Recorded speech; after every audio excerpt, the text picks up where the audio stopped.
God bless everybody.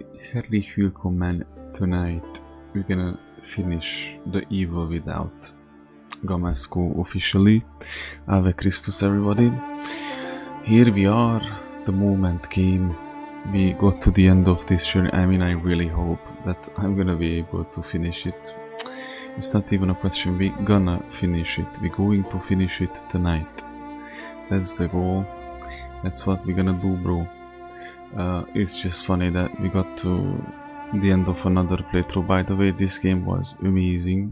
I didn't even finish it. We have roughly another 8 hours in it, bro. In worst case scenario. In the worst case scenario, we have another 8 hours. If it's all cool and okay, then maybe 5. I think we have 4 chapters left. I don't know, man. I don't know. We'll see. We'll see about that. I'm, of course, as always, sleep deprived and stuff, but not dehydrated. I stood hydraulic. I have some water left wasser for the night, so of course there was a heat wave. Right now it's 21 degrees. It's crazy. It's 1:30 in the midnight, in the night. In the AMs, bro. Not cool. It's 20 degrees, it's not cool. It should be minus 20. Then I would be so happy. I'd be like, wow, look at the temperature, is so cool, you know. Me as the most winter person ever seen. Guten Tag, guten Abend, dear EGSQ, Huba Buba. Spezi, open, get yourself a Spezi, because tonight we are finishing The Evil Without. And I checked the Red Dead Redemption 1 and I found out that there's hardcore difficulty, bro. Can you imagine my face when I started up the Gamasco? I was like, wait, are there difficulties? Because in the second game there was no difficulty. And I was like, I can ask Google, but I don't trust Google, so I was like, you know what, let's start up the game, press new Gamasco and see if there's any difficulties. And there was hardcore difficulty, and there was some zombie undead. There was some difficulty that had the name undead in it, so I guess I have the undead DLC as well, so we're gonna be able to play through the undead. I don't know what to make out of Red Dead Redemption zombie mode, bro. But long story short, I still have 4 chapters. In the last stream I was like, okay, I'm gonna finish it, a 10th capital, bro. And then chapter 10 cleared, we entered the chapter 11. I was like, okay, let me see further up. And I was playing, and then I cleared chapter 11, and then I was in chapter 12. I was like, what is happening? Hold on a minute. I don't know, actually, hold on. I did not clear chapter 12. I only cleared chapter 11, and then I checked Google, who told me there's 15 chapters, and I was like, okay, you know what? You can imagine, because in the, like, from the 9th chapter, I was like, it's gonna be done any moment now. So I was very surprised, but now I know that there's only 4 chapters left, I think. Yeah, I think I have 4 chapters left, like the 12th, 13th, 14th and 15th.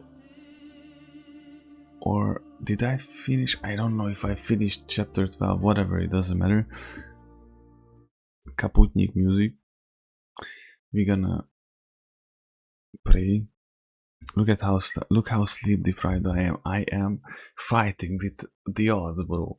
Throw your hands. Look how long my hair is, by the way. Look at that. I can tie my hair up. I'm samurai mode. Look at that. I'm samurai mode now. Let's pray. All jokes aside, let's pray, and then we can do whatever. And anyhow, let's bow our heads and let's pray.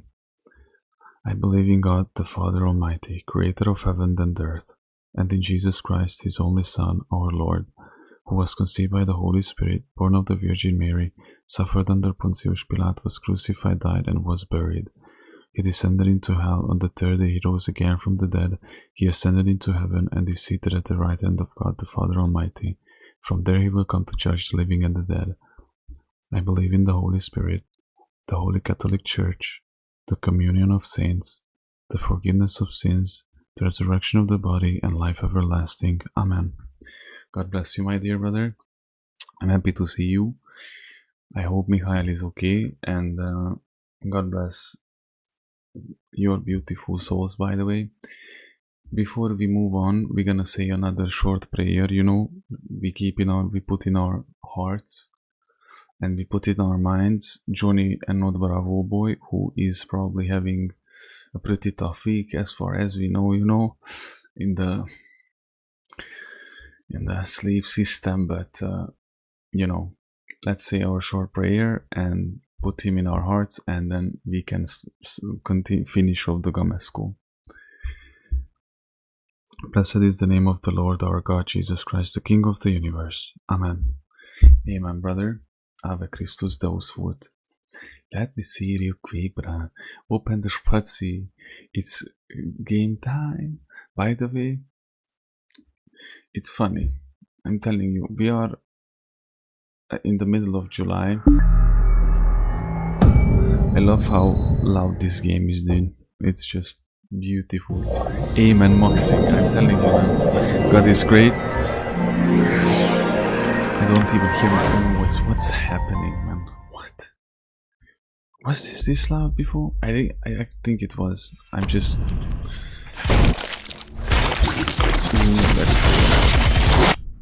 horror moxing. Imagine if I lost my save. It's almost it's almost Christmas, bro. You're joking, but be careful, because it might actually almost be blink and hoppa. We play through Red Dead. Just think about it. We play through Red Dead 1, Alien Isolation, boom, either KCD2 or Sifu, boom, we are back at Witcher 3 New Game Plus, because I might be impatient and I really loved the game. And boom, it's Christmas, man. With the rate that we are okay, everything's cool. With the rate that we are progress maxing here, it's gonna be Christmas very, very quickly, man. I'm just saying. You never know. Capitole 12. Wait, is 12, 12, 12, 12. How did you get here? It wasn't easy. Wow. At least I haven't had any more episodes. I wish I could say the same. Hey, I think I might have found us some transportation. Kidman locked us in the woman. And I found out in the last episode that Sebastian had a daughter, bro, who died in a house fire, and in the last stream we figured it out that it might not have been an accident, actually. What are you doing? But we still don't know what happened to Mira Castellano, the wife of... Look, the reunion, bro.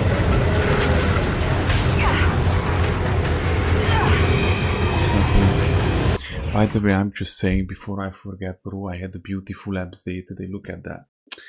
Papa is back, man. You always remember, we need a strong body. You need a strong body. I'm testosterone maxing, bro. I'm just saying. My hair is getting longer. I'm back in the game, bro. Sometimes I zone out, you know, when I just think about the things I survived. I'm like, whoa, bro, and the pain maxing, you know.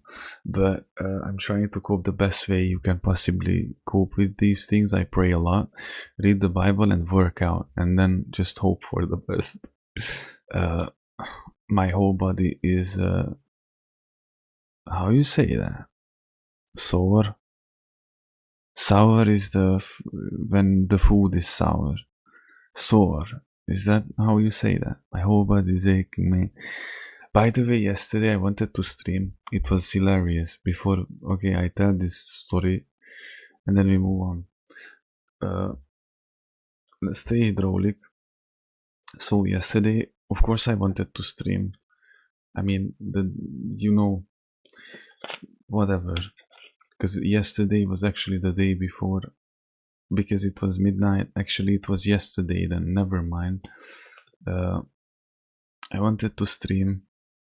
I had the biceps day, bro. It was crazy. I killed it. Actually, I killed it better than I did today with the abs. But the point is, I was like, I'm not gonna sleep, because then it's just gonna be worse, if I sleep a couple of hours and then wake up and then start streaming. It's just gonna be much worse if I was just staying awake, like right now, by the way. I'm gonna hit 24 hours soon, and I didn't sleep much before that and the before that, so it's awesome. It's a trip, bro. Eventually I fell asleep yesterday before the stream. It was like, I think it was 7 in the evening or 6, and I blacked out of exhaustion because by that time I was already very sleep deprived. And I woke up at midnight. First, I just woke up because I told God to wake me up. Don't let me fall asleep. I want to stream. I do not want to, miss it. And I want to, kick it big time and stuff. Bro, I woke up at 12 in the midnight. It was like literally 0000 12. It was midnight. I was like, bro, I could not. All I remember, I could not straighten my arm because it hurt so badly. I was like, okay, give me 5 more minutes. The next time I woke up, it was like after 3 a.m. and I was like, oh, dude. Okay, I wake up now. I read the Bible, at least 2 pages. It's gonna be like 3:30, or it was 3:15 by that time.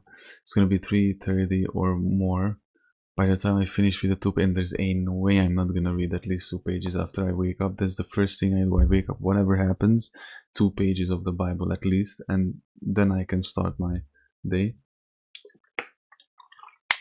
And I said, fuck, like the Witcher F, when Geralt is like, fuck. And I said, like, you know what, I give myself a break. My guts were like, I had anxiety levels on the level where you throw up, and it's not like anxiety like you're afraid or something. It's like just you hate the situation from the guts because you really wanted to wake up and stream, So I was really unsatisfied with myself, and I went back to sleep. I guess I just knocked myself. I mean, fatigue knocked me out. I had very weird dreams, bro. Nightmares, of course. Like, I can recall 2 or 3 parallel nightmares that I had in those waking ups and going backs. And eventually I woke up yesterday at 6 a.m. where I woke up and I didn't go back to sleep after that, or maybe a bit after. So it's 2 a.m. here almost. It's very soon, it's gonna be 24 hours. I think by the end of the stream I'm gonna reach it. We are doing it, just the usuals, man, just the usuals. Phew, I feel so good, man. I cannot tell you how actually good I feel in the fact that I'm exhausted. I can barely sit straight in this chair. I can barely think because today it was such a long day. The heat wave hit. My brain and my mind is running 24/7, dude, like a freaking machine gun. My mind is like a machine Gewehr 42, man. And the frustrations, life, I'm surrounded on every side, but in the name of the Lord I cut them down. God bless. That's all I wanted to say. Let's go. So if I might look a bit tired, I'm telling you, just look at me eyes, bro. Or it's what I say, it's incoherent. It's it's because of that. Let me check that Instagram post you just posted. Let me just quickly copy. Why is it not opening? It's not willing to open it. Why? It opens YouTube. Why? It's... Let me see. Was Bro anfängt zu singen, sobald wir wandern gehen. What does that mean? Highboxing. Ooh.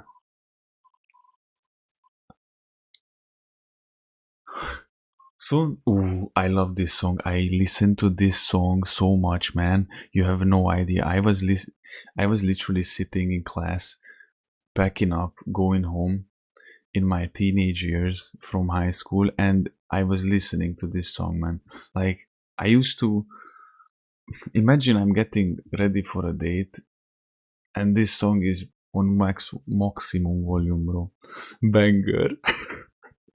See, my German brothers are agreeing on the chat like on the comment section. Peak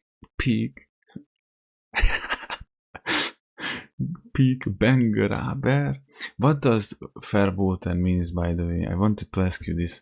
There was a good rap song that I found, a Hungarish good rap song, and they say verboten in the... What does verboten means? It's so familiar, like I know what it means, I just forgot. I know verboten. What does verboten mean? Stay hydraulic. Lausum. I have to relearn all these German songs, man, but I still know the Panzerlied. I will never forget the Panzerlied. What is that picture? Very endgame vibes.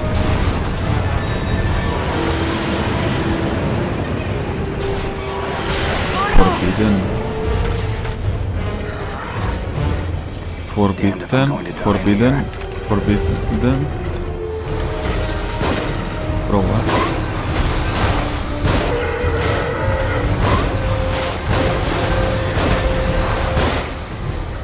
This is how I could depict Lust, by the way. This is how Lust really looks like. People think that you imagine Lucifer as the devil as ugly big red creature with horns and stuff. Not at all, bro. If I have to be honest, if I can be honest with you, which I will be, I don't care. The best way I could depict it, it's a very seductive.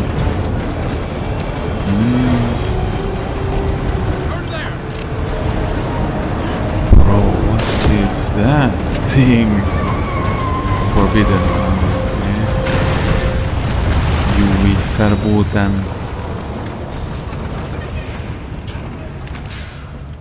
I don't know how long we'll be safe here. Like the devil is seductive, bro. It's not. The devil will never appear to you in a YOLO, in a scary form. Sebastian, they're above us. With horns and stuff. It's gonna be seductive. It's gonna be pretty. It's gonna pretend to be the light, which is not. So, you strengthen your spirits, guys.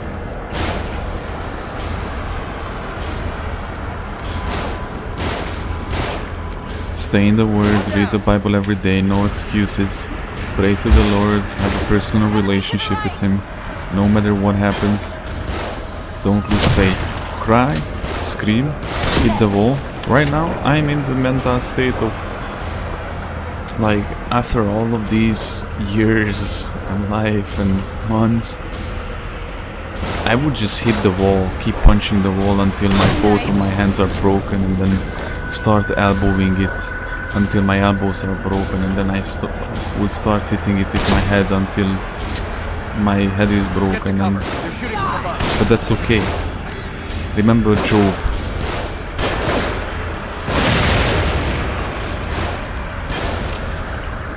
And it's not the tribulation that's negotiable.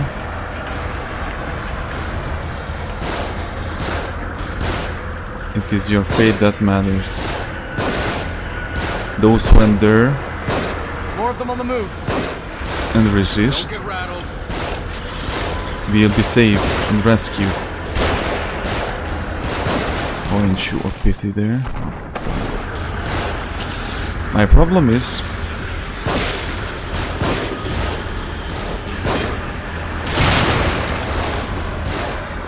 that you're getting kinda overwhelmed here. Bro, can I shoot? The game is playing tricks on me, huh? Oh. So yeah. The worst thing you can do is underestimate anything. That's why pride is dangerous. Pride is dangerous for very many different reasons. But one of the things that the pride does, as a side effect or side product of pride, is that you underestimate the devil and the hell and the demons. You should never underestimate your opponents and your enemies. You should be careful, be self-aware. Ooh, look at those headshots, baby. Leave these ones to me. Should I do something?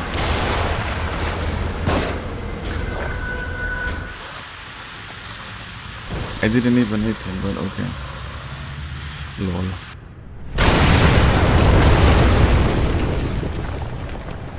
This was good. The only problem with this is that I ran out of ammo completely. I have the Magnum. Booba. AJS. Oh, I know you like good weapons, right?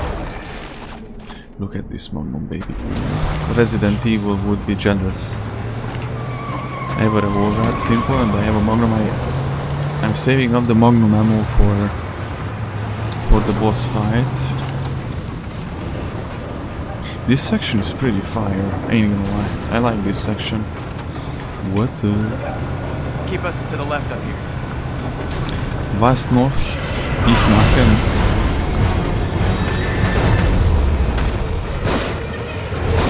Was that correct? Did I forget? What was the was nos? What's no? What's the second word? Cool, it's very cool. Monster.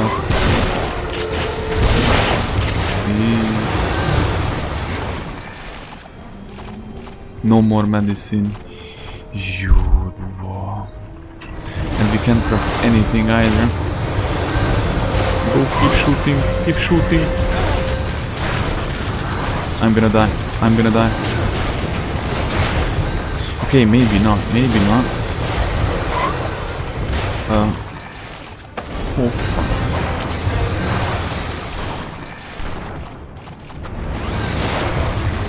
I don't know how we're gonna get out of this. I'm trying. Get this thing moving! I want to go close so I can kill them for loot, but I can't avoid them actually damaging. That's the problem.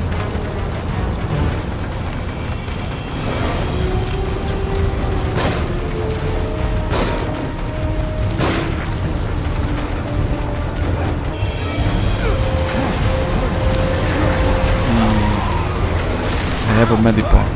I have to use this syringe.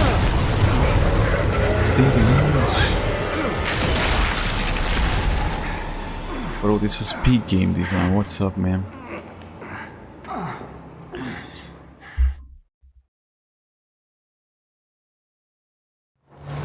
Where are we heading, Joseph? Is that true that if you play through Red Dead 1, you unlock the expert difficulty? So it's nearly impossible to get any sense of the geography around here. But the light, Beacon Mental Hospital, it's always in the distance. This thing you found me hooked up to, I've seen it in more than one place. Yeah, so have I. It seems like it's the same exact one, but it's hard to be sure. The thing that I've noticed is that each time I run across one, I seem to be I don't know lighthouse. either, like... It could be a coincidence. Let me check that Instagram post. Instagram...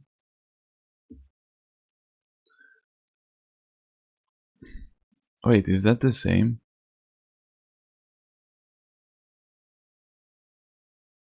Why is my... It's stupid, bro. The OBS, never mind. Let me check this. When you have a German Shepherd. Bro, I literally saved this one and I wanted to send it to the chat. I just forgot about it, but I have this one saved. No, this is exactly how I want to sound when I crash out. This is why I want to learn German in the first place. First, when I crash out, when I'm angry, I can sound like this.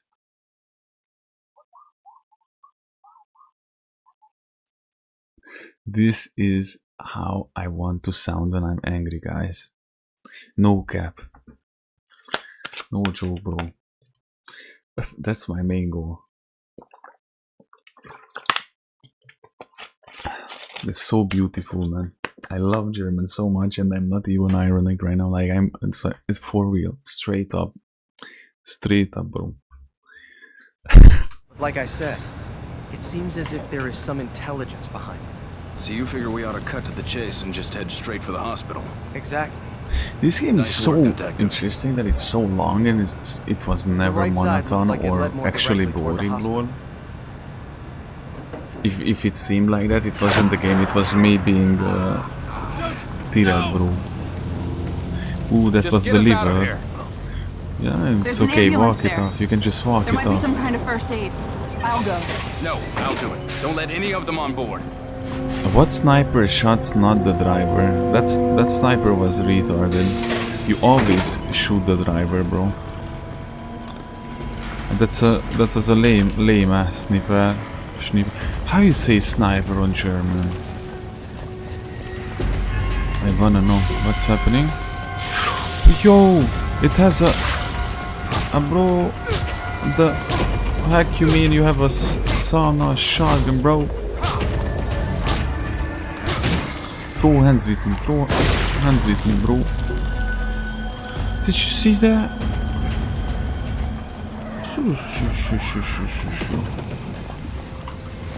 Shoo.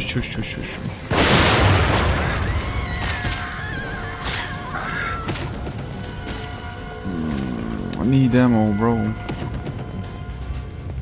We are in very big caca, deep caca here. And if I don't get... Ooh, Mikhail Brodar, join the battle. Hey man, what's up? God bless you, man. God bless you. The Musketeers, we are all here. We're gonna finish it today, it's the finale. I'm officially finishing, we have 4 chapters left. In the last stream I thought that there's 10 chapters. I reached the 10th and then the 11th and I was like, hold up, something is wrong. I checked Google, it was daybreak, it was crazy morning vibes, and I realized like there's still 4 chapters left, but we're gonna do it. We are going to do it, bro. Tonight I'm finishing this Gamma School, and by the next stream tomorrow I mean tonight evening, today night, we're gonna be playing hardcore Red Dead Redemption.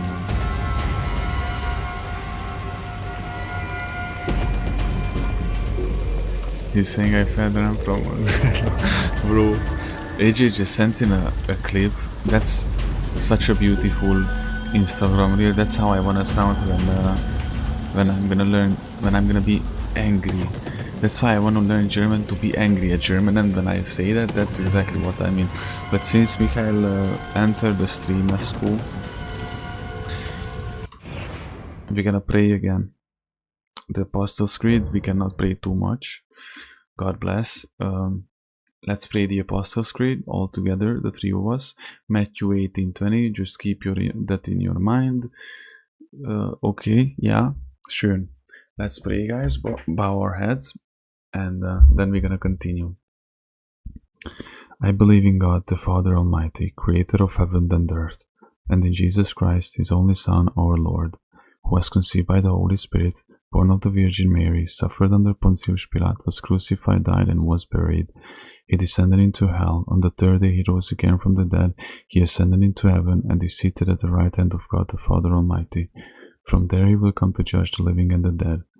I believe in the Holy Spirit, the Holy Catholic Church, the communion of saints, the forgiveness of sins, the resurrection of the body, and life everlasting. Amen. God bless you, my dear brothers, my dear Royal Guards. Man, it's good to see you both, man. I missed you guys, I always miss you. When I told the story why I did not appear yesterday, it was my own fault. I fell asleep because I was so fatigued, but there are no excuses. I was a bitch, and I made sure I prayed to the Lord to give me strength, and you know, so I can push through tonight. So here we are. Next three must go are the Red Dead Redemption Sniper Rifle, Scharfschützengewehr. Oof, bro. Opa, that was very questionable if I actually made that one. Lol.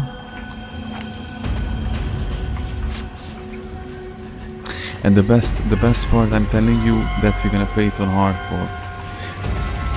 I just love when a game can, you know, you press new game and it gives me the possibility, the chance. Ooh. YOLO, bro. It gives me the chance to lol.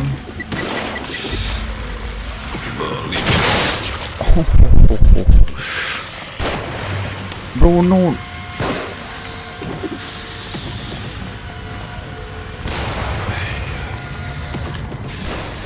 Bro, what is Castellano doing?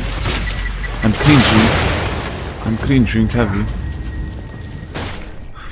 Castellano, he was stopping for random moments. What is this? New Rocky movie? All I can think about, since I tried again today to watch a movie, eventually I didn't watch it.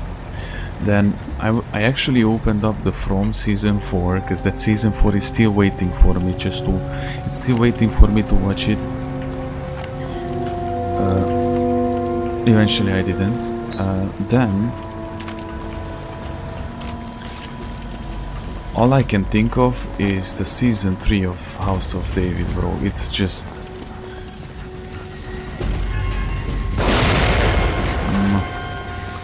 how to successfully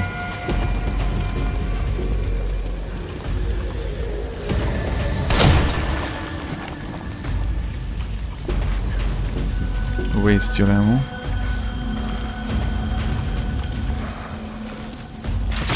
Bro, are you serious right now? I could use the Magnum, but okay, you know what? We're gonna use the Magnum. I'm pretty sure that we're gonna find ammo to it. Look at that, I'm moving like John Wick. Call me Juan Mecha. I'm the John Wick of the Evil Within games.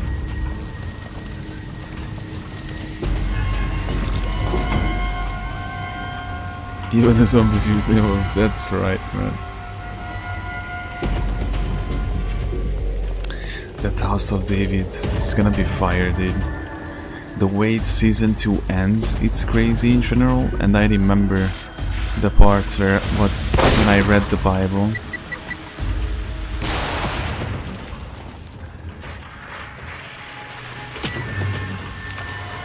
You piece of crap. You just have to read the Bible, and if you read the Bible, you're gonna be able to discern what's real and what's not. It's that simple. Not to mention, like, The Chosen.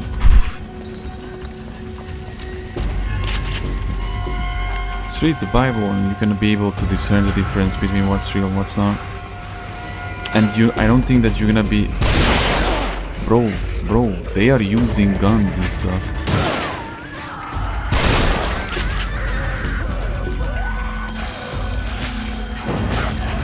Yo, bro.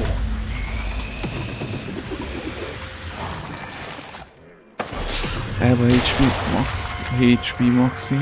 You are the same. Will leave me alone with that, please. That's even. And the worst. What the? The worst thing with Ellen Page is that she was pretty, bro. She used to be pretty, now she's the worst looking female ever. Like, actually Ellen Page was a pretty woman. Okay, not woman, let's just simply female, because now we know that she's a delusional entity. She was not right in the head, was she? And then she was playing in the Beyond Two Souls with William Dafoe, bro. And she played in the Inception along with Leonardo DiCaprio. And then she was like, no, I'm a man. And did the surgery. The video, bro, where you can see that she's giving autographs. She's moving like a toddler, dude. In that orange suit. She's like, ooh, I run there, I do signatures, bro. It's like a toddler, man. That's not how a man is like. A man will never walk like that. I'm telling you, it's like, actually, you know, there's a big dude walking next to her. And she's walking next to that big dude, like, actually giving permission. Asking permission, like, go there? Okay, I go there, do signatures. Cringe and disgusting. Showing that down on our throat. Achilles, huh? More like, not Achilles. Look at that. Look at that precision, bro. Look at that precision. Did you see that precision? Of course it takes me 10 million light years to... Oh. Bro, they're coming with pistols and shotguns at me. That's crazy. With Matt Damon. No. Is that Matt Damon? No, when he walks out of the building and he gives interview. Oh, the Matt Damon, the other one. Matt Damon is in Jason Bourne. I didn't watch anything from Matt Damon that's new. I only know the old movies, you know, Good Will Hunting, Jason Bourne, the good older movies, that's cool. But the whole cast to be so delusional, dude, like, it's unbelievable. Like, the whole Odyssey cast. The only rational person who has some kind of sense there is Matt Damon. is Robert Pattinson, if you ask me. Robert Pattinson. I love the only Batman movie I actually like, because I'm not a big Batman fan. I watched a Batman movie with, you know, Heath Ledger. I think I saw all of the Batman movies back in the day, even the one with Jack Nicholson, you know, where Jack Nicholson is the Joker. That's cool. The thing is, I was never a Batman fan. For me, the superhero with Spider-Man. The Tobey Maguire Spider-Man. This was so unnecessary. But when I watched the Robert Pattinson Batman, I was like, ain't no way, this is awesome. So I'm just checking for loot.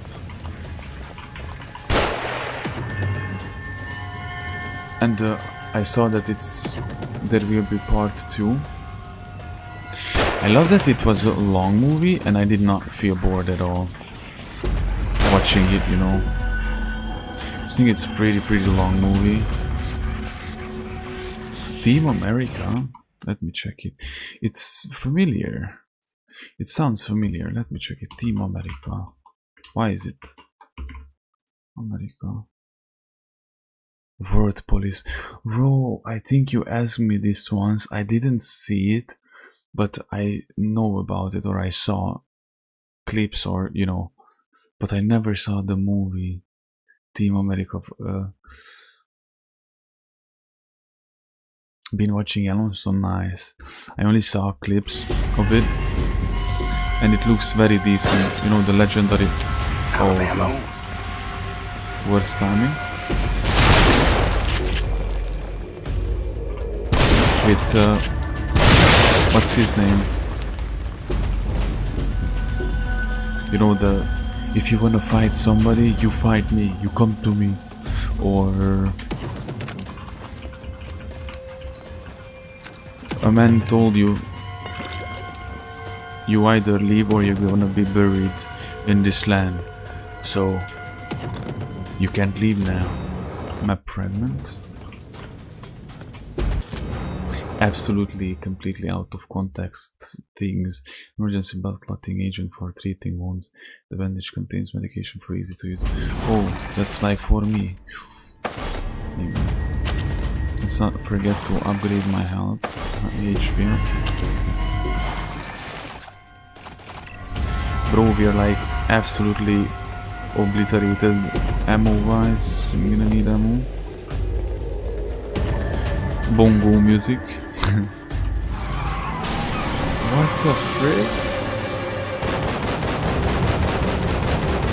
This is like we went from horror to this.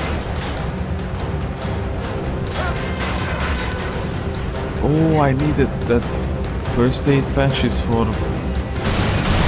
Joseph to heal him up. Make a new launcher and when you leave more than dozens euro in the bank to take it. Wait, what? What do you mean they take it away? Like they can, they not. Like, just imagine how many people have done it. That's how.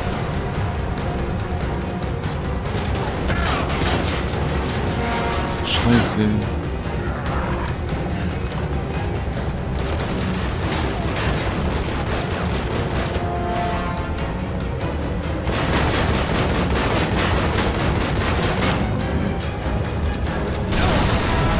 And stuff. What? That's such a no-brainer. But truth be told, truth be told, Germany kinda has worse problems right now.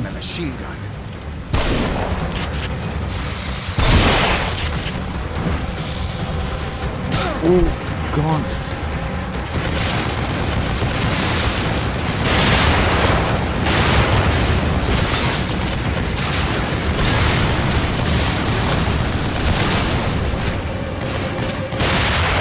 Noises.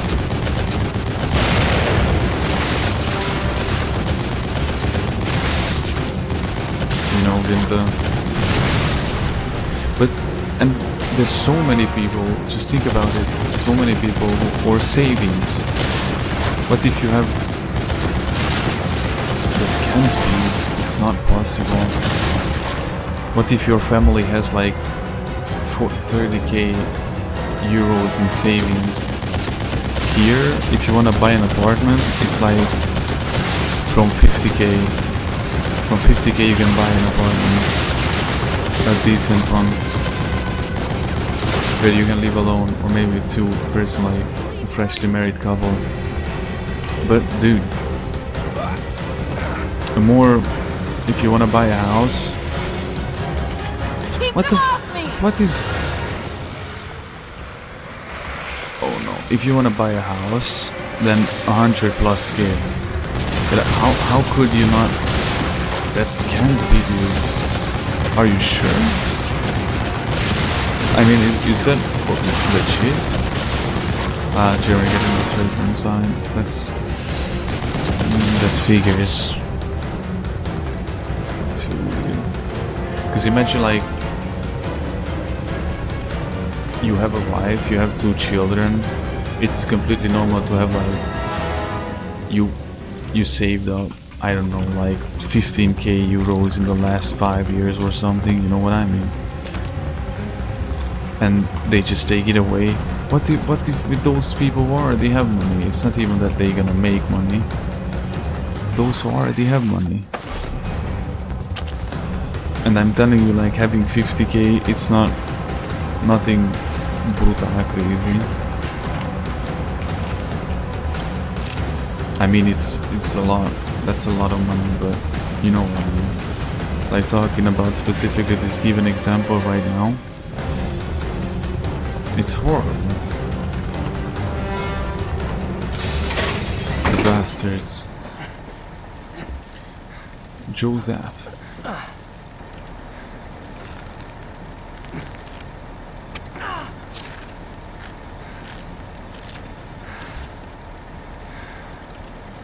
This was a pretty good segment. Shit. But we gotta go, I'm afraid. Let's get out of here fast. This game has no shield. God is good. God is great. God is great. God is best. You know, the... Oh, I'm driving? Ooh. You know how it is.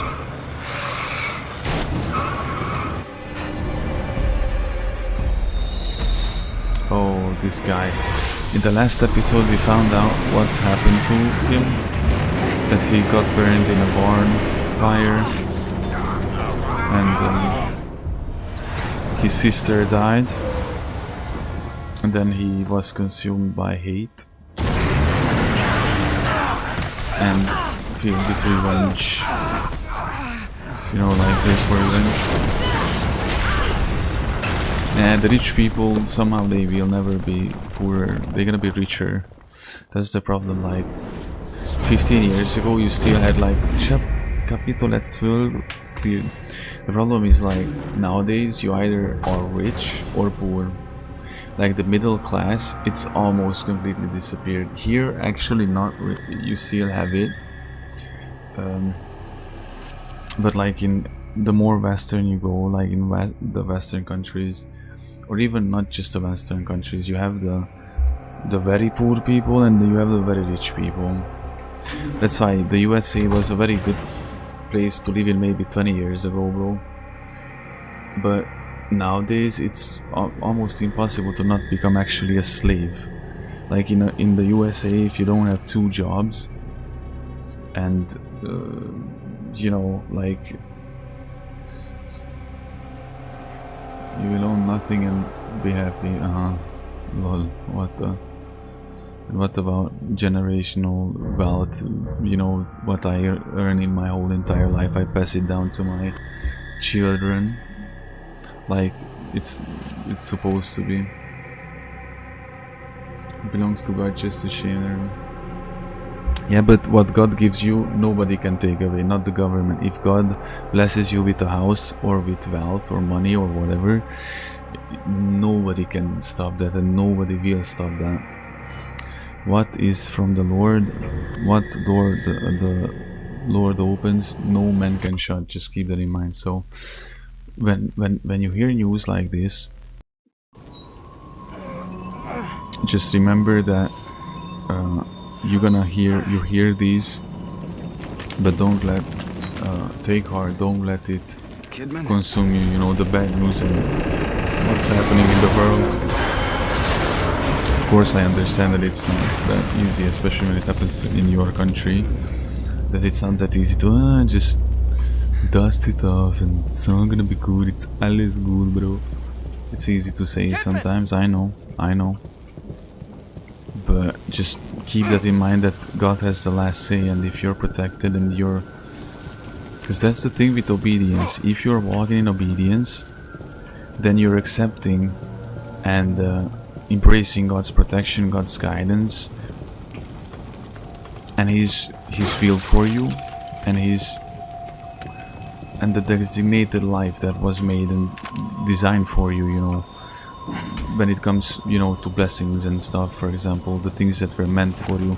If I was the person or the thing, I would say more likely that I was a year ago, for example, I could not have what is mine, what was, and in the mind, like, not like a possessive way, think about it, more of a, you know, like what was meant to be mine, what belongs to me, what was how you destined to be mine, in the sense like our brotherhood, guys, because you are blessings in my life, and I thank the Lord that I can call you my brothers, dear brother Michael and dear brother Adriascu. But if I was not walking in obedience and not, you know,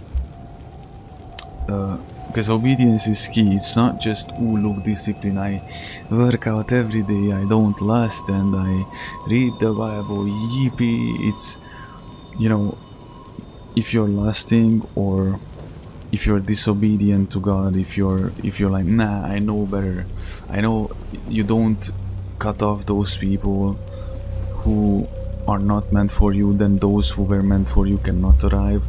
You are technically rejecting God's protection. If you're lusting, because if you lust, that's like a mind poison. It's like poison to your soul. It's the worst, like cancer to your soul, bro, that eats you from within. It's not just that you lose your confidence, it's testosterone, but don't think just only in a biological way for it. It's spirit wise. You're lynching yourself, and you lose abilities. It's not that you become deaf to the voice of the Lord, and you're gonna try very hard, but there's shame and guilt that eats you up, which is, from what sense, is good, because remember, there were times when you didn't even felt shame or guilt. If I think of myself, there were times when I was living in habitual sin, and I didn't even think that I was doing anything bad. When it came to, you know, premarital sex, bro, or just simply gooning, or living a lustful life, you know, on daily basis. And the sheer fact that you feel ashamed and you know that you did wrong, that's already a very big proof that the Spirit is in you, the Holy Spirit dwells in you, and you feel the conviction and stuff. No, but obedience, most importantly, the more you let God, and if God tells you no, and then scream, bro, scream, hit the wall, scream in your pillow, cry, bro, but no, okay, you accept it. You don't have to accept it in a fancy way, you don't have to accept it in a dandy way. Like, God knows you're lonely, God knows that you're suffering, God knows that it sucks ass, bro. Like, He doesn't just knows you, He doesn't just sees you and hears you, bro. He feels you, man. He sits with you in that pain of yours, whatever that be, being heartbroken or being lonely or being sad, or sadness, pain in general, whatever that be, the weight of the isolation. There's no greatness without isolation, bro.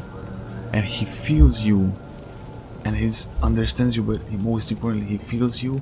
So when you, it's just the respect, and you know, because you have to respect Him.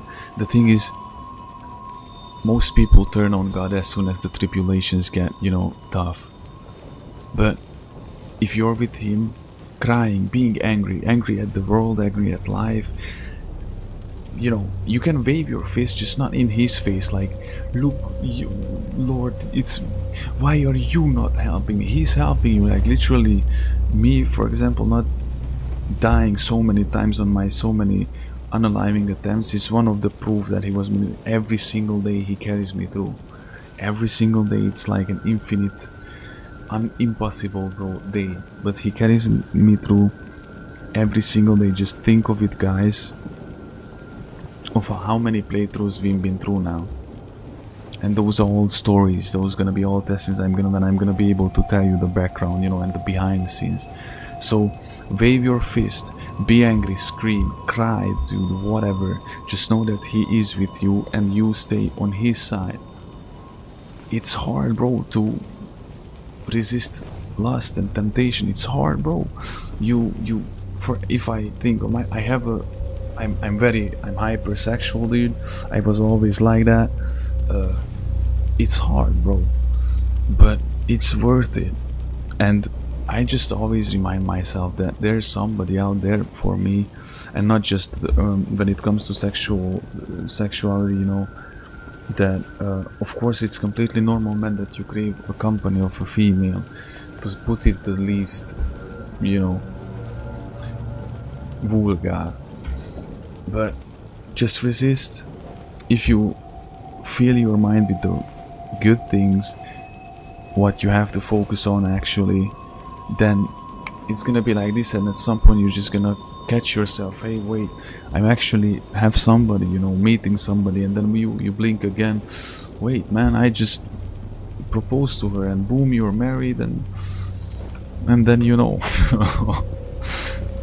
then you open the Sprezzi from morning to night if you want to, but you have to stay vigilant, stay frosty, and stay in obedience. Don't refuse, because if you get in the way, there's that legendary verse from the Bible, one of my favorite one, that be still and know that I am God, is that just remind yourself and be still. It's not that physically you're still and you're not doing anything and I'm like, okay, I'm be still and God will do everything and anything. It's you do what is your part, you keep grinding, keep moving, trust the process, you know. One day at a time, you just focus, just do it, bro. Whatever that be is that you have to do. First of all, work out. You can really feel that I started, finally I was able to overcome that whatever mind disease I had, bro, that those demonic forces that got a hold of me, and in that spiritual warfare that we are living in. So like you stay a bit, like work out, you do whatever you have to do in order to move forward and get closer to your purpose, whatever your kingdom purpose is. And the rest, like, and know that He is God, that you don't lean on your own understanding and how is that gonna work out, because you're not God. There's no way that, how would you know? And especially most of the time God will put you, we know many examples from the Bible that God will put you in an impossible situation for many reasons. First of all, when you find yourself in a situation that looks everything desperate, and that you are like, no, it's over, from like, I'm genuinely, I'm clogged, bro, it's over. Like at this point, why can't I just die? It's not like the Lord will allow the world to get over you. Remember Moses and the Israelites. Any other direction would have seemed much more logical than what the Lord said, because they were heading towards the Red Sea. They knew that they're gonna be cornered there and then they're gonna be slaughtered, bro.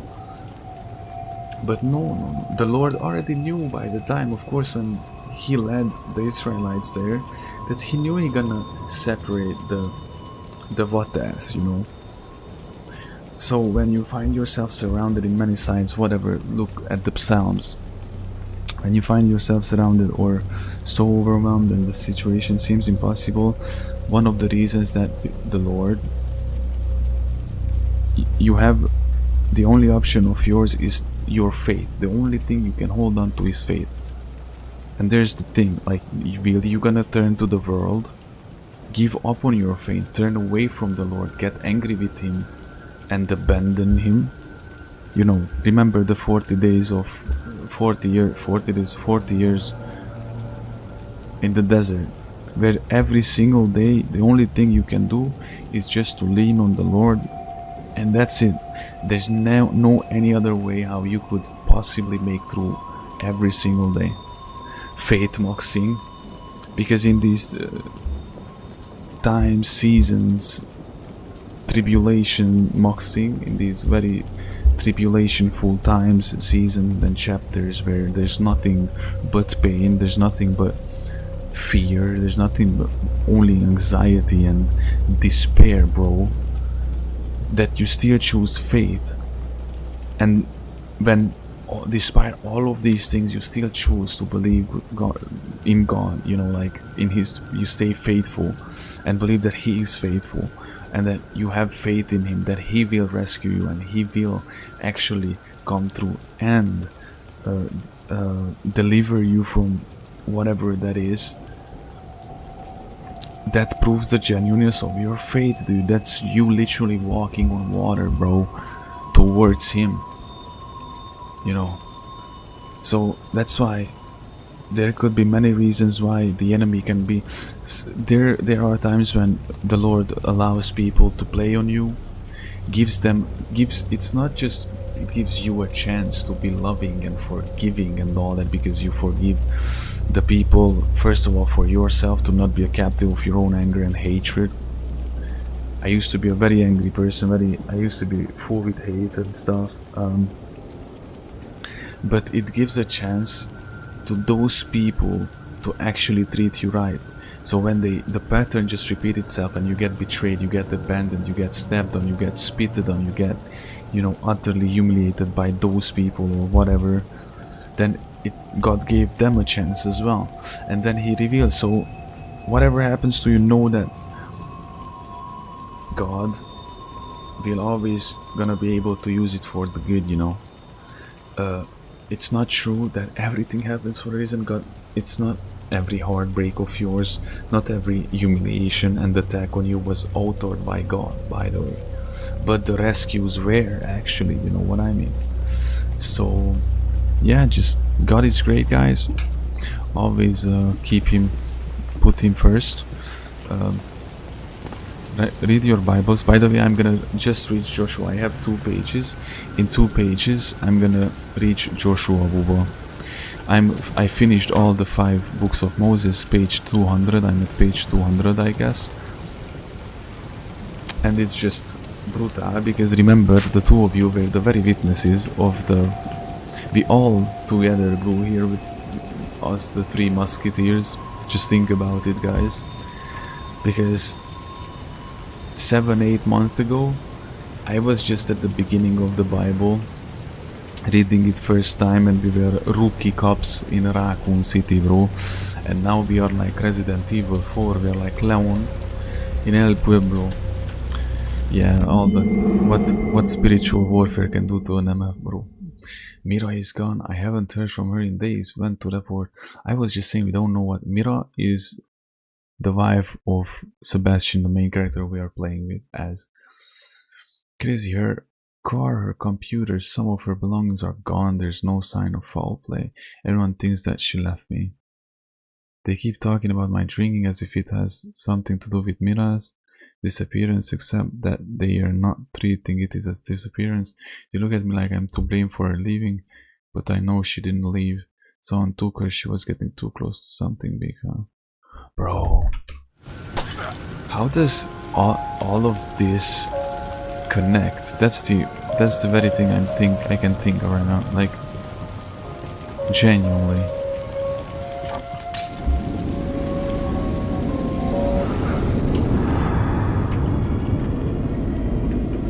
Capitol 13, guys. Capitol 13. We have 3 more chapters and then we are done with the comic school. I'm not rushing or anything, don't get me wrong. It's been a while since your last visit. Not rushing. Mansion burns down. Century-old mansion burned up to the ground. Arson suspected. Victoriano estate burns down to the ground. Arson suspected. Whereabouts of reclusive owner unknown. That mansion who we were with the... probably AJ knows this, but what was the name of the mansion in Resident Evil 1? Oh, what estate was that? No keys. Oh, what was the name of that estate? Oh. Me bro, forgot.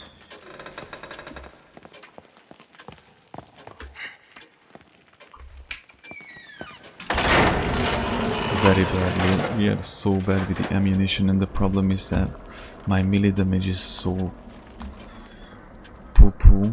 Let's upgrade it actually.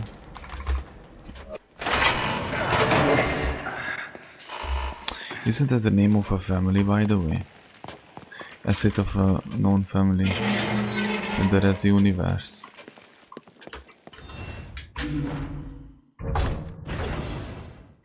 Chapter 13. Number 5. Do you know that horror channel? Let me just check quickly this link that AJ has cool. Why is it the chat on the OBS is not loading in?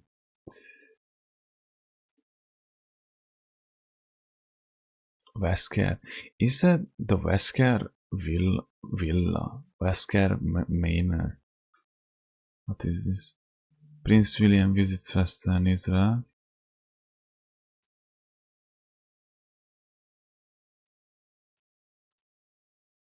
Yeah, I know.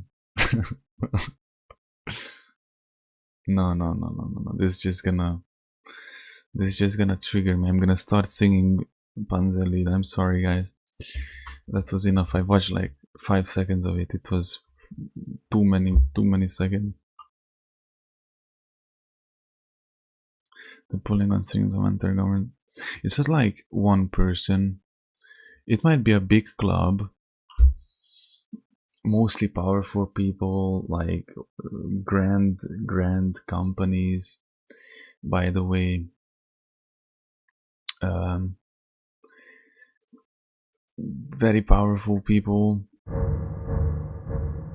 very rich people. It's like not really specific, of course. I know who, but I'm talking about like brutally rich people, but you don't know about them. It's not like, oh, look at what's his name? Oh, who invented Microsoft? Or like, of course, that like that's the starting level of it, you know, and from there on, people you don't even know that they are so rich, or you don't even know them at all. They are not in the minute, they are in the background. Sick fucks. And people like, if you watch a Mel Gibson interview, Mel Gibson had an interview in his upbringing when he became a young superstar, and then he talked about a director, movie director, who said when he sees woman, the only way he wants to see woman on the screen is either dead or naked. Nah, see, that's that type of people. Think about the porn industry, for example. They're moving. Is that acid? It's nothing really. It's such on a grand scale, and evil rules. Like the Bible tells you that the devil rules in this world, bro. He is a god of this world, and people, like most of the people, unfortunately, I'm telling you, like probably 80% of people are wicked and evil. There are those type of people who are not courageous enough, not brave enough to be evil, but they are not good, you know. If they could be evil, like if they had the guts to do it, then they would do it. It's like, you know, I used one of the examples before, like take off like for 24 hours anything and everything is legal, and you could not be held accountable for anything that you do.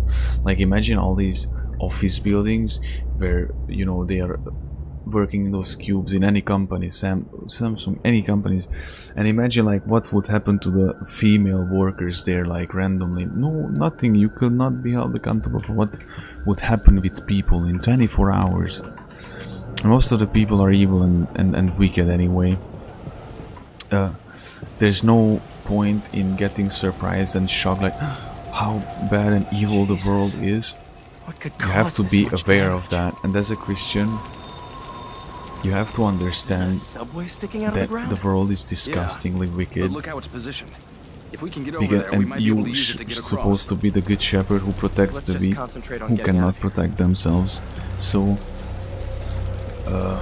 actually you should be very aware of it and not scared of it. Know that you're walking with God, first of all,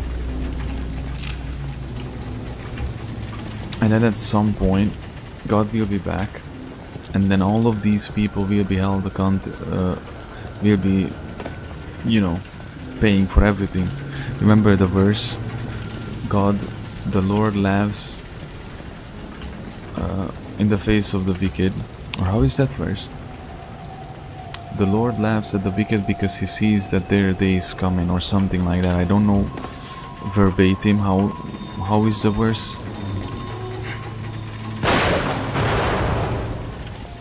But I think it's like that. The Lord laughs at the wicked because he sees that their day is coming. Everything you see, by the way, I think I told you this before. Everything you see, it was paid for. Don't risk it.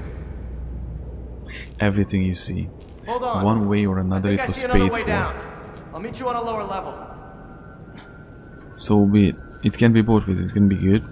Like you, when you become a wise and strong person, you paid for it with blood and sweat and time and, you know, sacrifice. But Damn it. when you see Killing now. people, I don't know,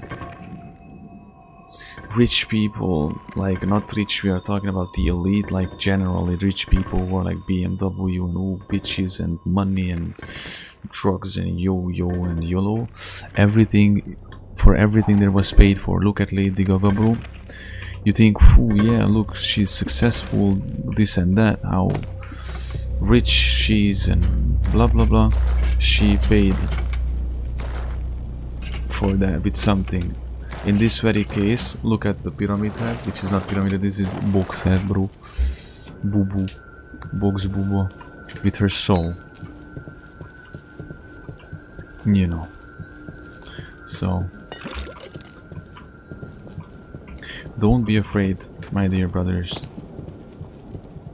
I had the job one yesterday. I was like, I can't wait to tell this to Michael. There's no more Great Britain anymore. There's only shit Britain, you know, because the United Kingdom, it used to be called the Great Britain, right? And that doesn't fit anymore. That's it. Very sad. Very sad. Want to cry. Want to cry right now. In it.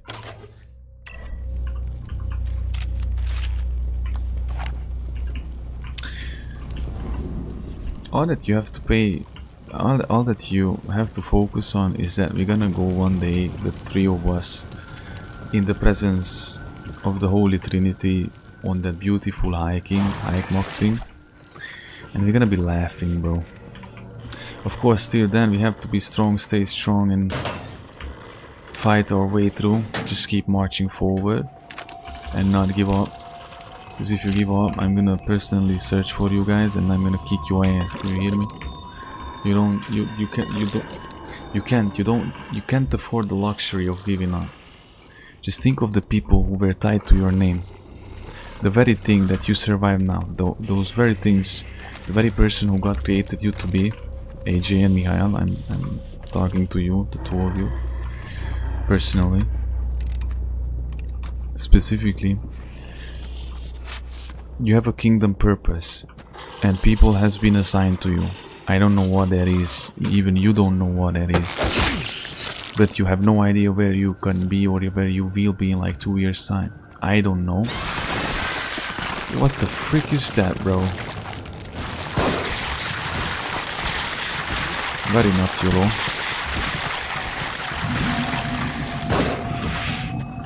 Bro,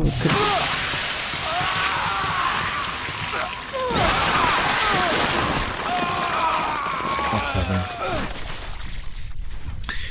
You don't know. A lot can change in a year, so this be the biggest proof, you know. Just like it's almost gonna be 1 year. How come, bro? Since I had that brutal bonding with AJ, you know, Ghost of Tsushima streams and that crazy era. Just think about it. Since Michael joined, 7 months or 8 months passed since then. 8 months, man. 8 months. Are you crazy? Or around 8 months. 7 plus something maybe. See the mid December, right? He joined mid-December. So a lot can change in a half year, in a year. You don't know where you're gonna be in 2 years, but God knows. So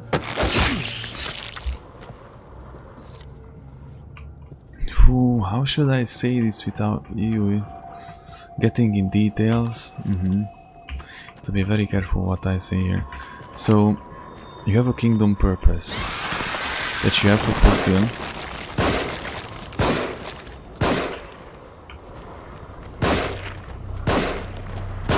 How can I miss so many times? Bro, I'm telling you, it flies. It flew through him.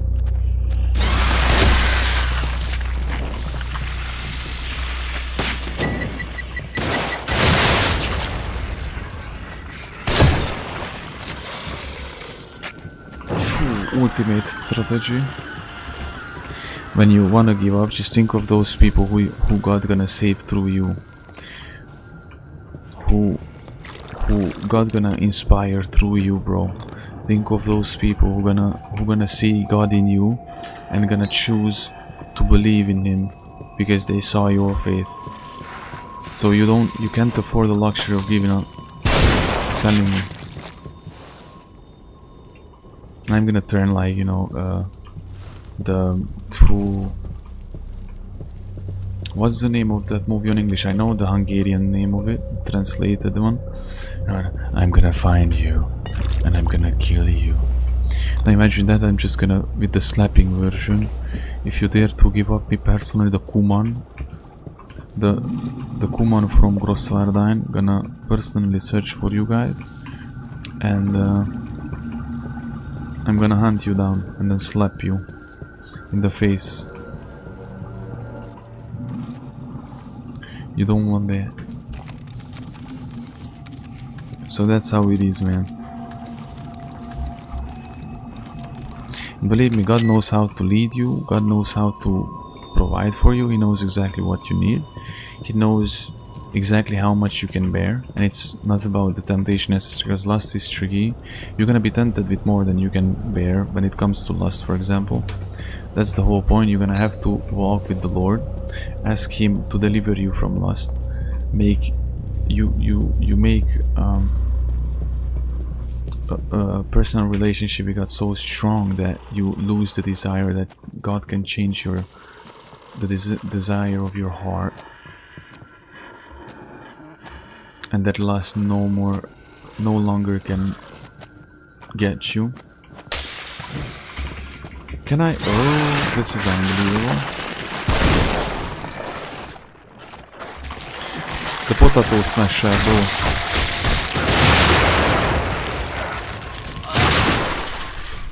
The problem with these insta-kill things, I have to...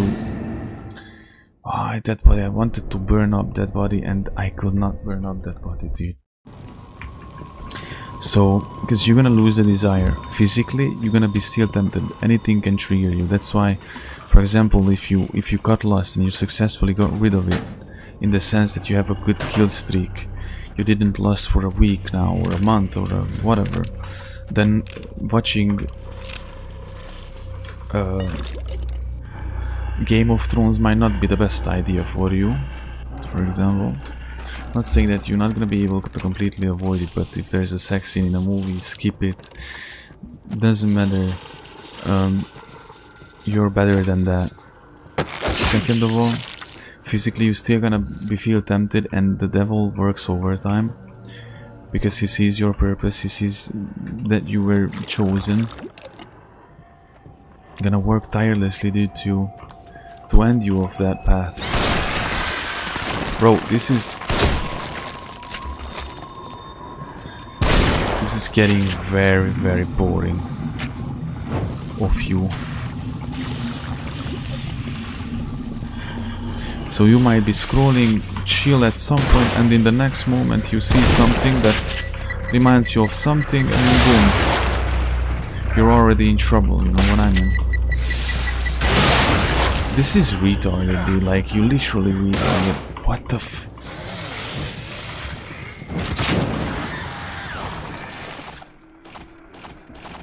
Nah, I didn't want it to use my Magnum, but I might have to. That's why you should learn to discern, not to react instantly for everything. You're in a complete different state of mind if you work out every day. You don't have to do the craziest whatever. Just show up and do. If you can only do minimum at that day, you do the minimum on that day. But you do something. And the more, I'm telling you, the first 2 weeks is the hardest. For example, quitting lust. Because it's chaotic. It feels chaotic. It feels like you're gonna die if you don't. It's like you're not even controlling yourself. I know how it is, but after 2 weeks it becomes much more clearer, dude. And after a month you're gonna be so in the flowing state. Your mind is gonna be so clear, dude. The further you get from the last moment, the better it's gonna be. Not easier. I won't use the word necessarily easier, because it's not gonna get easier ever. You're gonna have to crucify your flesh till the last of your days, but it's gonna be different. You're gonna be different to deal with it. No, it's good, but it's good to know the name. Exactly. Yeah, I'm just saying that a lot of people, like, they act so surprised when they see that much evil in the world. Like, wow, yeah, like, welcome in the real world, you know. Fortunately, that's how the world is.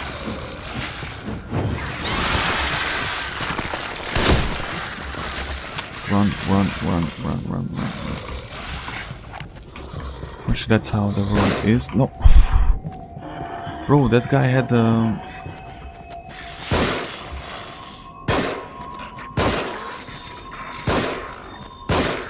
Bro, this guy has an unbreakable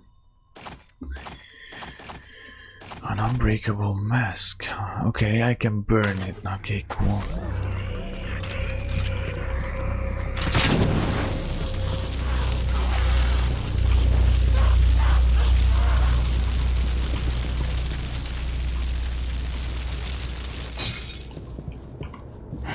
Cool. I hear one guy.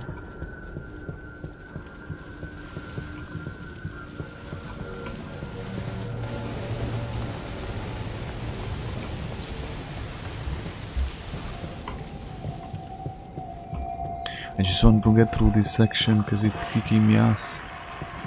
Oh no, absolutely not. What? Did you see that? I shot him in the face with the magnum. His mask, one part of his mask was still up. That's not good. You don't like that behavior. Shut up. Shut up.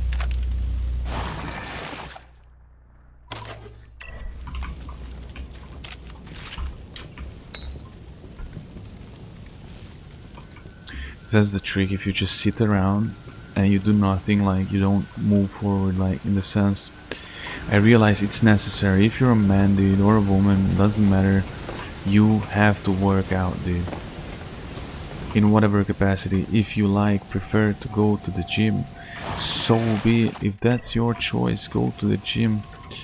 I prefer more to work out at home, but you need to work out. You need to, because working out, it's actually a spiritual journey. It's a spiritual process disguised as a physical one, you know. You mainly do it for the mindset. The body, what you get, the looks, it's just a bonus for it. But I cannot explain to you. Basically, if you just sit around and don't do it, you don't move forward towards your purpose, sooner or later you're gonna fall into sin. For example, lust. And lust is the nastiest one. If the devil cannot tempt you with greed, like you don't care. For example, the devil could not do me with money. I never cared about anything or hate. I learned from Jesus and I forgave. If the devil cannot get you with anything, because you still keep choosing faith, you still keep choosing, you know, and you stay loyal to your own character, who you really are, and the integrity, and you stay true, loyal, and faithful to God. Blam, lust, boom. Because that's the nasty shit that creeps up below your skin, I'm telling you. And I told you, that's the one and only thing that where the Bible tells you to run from, with a reason. But I always explain to you guys, when I use this as an example, that that's the only battle where you don't get slaughtered or slayed, slaughtered, no, let's say slayed, it's the only one where you could just give it up. It's like you just throw your sword and it's like slay me down, you know. And it's running away from it, of course. Like if you see something that you clearly know that it's triggering you, and if you start playing with the thoughts, like you see something, you're watching something and you clearly get triggered, you get bricked, and you know how it works, guys. And you start flirting with the scene itself, like your imagination and stuff, and you know that if you keep going you're gonna fall in like 5 minutes. You have to stop, of course. Don't watch them. There's like Game of Thrones, there's absolutely no reason. That's like a soft porn TV show, actually. I never watched. One of my exes used to watch Game of Thrones, and what you see from side eye, I know about it, but I know the infamous joke about Game of Thrones, that everybody gets fucked and then gets killed. But it's not necessarily you run away. Like the way I was always tempted with lust, even though I retreated from PC and I laid on my bed, I said no, no, no. I still got convinced, and I convinced myself, laying on the bed with closed eyes, you know, flirting with the scene. Eventually got back to the PC and then just fell to it, you know. By the time I got to the PC, I already decided that I fell back. Because that's the thing, lust is a nasty thing, man. And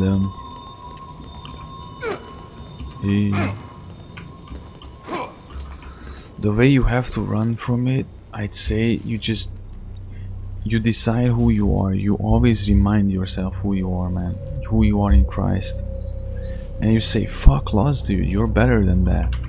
And it's not like you start fighting, because the moment you fight with it, you're gonna lose. But just disengage, move on. It's like, it's so cool too. The difference between playing a game like this and playing, for example, a game like Red Dead Redemption, whenever we are, you know, in the brainstorm state, then I can just for example, like in Red Dead Redemption, I can just walk up to a river, or remember KCD, when I was just walking around with a torch in my hand, I can just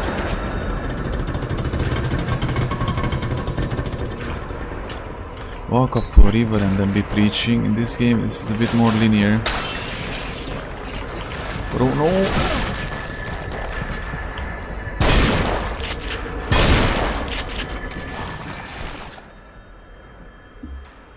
Oh, I can burn him. I can burn him. I can burn him. And I burn myself? What? Just...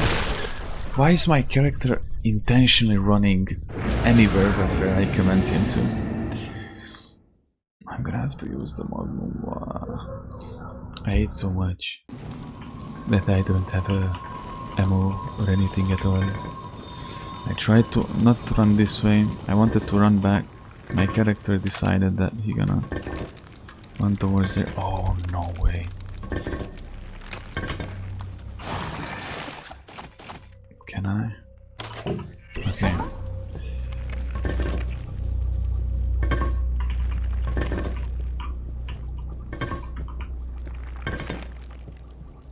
Pretty sure that I can stealth kill him. There's a wire.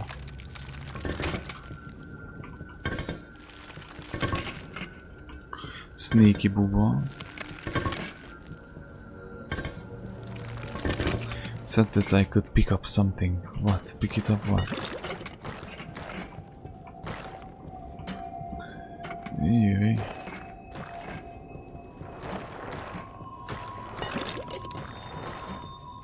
Really don't like how to stay hydraulic, guys. Don't forget to stay hydraulic. Okay, he walked away now.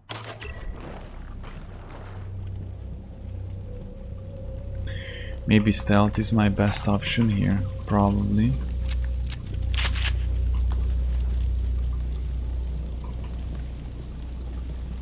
Anything can come out of any of these boxes. This will be a memorable game, genuinely. It's a pretty long game. It never became monotone. There was a couple of moments when I was like, what? You know, like in the last episode when I had to fight that big creature in the garage. That was brutal. And you know, like, that made me question my abilities. But it's cool. Definitely can recommend to horror fans. This is the joke is that this game. Wow.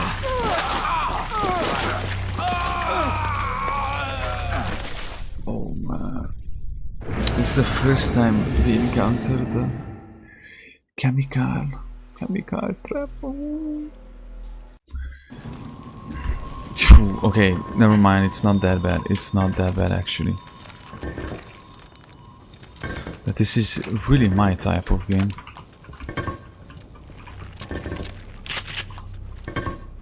Okay, okay, cool. Lock in. Ui. Craft another one. In a moment, just pick up this stuff. Phew, how annoying it was in Dying Light. Dying Light was a good game. Maybe one day I will play it through again, maybe one day. The thing is that I don't like, there's that system like in Dying Light where you die, you respawn, but the stuff you have and things they are the same. Sometimes it can be beneficial when you keep killing zombies one by one and then you advance slowly, but in general, overall, I think it's annoying because let's say I have this amount of ammo and then I die, I respawn, and then I lost that amount of resources that I had. Phew, I walked in, it's so stupid.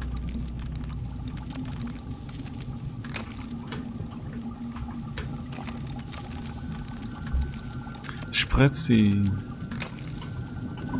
Ah, here we are. Ridiculous how I walked into this trap. It's straight out ridiculous. You bro, rats. Ah, that's smoke.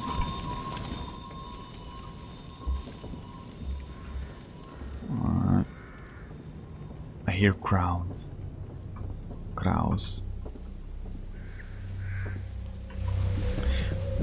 Because the crows and the ravens are not the same or something like that. Man, the sounds the raven or crows from the Resi 4.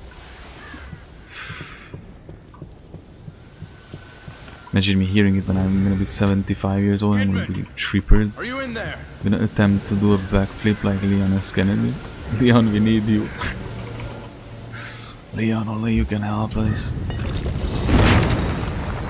They're gonna go through the full alphabet by that time. Resident Evil 28 Resident Evils later. It's gonna be the Z virus at that point. Oh, we need you, Leon. The world is in danger and only you can help us. And then he does a backflip. It's very important that he does a backflip, even when he doesn't. That's aura farming. He's mogging everyone. Bro, if I'd learned that I could do that, I would do that going down the stairs in the like I would do it every day, all the time. I would be asked, you know, imagine my wife asked me like, hey, could you pass me the salt? And I would stand up, do a backflip, and then pass her the salt. Not that way. No.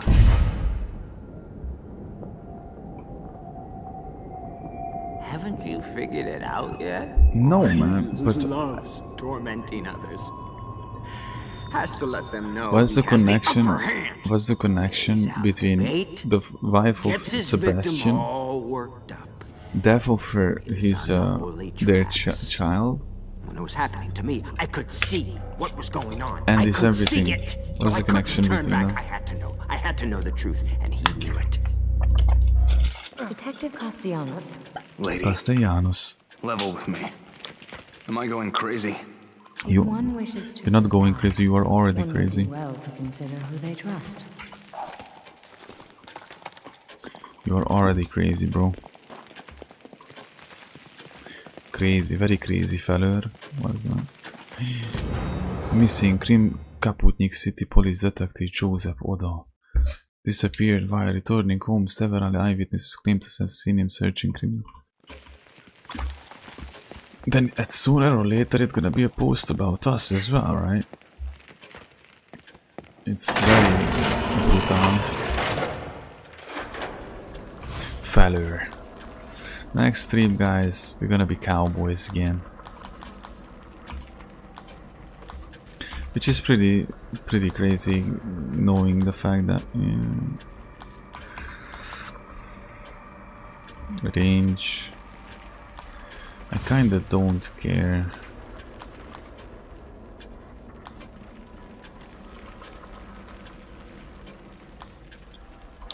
Eight shotgun shells.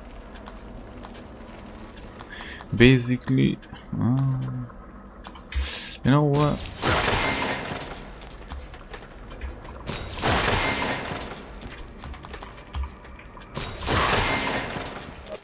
Not that I have ammo or anything.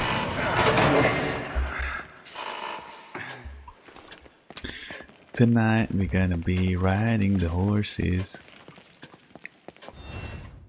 Can you imagine that moment when we boot up Red Dead Redemption? And I have the under DLC because when I pressed on the new game, it was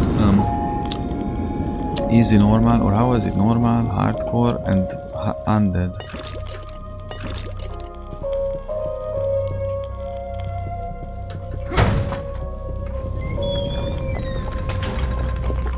There's a very big chance of us being able to play through the zombie DLC. I can't imagine the Red Dead Redemption with a zombie mod, like for real. It was so long ago when we found the key or anything.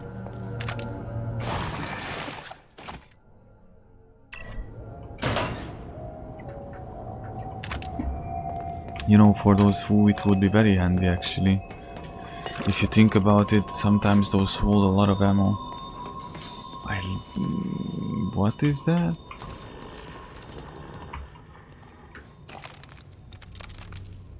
It's some type of new enemy.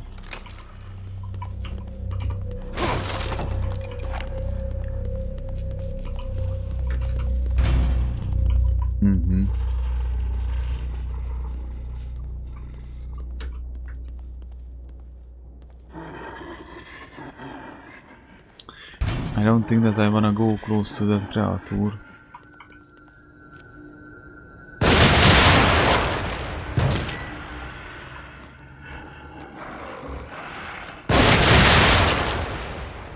Yo, this is very dangerous, man.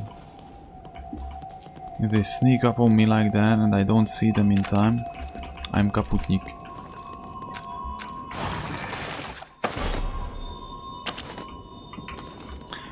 Maxing. Oui.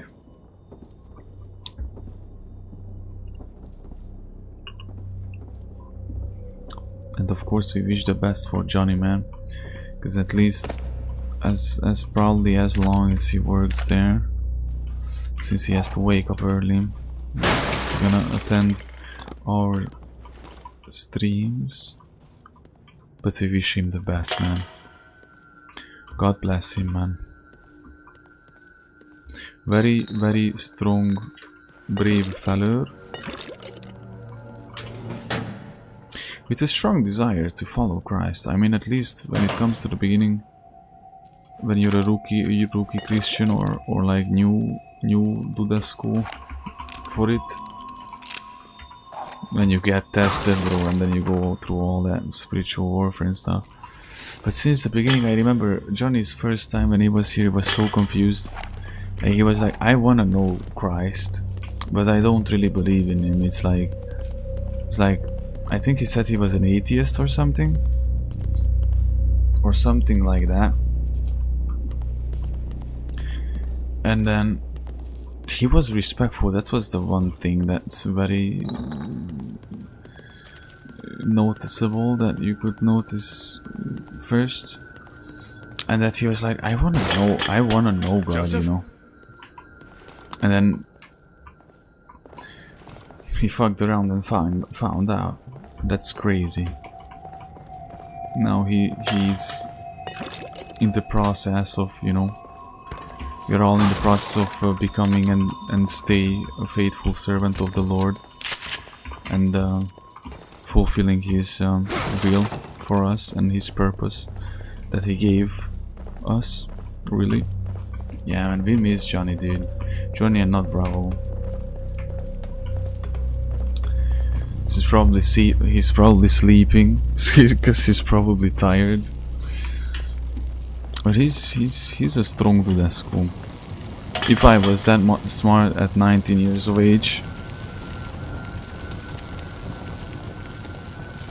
to actually find like Christ, you know, like he did, he chose, because it's all about the decisions. Like, I know that, for example, AJ, we had very deep discussions about this. It's good to know. It gives me a small comfort knowing that at least I'm not the only one that's being harassed by that with the school. I had a deep convo with AJ. I remember in the early KCD days that both of us were atheists, and both of us found Jesus when we were 23 years old. I can get the key.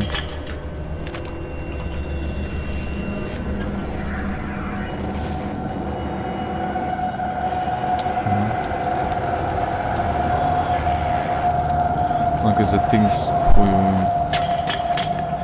so the point I want to make with this, what is that, dude? The point I want to make with this, like, I'm pretty sure that the Lord tried to, he was there telling me that he's real and trying to turn me, and you know, my heart was just not open. That's it. Pretty sure, AJ, if you think back, before you were 23, I'm pretty sure that you can think of moments where God was there trying to convince you, giving you signs, you just ignored them, you know.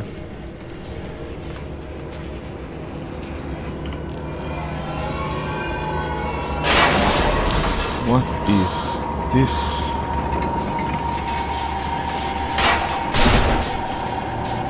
Bro, what's... Bro. This is really bad.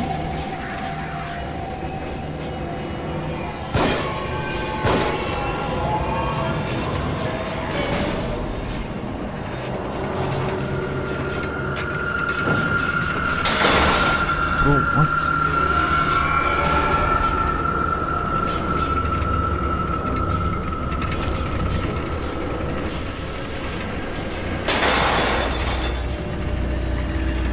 Are you serious, man?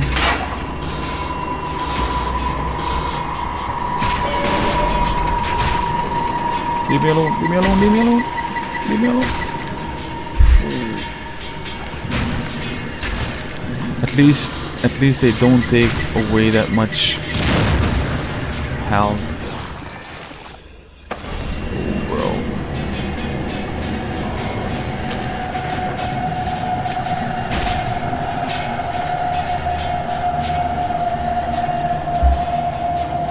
The sheep know his voice. Exactly, dude. Ooh, that's a very powerful one. That's a really strong verse. There's you know, like there are the sheep, and there are some sheep that are rejected by their mothers, and they are casted out. They're neglected and casted out from the herd, you know. And then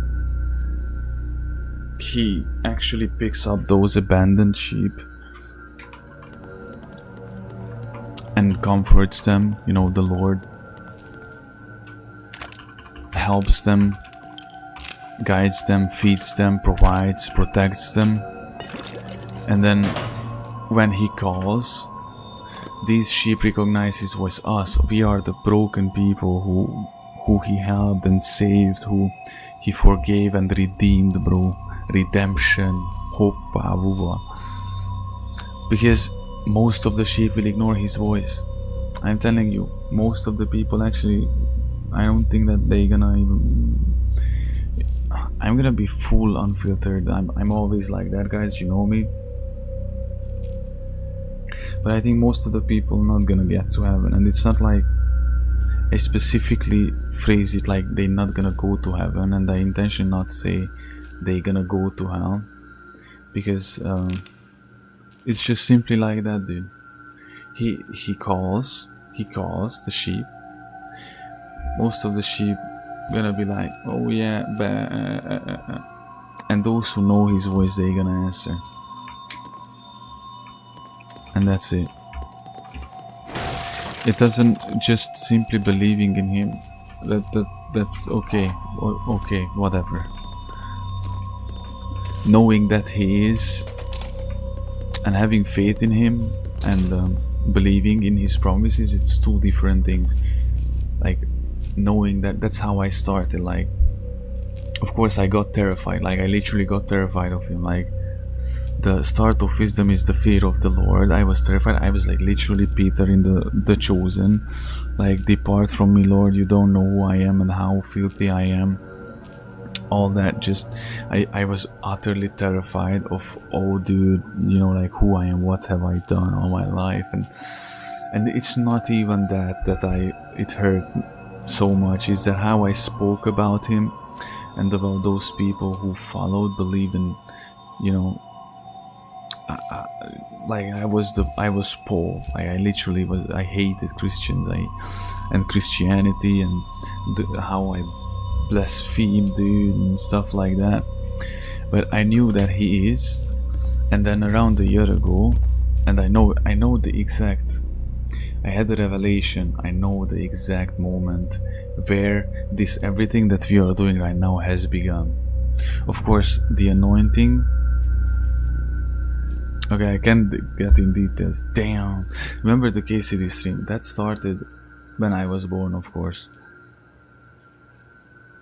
And then when I got, you know, the communion, when I did my communion in the church when I was, I think I was 12 or 11 or something like that. When I swore to the Lord that I'm gonna fulfill his will and that I'm gonna be a faithful servant of his and stuff. But I know the exact moment when everything just switched. Like when we went from 0 to 100 in a matter of seconds.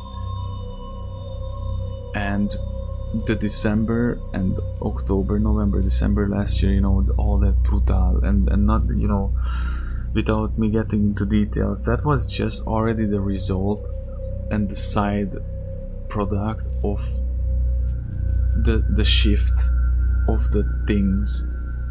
It's not, it really seemed like that's when it started, but actually it started a year ago. It started a year ago summer, when I made an oath to God, and I even have a written letter where I pledge. It's like, it's an oath from me to the Lord, and I wanted to read it in streams, but I realized like that's actually gonna be the first reveal, and I'm gonna read it out loud in the testimony, because it's brutal, by the way. But you will see. But I'm just saying, you know. It's so good too. I'm telling you, when you play a game like this, a linear game, it's in that regard, when we play in open world games like Witcher, remember we just went next to a river, bro. In Witcher 3 I remember when we were in Skellige, I was river maxing, because I was always going to the rivers, and brainstorming there. I remember even we read the Bible. I stopped next to a river.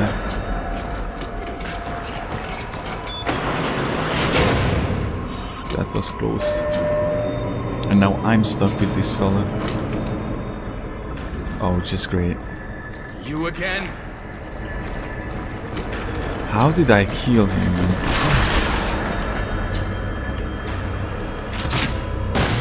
I clearly remember killing him earlier.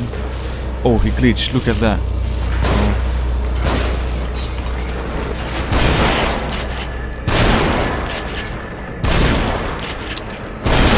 Finally I had a little bit of ammo, bro, and now I have to use it all up again. Nothing. And then he will revive it. Oh, just great. Just freaking great, dude.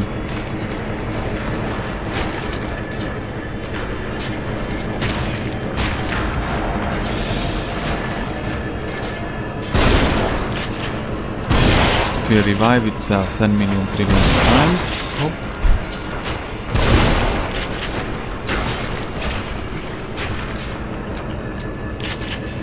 Hold on 1 second. I'm gonna read that in a moment. Just give me a quick moment here. Wait, the question is, do I have to do something specific? Gender specific. Yeah, like, you know, both the genders can poop and pee. Did you know that? It's crazy. Ah, okay. And I was thinking I already knew there is a god, but I did not know his name. It's just I read. Oh, I see. Yeah, I see. I know what you mean. I know what you mean. For example, I was spiritual all my life. I believed in ghosts, and I always believed and knew that there are different realms, and that there are different spiritual realms. I just didn't know or accepted that there's God and there's the demons and angels, and I believed that there was some higher power, that there are. I usually explained it with karma and fate or destiny, you know. Didn't really tie it to God. I was rejecting him very brutally. I think I was angry. I think low-key deep down. Because I remember when I talked to Christians, they were like trying to convince me, you know, that God is real. And I was like, he's better not be, because if he is, when I see him, he will not be able to face me, because I was mad at life, because I lost my twin sister. And because in general, you know, for my childhood and the life I had, and because all those drugs and alcohol, that was not just me being bored or anything. It was a bit deeper than that. Of course, there's no excuses, but you know, maybe I was low-key mad and I blamed him deep down, and that's why I rejected him. It's a bit more complicated than that. Of course, we could brainstorm about it 2 hours, but I intentionally not getting into the things, because for that I have to get into details, deep details, and I don't want to do that right now. It's so weird whenever people are like throwing this general kitchen wisdom at me, like we are born alone and we're gonna die alone, and that's so much not true, man. Like, that's so much not true. I was not born alone, actually. In the womb of my mother, in my muta, I had a sister. I was already protected there, and I was already... Phew, I'm getting emotional, damn. It always gets me, guys. It always gets me. And when I think of my best friend, for example, he did not die alone, because I was there.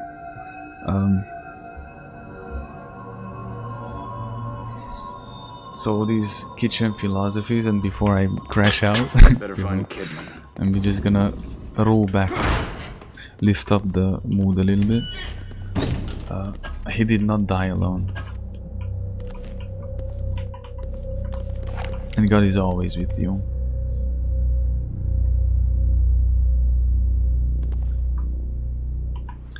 Kissing the wall with the that isn't that a Jewish tradition, by the way? You call it the cry wall, or what's that? And was that I don't know the full origin story of that wall, but if it's,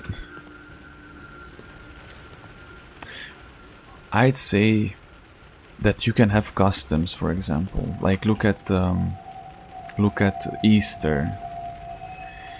Look at Easter, and then if German, you know, AJ, when it's Easter, the traditions, the good traditions come out, and you eat rabbit or whatever. In Eastern Europe, it's crazy. You can have customs. The Bible does not forbid you to have customs to your nation. A nation can have customs, as like, look at Christmas. Because people are like, oh, Christmas itself is a pagan thing, and it's like, what? You can have customs. That's not a problem, you know. This wall thing for the Jews, I might say it's that type of thing. The problem is that since we know that they are rotten to the core and they are influenced by the wrong side, and they are working hand to hand with the devil, just like the Muslims, you know. Look at that big rock they are visiting. They have so many pagan rituals, you know, the Muslims, both Jews. That's the problem with it. Because normally I wouldn't say that it's a problem if it's a tradition, or if it would be their custom. You know what I mean? I don't know if it's understandable. You know. Just that temple, the Mikhail that just mentioned. No, I'm not saying that, AJ. Oh, yo, don't get me wrong. No. I'm just talking about in general. Normally it wouldn't be bad if they wouldn't be bad, you know. If they wouldn't be evil, or if it wouldn't be for evil purposes, because they are all worshipping the devil. And that's probably how they get it. It's the ritual itself, you know. Just remember that actually through lust, how Solomon was influenced, bro. And then he was the one who built the temple, and then they were actually sacrificing babies there, dude. And nowadays, today, the baby sacrifices are the same, man. It's called abortion. Those are all baby sacrifices, man. That's brutal. That's insane, actually.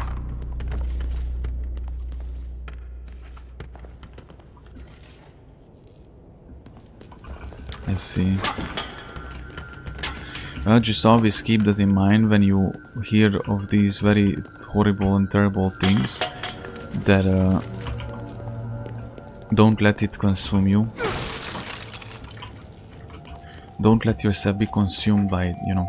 Because if I used to watch, I don't know what's wrong with me, dude, but I used to watch, I know just right now I could get on 3 websites what you can actually access from the normal browser. You don't even need Tor Onion router for it.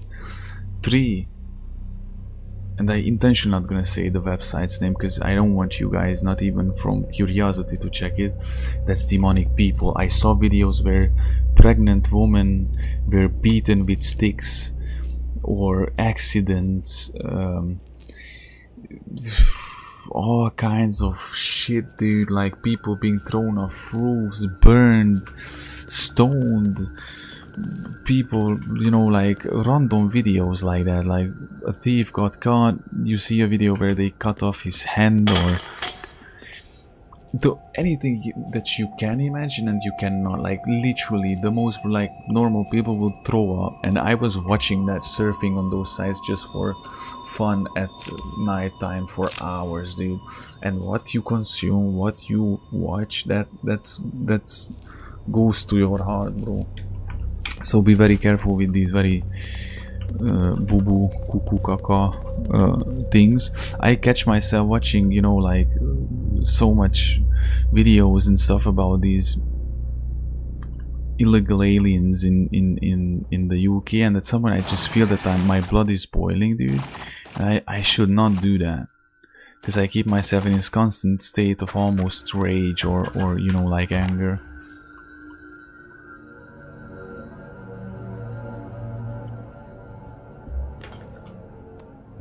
So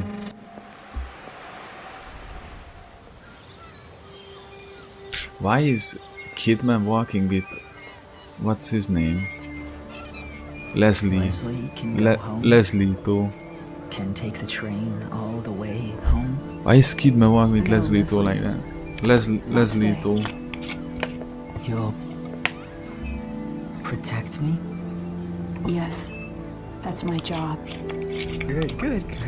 This is the When I first get time home, when there'll Kidman be actually had surprise. emotions on her face.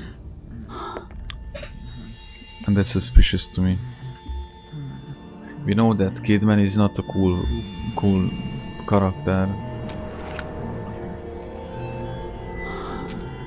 It's not your fault. I'm sorry. Stop. What did I just You say? don't understand. You don't know what you'll become. I do. I've seen Prove it. himself. Bro, You don't understand bro, what actually Rick's Leslie after. though, it's a miracle that So he's tell me, not cuckoo what is he after? or more cuckoo. After his mind was He's after synced with that Leslie. evil What, he guy. needs to finish his science The doctor, project? it's Don't because of the patronize me. doctor. I have orders.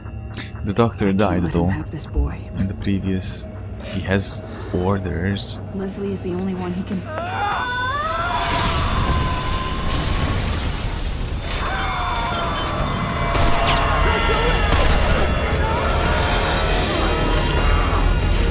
The problem is that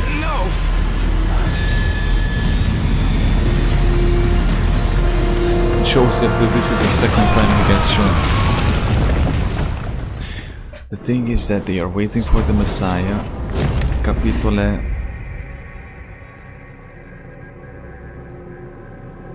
What? How you say 13? 13. 13 or 13? 13. Oppa. We have 2 chapters left and the game is finished. Ulterior motives. The problem is that they are waiting for the Messiah. They are waiting for Jesus, the Christ. Because you know Jesus from Nazareth, he is the Christ. The Christ is the title. It's not his name. It's his title. You know, Jesus of Nazareth, who was born in Bethlehem. You know.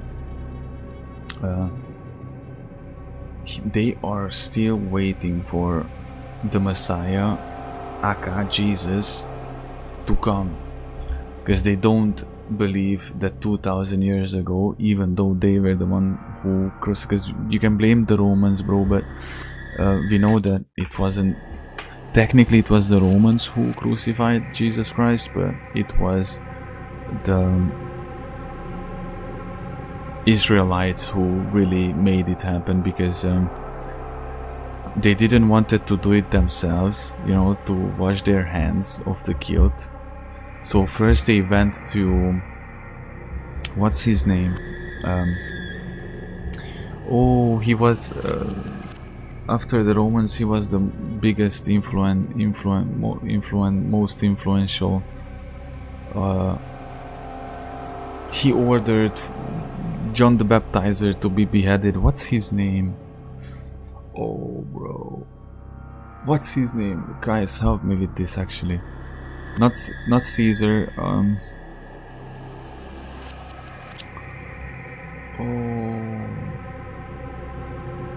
And then he made fun of him. He made fun of Jesus. The Jews brought him there. He made fun of him. He put the crown on his head. He was like, "Oh, if you're God, then show us something." They mocked him. They humiliated him, and then he was like, "You know what? Take him away. He's nobody." First of all, he knew that Jesus just Herodes. Oh yes, bro. Thank you so much, man, brother. Herodes. They took him to Herodes, and Herodes refused to get to order him killed, because just know that how Jesus walked into Jerusalem on the donkey. The people were celebrating him, and they were literally singing that Hosanna, son of David. Hosanna. What's that? I don't know how it's it on English. Hosanna. son of David. And Herodes knew that if he orders the execution of Jesus and he gets him killed, then there will be a rebellion, or people gonna actually be against it, and then it would cause so much chaos.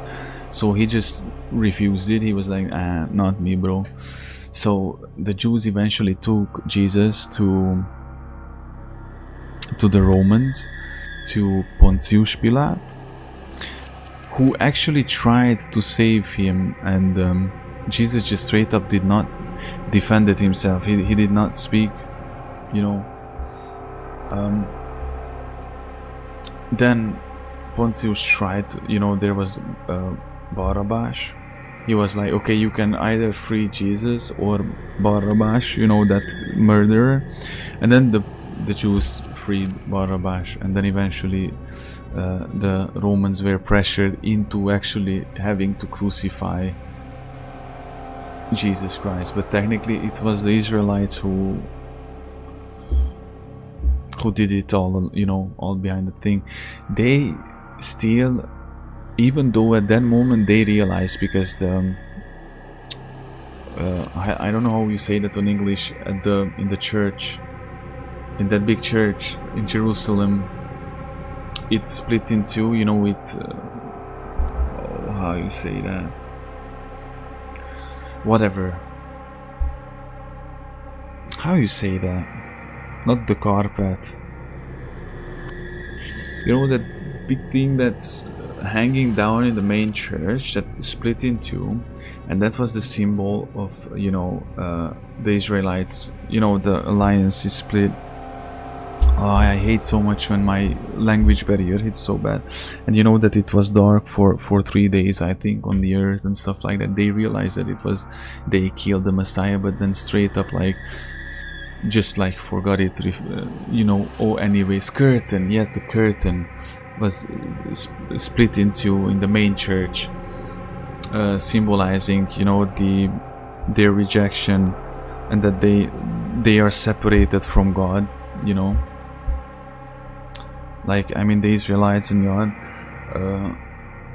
if you think about it, like what they did in that 40 days when Moses went to the Sinai mountain, that they just forgot like, oh, anyway, God, and they started worshipping the golden calf. The thing is, whatever you see that the Jews are doing right now, you have to understand multiple things. That first of all, and mainly, they don't believe that 2000 years ago Jesus was the Messiah, and that's a crucial thing for us Christians. That's the most important. Like, the crucifixion and the resurrection is the whole point of everything, right? But they don't believe that Jesus came back, and they are still waiting for the Messiah. Now here comes the Antichrist, in the theory that with this, then they're gonna think that the Messiah is the one they're gonna actually worship and then raise and stuff. That's gonna be the Antichrist. But they're gonna think that that's actually the Son of God, you know what I mean, the Messiah that came to deliver them. If you put this in the equation, you realize that they are in a completely full different parallel version with the reality. And then if you read your Bible, you know that what they did, they went into Canaan. After the desert, boom, they are led in the land with the milk and honey. And not long after, you can read the story when they are gang raped a woman that was actually a not foreigner, I don't know how you say that in English, but it was not of them. No, there was a Dudasco with his servant going through the city, and it got dark, and they took the servant, the woman, and they literally gang raped her until she died. And those were actually the Israelites. You can read it, bro. You can read about it. Like, literally, it's at the beginning when they get in Canaan. I'm telling you. So it's nothing new or nothing that changed in them, you know, like when it comes to the Israelites. I'm just saying. So, I know that, by the way, there's an Antichrist. Since the devil doesn't know when Jesus will be back, he's completely blind in it. Nobody knows, bro. He has to have an Antichrist every generation. So there was an Antichrist when, in our generation, there will be another Antichrist when we get old. There was an Antichrist before we were born in the 70s. There was an Antichrist when in the 20s, you know, just because he doesn't know he needs one every generation, you know.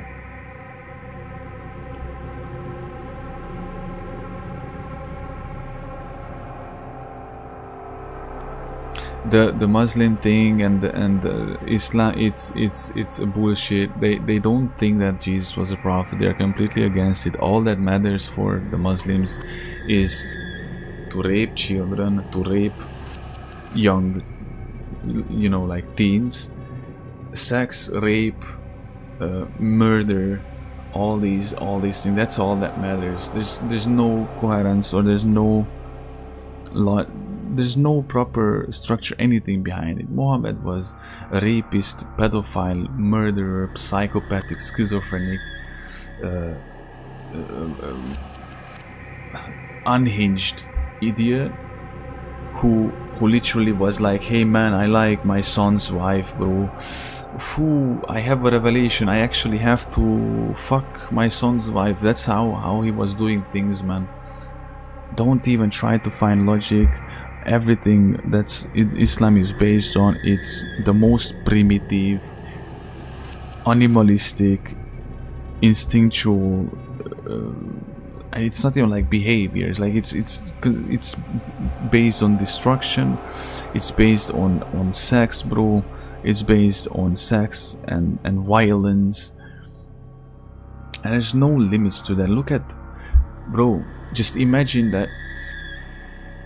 If you live in Iran is one of the leading nations where the most sick children are born with disabilities, because they imagine, like, you go through centuries, like we live in 2026. Now imagine that your nation went through centuries of inbreeding, bro.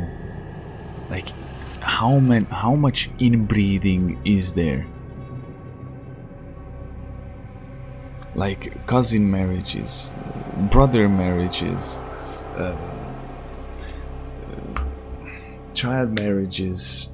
It's all about pedophilia, violence, sex, and by the way, the biggest gay community is not the LGBTQ. It's the Muslim nations.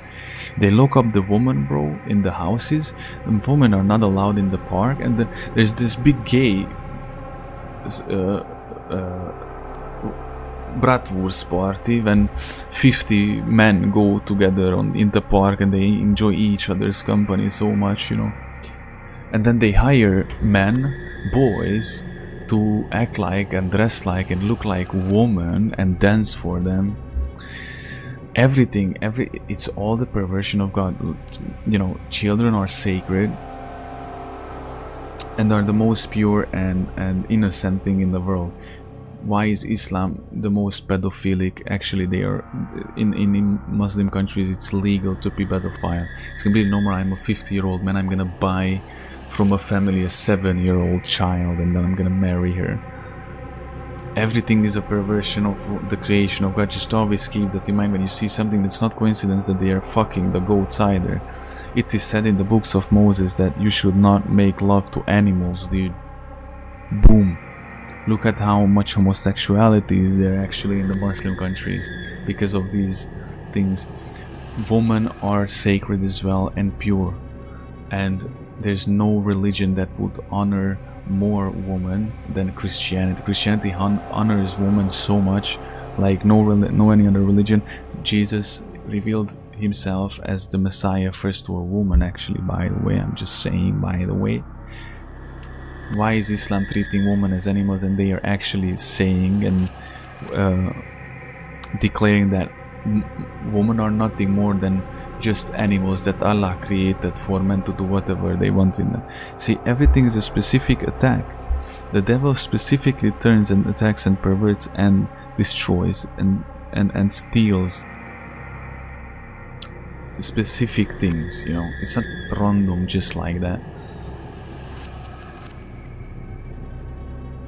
Did you say Christian Bible? Yeah, but they can't prove it. That's the thing. Like, my biggest argument with the Bible is that it goes completely brutally against the human nature and everything. Look at Islam, 72 virgins. That's exactly what an idea of a very sexually immoral man. The idea would be about heaven. Oh, I'm gonna have 72 virgins, and even when I fuck them, they gonna be virgins again.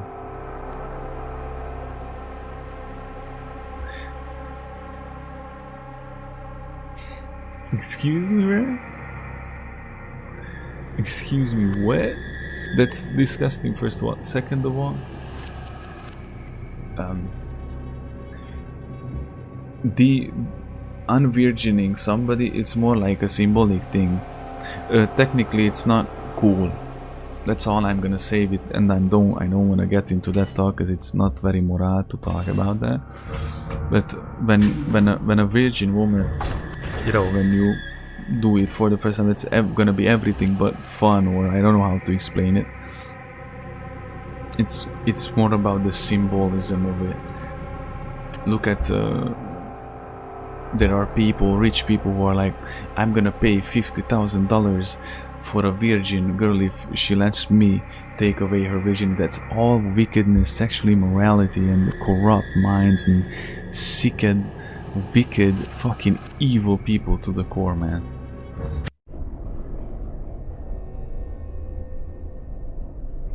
The Bible was written by 40 people, different people, through hundreds of years.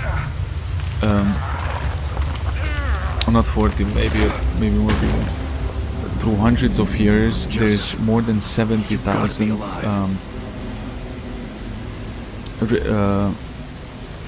how you say that? Oh, let me translate that, because I need this word right now to make my argument.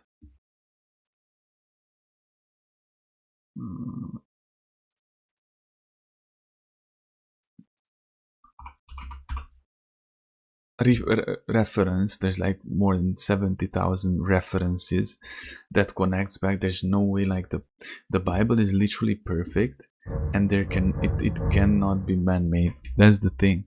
It's so complex, it's just so perfect, and everything that it says goes completely against human nature, and as it is structural, it's just way too perfect. It cannot be man-made. Oh, Isaiah. Ooh. Isaiah has I have a very favorite verse from Isaiah. Let me I had this in my mind actually all day that I want to.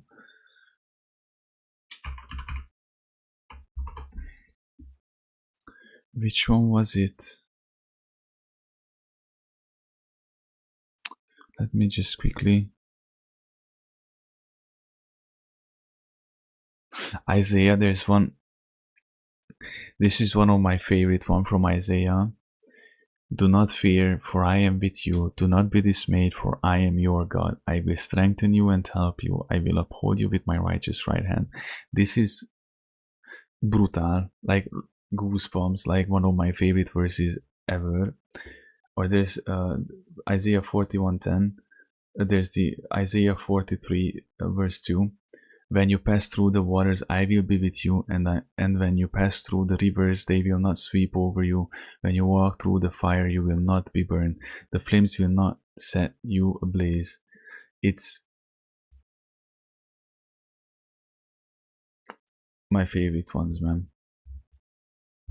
One of my favorite ones, of course.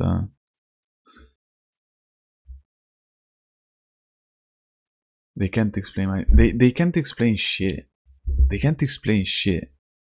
Like, imagine, that's why I'm not debating with anybody about anything. First of all, you can wrestle with the pigs in the mud. you're gonna get dirty and they gonna actually like it. Second of all, there's no reason to start debating with people who already made up their mind and they are not listening to understand, or they don't want to understand or be convinced or anything. They're just listening to react. Like look at Sam Shamoun, bro, when he debates Muslims. It's crazy. It's a completely waste of time, dude. The moment you sit down, just imagine you sit down with somebody at a table who thinks and worships somebody who he knows consciously that married a 6-year-old little girl, bro, and don't even like, and then married her and then made love to her when she was 9. You sit down with somebody, sits in front of you a person who, when you tell that person this, that person is gonna be like, nah, it's okay that he did that. What am I supposed to say to a person? What am I supposed to tell somebody who agrees with a pedophile or pedophilia? You know what I mean? These people are evil. These people, there are, of course, exceptions, and there are Muslims who turn to Christianity and stuff, but when you sit down with these people, they're gonna lie. It is sad. They have a verse for it, that they can lie, they can say whatever in order, they can even pretend that they are your friends to deceive you and stuff.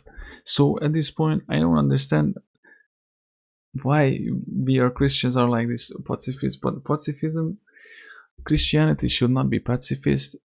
Violence sometimes is the answer, and this is in this very case of scenario, you know, that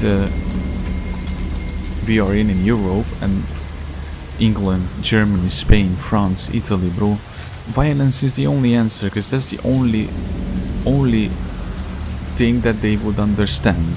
If you start deporting them, if you would shoot them on the borders when they try to illegally enter, like how you should be, like if you try to enter Poland illegally, they shoot you, like as they should, then they would not be like this anymore.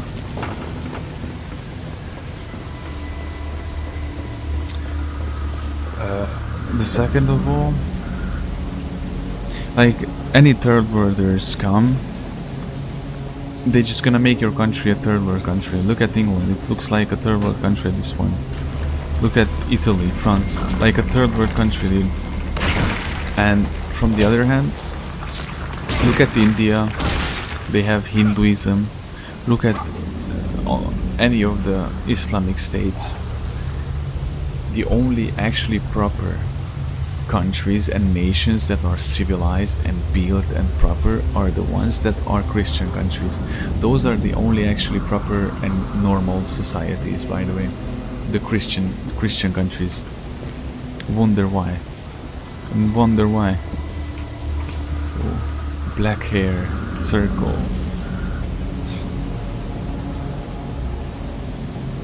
Yeah, and the thing is, there's not, even if you take the Greek mythology, even if you take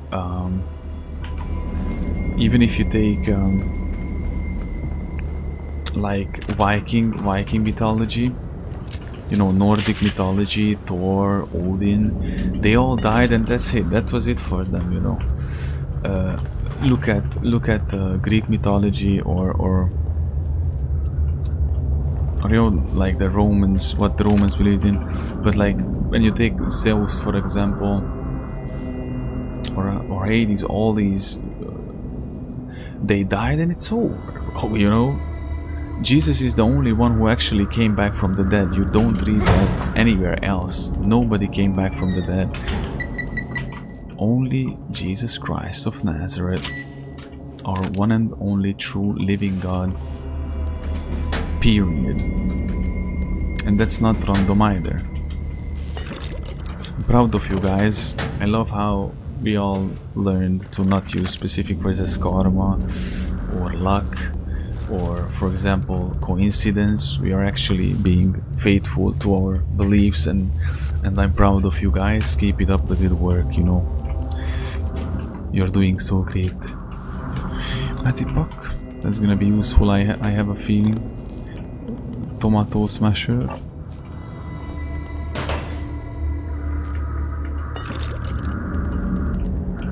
Buddha didn't do that shit, as Mel Gibson said.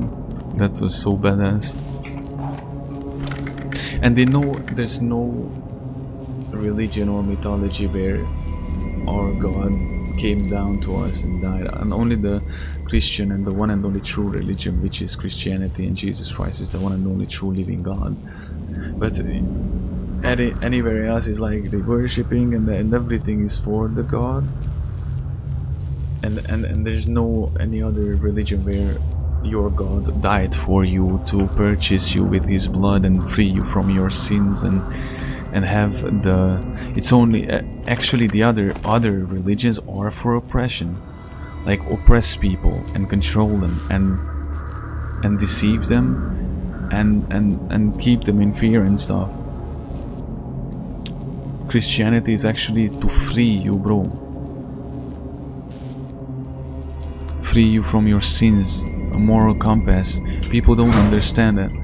They think, a lot of people think that moral is objective, is subjective. It's like, what the fuck are you talking about? Moral? What's morally right and what's morally not right? It's objective, dude. There's no if it would be subjective, that would be irrelevant. If you think then raping a 12-year-old girl it's okay, then it would be okay. That's why I don't like absurdism and that nothing really matters in this world and nothing has we're gonna die anyway, and nihilism, you know, and that nothing matters really because blah blah blah, bro.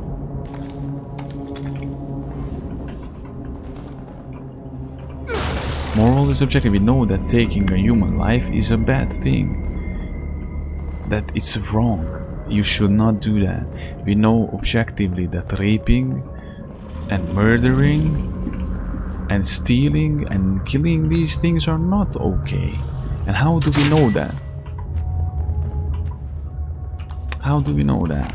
Somebody taught us, right? And how interesting that there's the Ten Commandments, which somehow actually teach us the very most important things that we have to know. So it's obvious if you truly sit down. Okay, that's not possible, I see. If you truly sit down and consider with an open mind and open heart, then you're gonna understand the truth. As long as you refuse, you're just gonna be a blind man. Because as soon, you don't even have to go that deep, you see obviously that the Bible is the truth, that Jesus Christ is the truth, the life, the way and the truth, you know.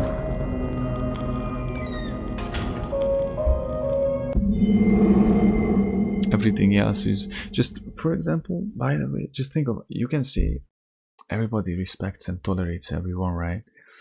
Christians should not tolerate blasphemy or any other religions, by the way. I'm not saying that we should behead people, that's the Islamic people, but if you are come to a Christian country, then you should respect Christianity.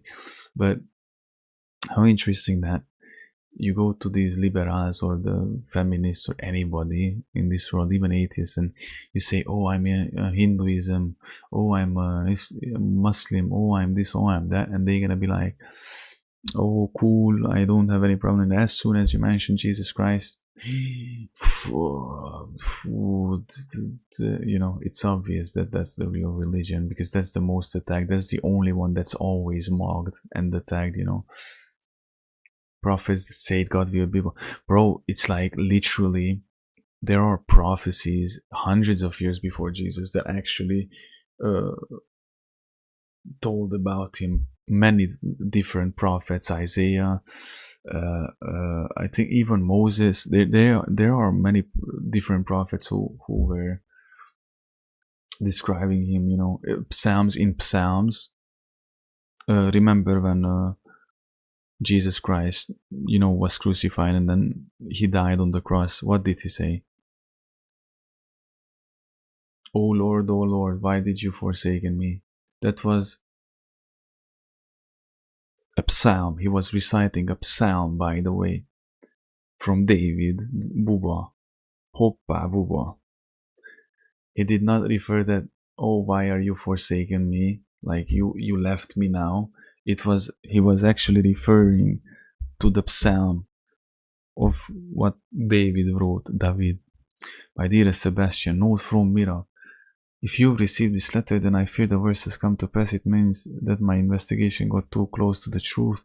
It means that you may never see me again. I'm sorry I kept from you, but it was to protect you from either the truth or my madness. I've enclosed a copy of my files. Okay, so Mira got into something and somebody kidnapped her. Never received them, but if you do, it's up to you. Finish what I started. Please find justice for Lily and for me. Bro, Sebastian got the biggest help. His wife got killed, his daughter got killed, man.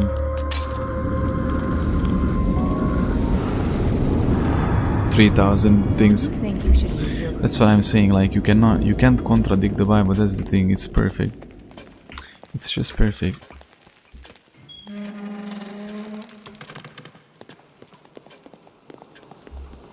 And by the way, Muhammad was like 700 or 800 years after Jesus died, by the way. And then, of course, in the Quran, when they talk about the things that the Bible, because it was copied, it's a shitty copyright, by the way. It's not even like copied the Bible. It's perverting the Bible, just taking out things. For example, they are saying that Abraham and his son, and then they are talking about completely different. In the Quran you can read that Moses and, for example, the son of Abraham, they are in completely different places where they actually were. Like it is said that they lived in places where they never even went, for example. So that's what it doesn't matter what the Quran says. The Quran is a piece of shit. It's completely irrelevant.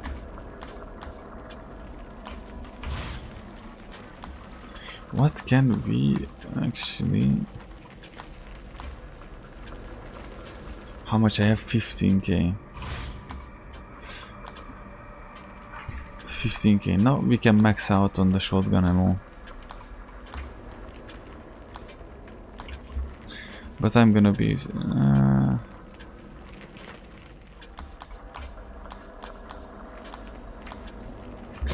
let's go with shotgun ammo to max it out. Feel me, guys?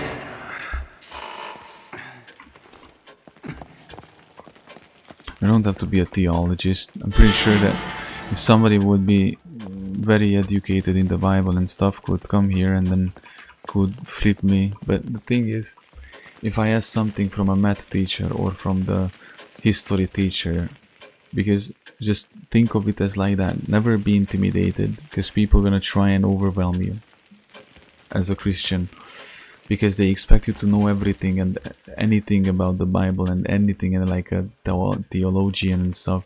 Yes, you should have till the last day of your life you should learn, and you should ask for wisdom and gain wisdom. But if think about the school, there are professors, even like doctors. There's no one doctor that knows everything. There's anesthesiologic doctor, there's orthopedic doctor, there's this doctor, there's that. You can you have a limit to understand. It is said in the Bible that you can't comprehend God, by the way. As a human, you can't comprehend. He's just so great and so complex, and you know. But the thing is, if somebody catches you or somehow overwhelms you related to the Bible, for example, just think about it. Like, if you ask something about history or mathematics, you ask your mathematics teacher about mathematics, and she's not gonna be able to answer to you. That means that mathematics doesn't exist? No. That means that you don't know. But I'm humble enough to know that I will not know everything, and that I have to learn, and you know, be smart about it. But if I don't know something, I'm just gonna know that I don't know, man. You know what I mean? Not start talking every way around about things that you actually don't know, and then you talk stupid, retarded things. Lol. About the stream cut off. I think the stream gonna cut off, guys. No. Okay, reconnection successful, guys. Looks like hit the spot there. It's justice means if you sin, he has to punish you, and he knows we're on. Yeah, but it's not like he has to punish you. That's the thing. That's the thing. Like, that's the thing between before Jesus and after Jesus. Because before Jesus, just there was instant justice. You did something, boom, boom. But since Jesus, how many times God spared you, AJ? I'm asking you. There are consequences to our actions. That's a completely different thing. Like me lusting, watching porn, and rubbing one out. There are consequences. I'm gonna suffer from it because I'm gonna detach my divine connection with the Lord. I'm gonna have to. It's gonna take a bit of time until I can recover from it spiritually, because my spirit is gonna be disturbed. I'm gonna be more numb to the voice of the Lord. I'm not gonna hear him that clearly. And you know, there will be anxiety, fear, and despair in my heart. But he spares me because the righteous falls 7 times when it gets back up. He knows that your spirit is willing, but your flesh is weak, man. How many times? That's the whole point. The grace of the Lord, man. That's why he died for us. Because there would have been no any other way for us to get off with it, you know. Just think about it, AJ or Michal. How many times, you know, just in the last couple of months, you did something you shouldn't have, you said something you should, or you were something you shouldn't have been. Let's say lust, for example. That's the easiest example. And he spared you. You would have deserved punishment, but you didn't got punished. That's the point of it.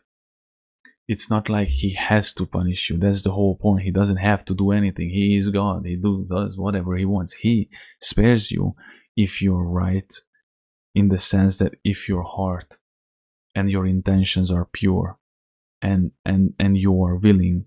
Because there's a difference between me willingly just jumping into sin, like, oh yeah, watching porn, being miserable, being hateful, and there's another thing that I'm trying and fighting with all my might, and I fall short.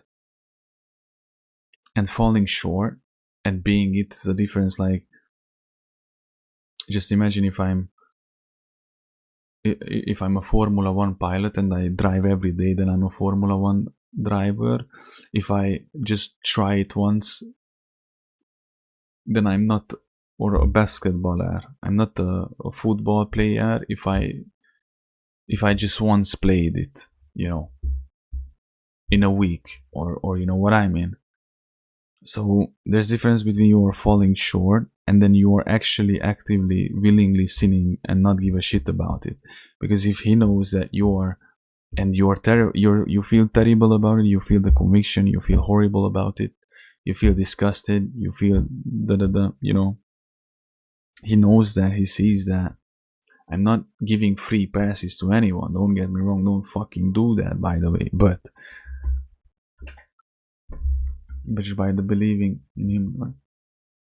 Yeah, exactly. I know, I understand. I'm just saying, because how you wrote that specifically, I just wanted to correct that, you know, like, he is a just God, yeah, true, but it's not like he has to instantly punish you.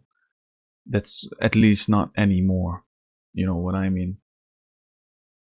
Because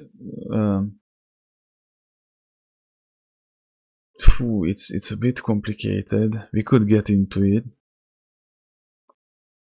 but it's all about the heart posture, faith, and belief. And because, for example, If you only knew where I was just 1 year ago, dude, I could not this up 2 years ago. Unbelievable, man. And since then, how many times I still fell back in the same scene, you know what I mean? But I did not accept it. I did not make peace with it. I am in war with it.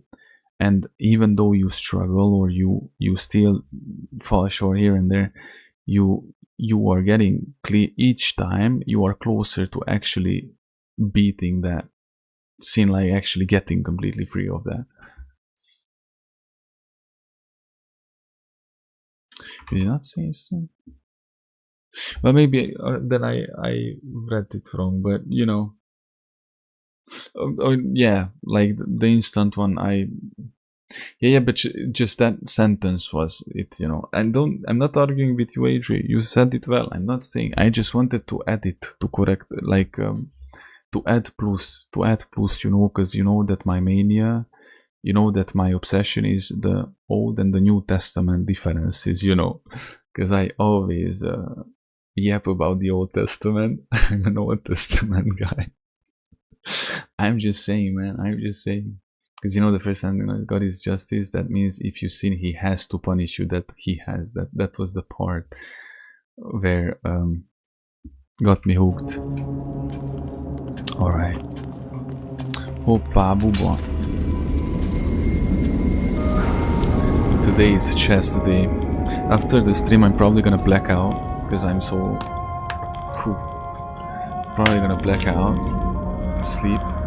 And then wake up and I'm gonna do push-ups.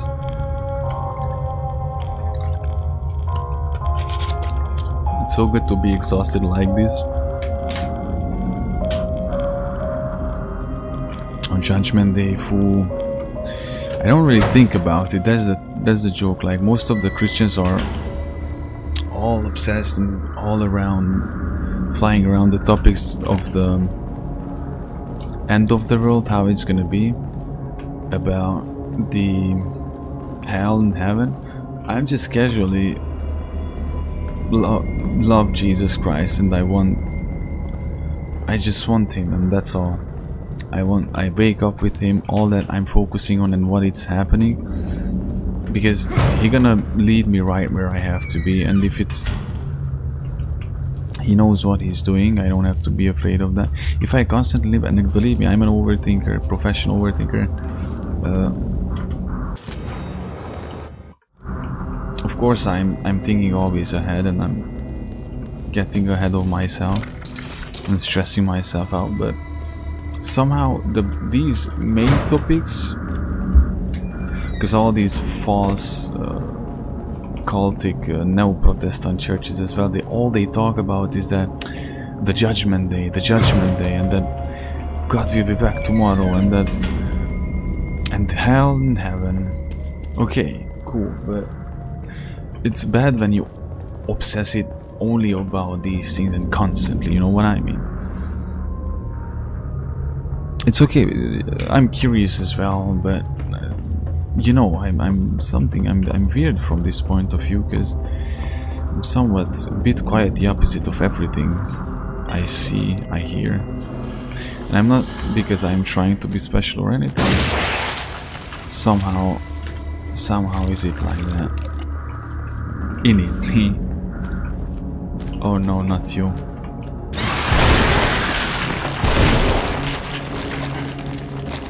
Burn. This is a dangerous one.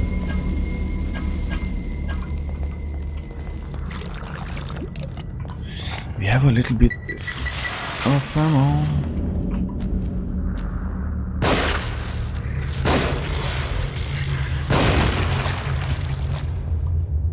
Guys, there's this chapter and one more chapter, and that's it. We are entering the finale here. I don't know if you noticed that. Do we have syringe? We need syringe. I don't want to use this because that gives me so much ammo, HP. And tonight we're gonna pay that redemption. That's so crazy, dude. The pig. Oh no, bacon.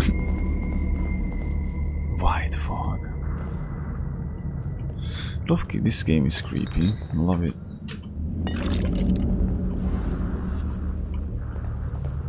Overall, this game was pretty long, man. Just think about it.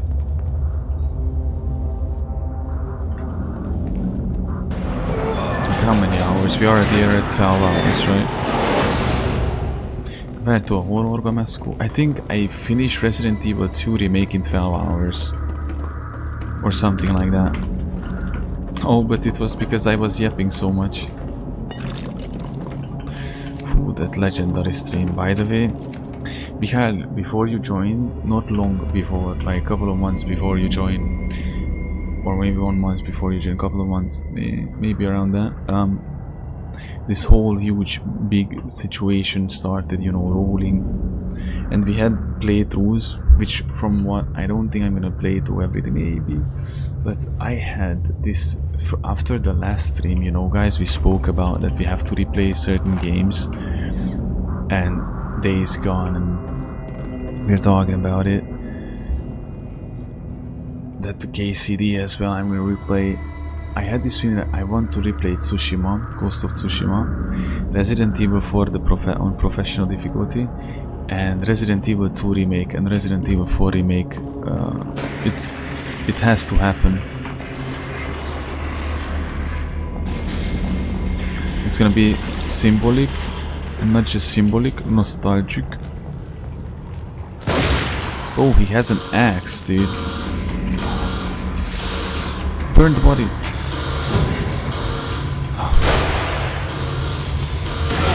This game literally wants me dead, dude.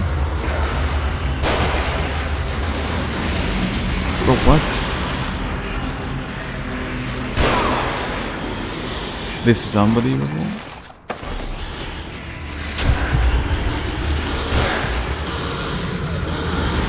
That freaking sniper, bro.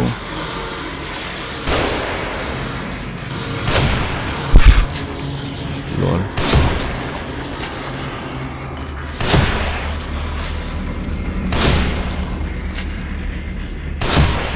Oppa, did you see the CSGO? The CSGO reflex.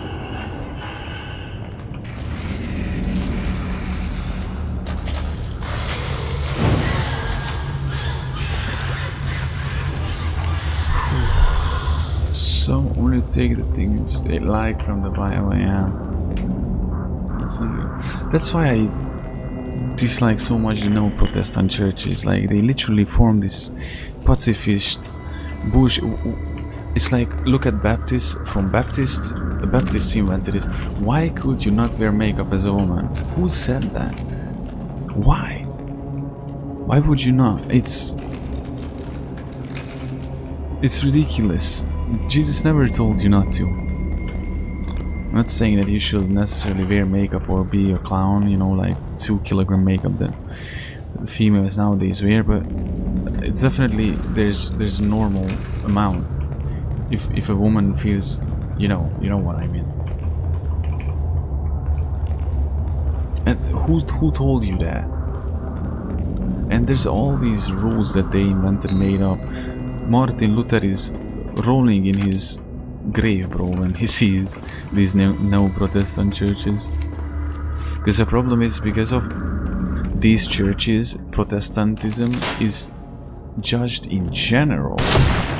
So if I say I'm Protestant, people will not associate with the Reformed as just like Cola Light Catholicism. They're gonna instantly associate with those people, and they're gonna misjudge me. But not that I care, because who cares, but you know what I mean? It's hard to explain what church am I. Remember when we were in the Witcher streams, and Johnny and not Bravo asked what church am I in? And it was pretty hard to answer that because of this very thing. It's like religiousness. I think religiousness is a beautiful thing.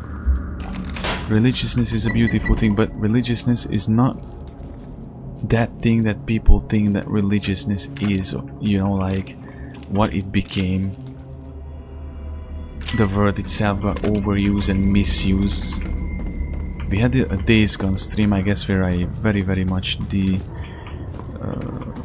expanded my opinion on that. You know, that religiousness is cool. There's religiousness. How should I explain this? Fool. I had a good analogy. The problem is that I'm very tired, like in every way, spiritually, emotionally, physically, and my thinking, my brain is not braining in the moment as I would love it to brain. But there's a ritualism. It's like, that's why I don't really like orthodoxy, because it's a bit too much like ritualism and more idolatry in that. Catholicism, it might be the perfect midway between Reformed and or Orthodoxy, but I like Reformed. Reformed is literally like Catholicism without the main problems of Catholicism. You know, there's this very thing introduced in Reform, like Martin Luther. This is what he introduced, like, you don't have to necessarily be on your knees to pray. You can pray anyhow with your own words, and that's good. It's like, I'm laying in the bed and I can pray to the Lord. You're not gonna take it less legit, or if I'm sitting right now and I pray, you know what I mean? Because that's what in Orthodoxy and Catholicism is, that you have these rituals that's a bit too much at some point, in the sense that the law was made for man and not man for the law, you know. Take it, the law of Moses. Law of Moses was made for man and not man for law of Moses. People take it a bit like how Jesus taught the people, like, and then he talked with the Pharisees, like, okay, it's the day of the Lord, Sunday, don't do anything, work, do everything in the first 6 days of the week, and then the 7th you chill, okay? But if your cow falls into a pit, you will not help that cow, you will not rescue your cow on the 7th day out of the pit, or if it falls in a well, or you know what I mean, like, you would not heal people. Like, just think about the hospitals. It's Sunday, we're not gonna heal, we're not gonna work because it's Sunday. Like, what the fuck are you talking about, dude? So I would never give up my church. I know why specifically God made me actually a reformed. It all makes sense, bro. It all clicks, but it's hard to explain to other people, especially those people who already make up their mind on a specific thing and they don't have an open mind. I don't neglect or reject Orthodoxy or Catholicism. I just simply, and I love it. I mean, Catholicism, it's beautiful.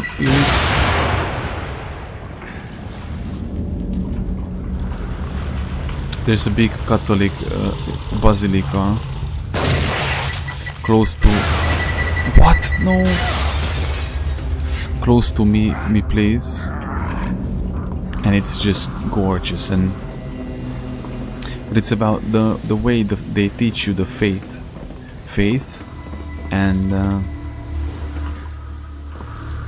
I realize I have to focus a bit more. Look, I speedrunned getting wounded, dude. He did that, exactly. And this is just, remember what he said to the woman who he first revealed himself as the Messiah. Like, you no longer need to go to a specific church, or you can worship the Lord anywhere. Go into your room, somewhere quiet, and pray there. He listens to you.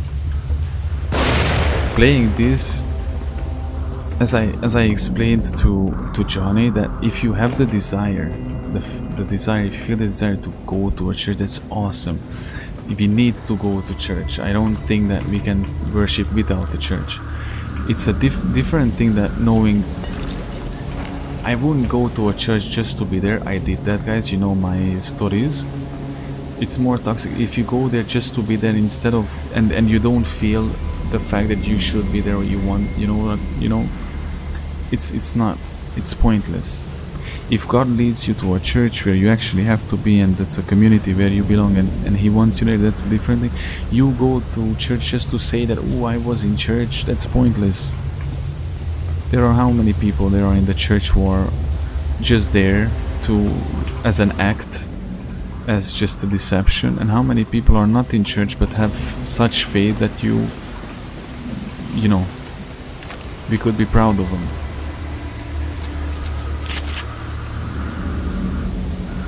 If I get on my knees and I kiss the cross, would you say that I'm an idol? I commit idolatry?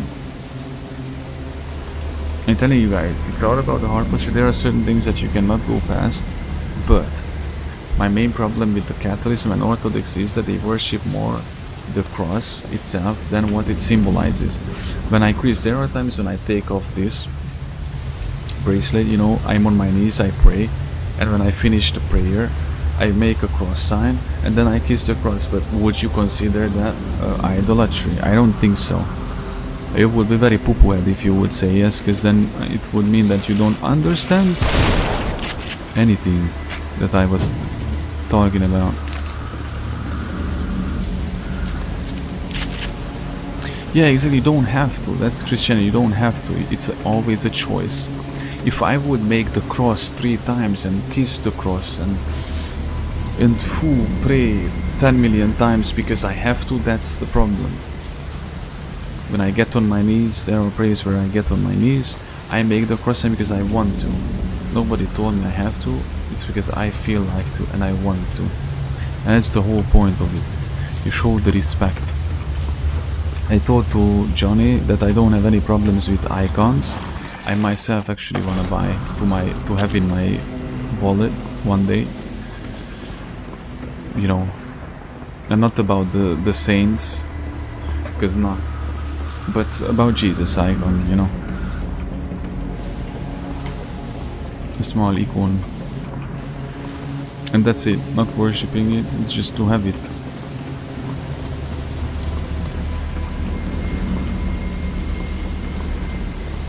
You are allowed to have things like this. That's the problem. Like the Neo-Protestants, they somehow you walk into a building, there's not, it's disgusting, man. I'm gonna trigger myself, actually, leave me alone. No, I almost triggered myself. Ooh, that was close. Oof.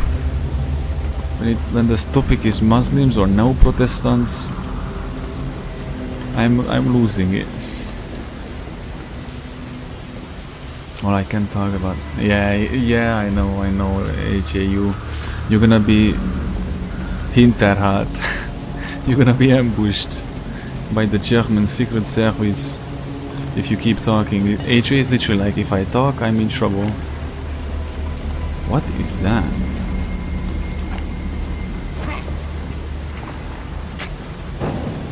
Okay, so but I can't say everything here. It's okay, man, it's okay. I understand. One day just remember that when we're gonna go hike, there will be no stream esco, there will be no camera, microphone, there will be only the 3 of us, a campfire and the Holy Trinity in our presence, and that's it. We're gonna be able to speak freely and not about anything and everything. Cause yeah, I know. I get you, man, I get you. Don't worry. Headshot.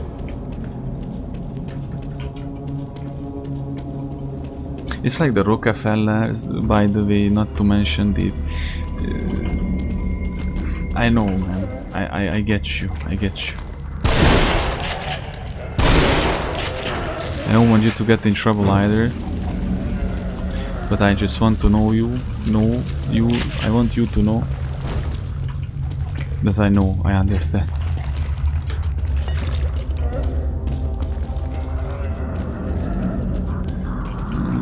Is there any other way? Oof, bro.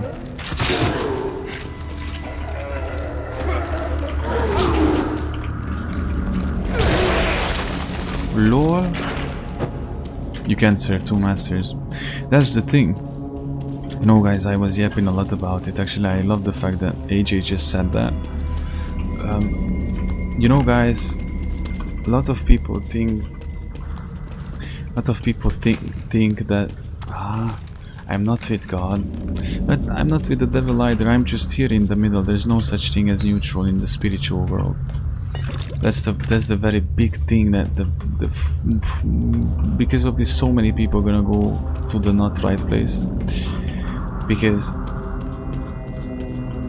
you can't be neutral in the spiritual realm. You either serve, the easiest I could put it, you are either with God or you're against him. It's that simple. If you're not with God, then you're playing in the other team, and that's not cool. You cannot be neutral. You cannot be this passive to say the least. I'm trying not to cuss so much. I don't know how well I'm doing. I'm really trying not to be so vulgar. I know sometimes it slips out, but I just want you to know, guys, that I'm really trying. Can I slip through under? YOLO. The body just said YOLO. Okay, I don't have Medipack. This game, man, honestly guys, this game is cool. Maybe it's because I'm a big Resi fan. This game is a really good Resi type of oriented game. Truth be told,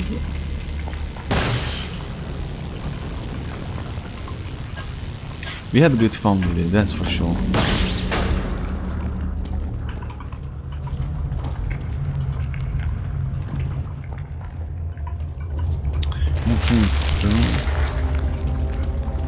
Oh, it grew back.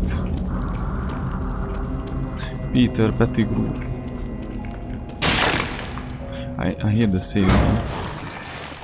Ah, we could do some upgrades. So what is this with Mira? No word from Mira since I received the packet. I'm afraid to take this evidence to my superiors. What Mira is suggesting is horrifying and may reach corridors of power beyond my reach. But the evidence she provided is enough to convince me that Lily's death was not accident. Okay, they finally accepted Mira as missing person case, but refused to involve me. They say it's because I'm family, but I think that they consider me a suspect. Investigation has stalled, but for the sake of the family, I will continue. Whatever happened to this dude at school, man?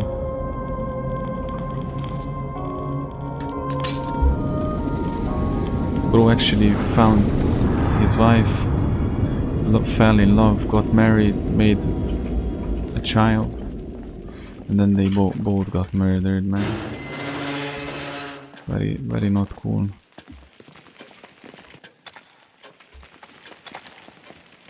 Wait, what's happening? Have you forgotten something? Why is the whole hospital, look at that, it's like falling apart. Ah, no way! Tatiana Gutierrez. Nurse at Beacon Mental Hospital disappeared while working a late shift. No evidence of her ever having left the building. Missing, but she's...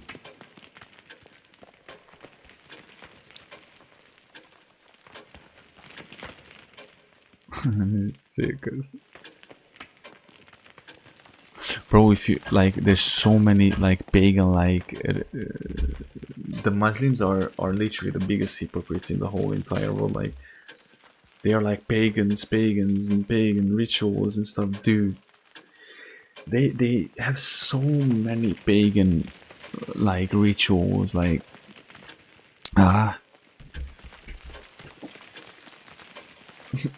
AJ's. This is AJ right now. We got this deep into the situation.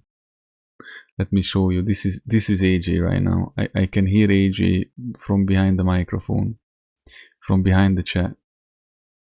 This is AJ right now. Why is it not showing up? Hold on. Why is it not showing up? No. This is AJ. er hat mich von 1,50 Meter hohen Kante runtergeschmissen. Und da hat er gedacht, dass ich geholt hab. Also erzähl mir nicht.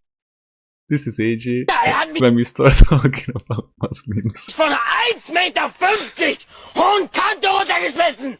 Und da hat er gedacht, dass ich AJ, you have to teach me to be like this, man. Fool, I wouldn't, even if I wanted to, I couldn't be like this right now, but one day, man, one day, I'm telling you, one day, I'm gonna be able to crash out like that. No, that's all the three of us when it comes to the M word. Like, generally, sometimes we actually have to be careful not to trigger ourselves because it's so annoying. Because we are so clicked, well connected with each other, you know, spiritually, and we are soulmates, and we actually, you know, that before you come to this life, then God showed us our lives and was like, we actually accepted it. Like, he said, yes, send me, I'm good with it. And we probably in heaven, we made like ties with each other. Like, we know each other, bro. We didn't meet. That's the craziest thing. Like, we didn't get to know each other. When we did, we knew each other already, and we were destined since we were born to meet. You know what I mean? Like, when we're gonna go for that hike, there's gonna be a brutal legendary moment, because of that's gonna be a result of, it's not even our dedication, I mean, of course, our faithfulness and commitment, because that's gonna be a gift from God when we're gonna do it. But just realize it when we're gonna do it. Just think about it, that when we were born, all three of us, dude, that very moment was waiting for us already. That trip, that hike, you know. And that's crazy. That's just insane to think about. This normal conversation in German. We have to learn it. Like, the way it was just an ordinary any day. I don't know how to explain to you. Not very ordinary. There's nothing ordinary of me. Don't take it as an egoistic way. But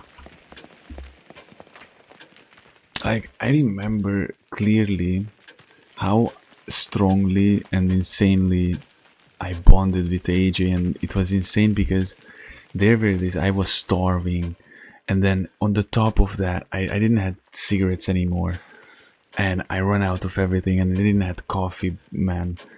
And on the top of this, they took the there was no water in the building where I was living back then.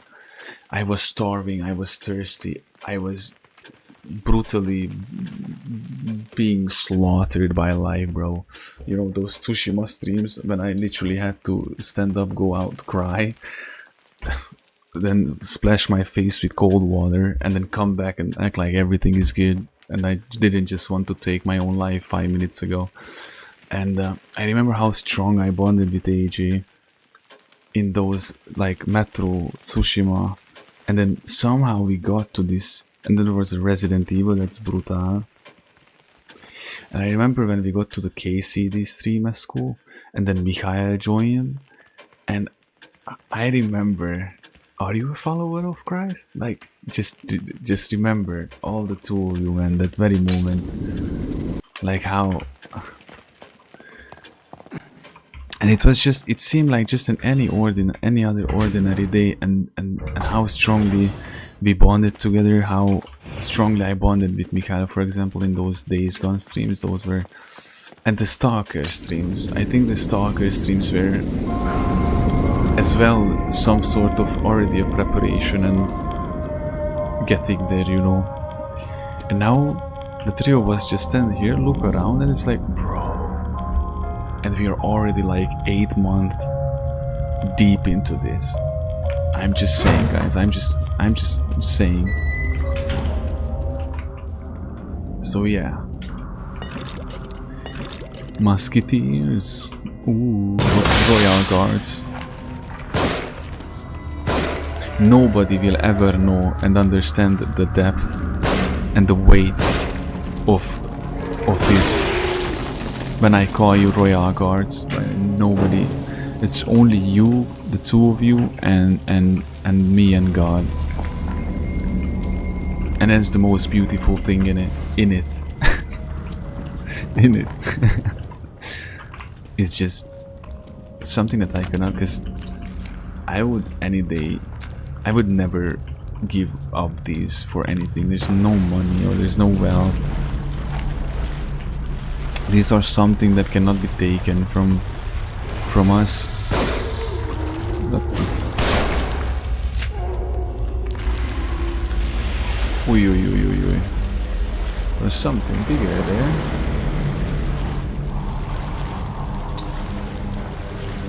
So yeah guys, I love you. Thank you guys for being there for me, even right now. I thank the Lord that He sent you guys, and no matter how hard it is, I can clearly see the stars shining on the darkness of my night when I look up on the sky. And I appreciate you guys, and I love you with all my heart. Virtual hug. And stay strong. You know, I'm not gonna come with the Dutch one there, Linder, been there. Like, stay strong and stay with me. And stay warm.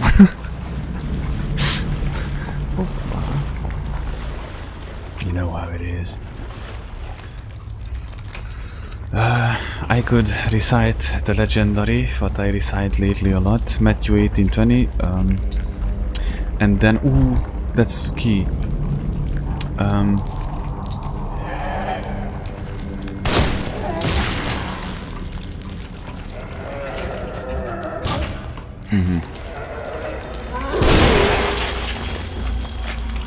Matthew 18:20. Dutch now. Bro, was like that actually. I can, bro, wait, tonight we're gonna see Dutch again. Dutch van der Linder Binder survived the Red Dead 2. Guys, no spoiler, but you. And as iron sharpens iron, that's my, every time I see these verses I think of you guys instantly, like Jeremiah 3:33. For me will never ever be the same, or any of these verses. In fact, you know, we had this trip with me and Michael in the Days Gone streams, like the 4:44 and 3:33 will never ever be the same ever again. Like, that's anytime I see those, that time specifically, or those verses that we read back then. Like, you know, I think the 3:33 was Jeremiah, that call upon the Lord and he will answer to you. But instantly, it's always those memories coming back to me. Whoa, dude, that would be crazy. Do you think that? The thing is, I cannot deny it either. I don't know where the Lord will take me, but that would be brutal. I always instantly, out of reflex, would come with that, oh no, what I was, but then again I instantly think of it, that's, God used the most broken people always to, man, it's just so brutal to think of.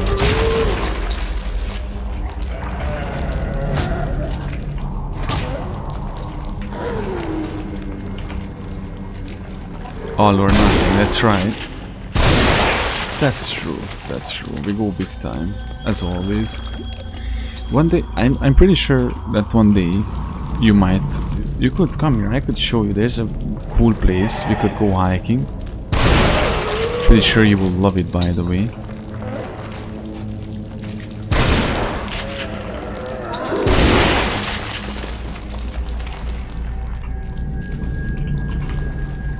God knows, right now I'm pretty sure that God already, since He already knows how it's gonna be, He's smiling right now at us. And He already sees how it's gonna turn out, how we're gonna do things. when we gonna meet, where we gonna meet, how we gonna meet, you know.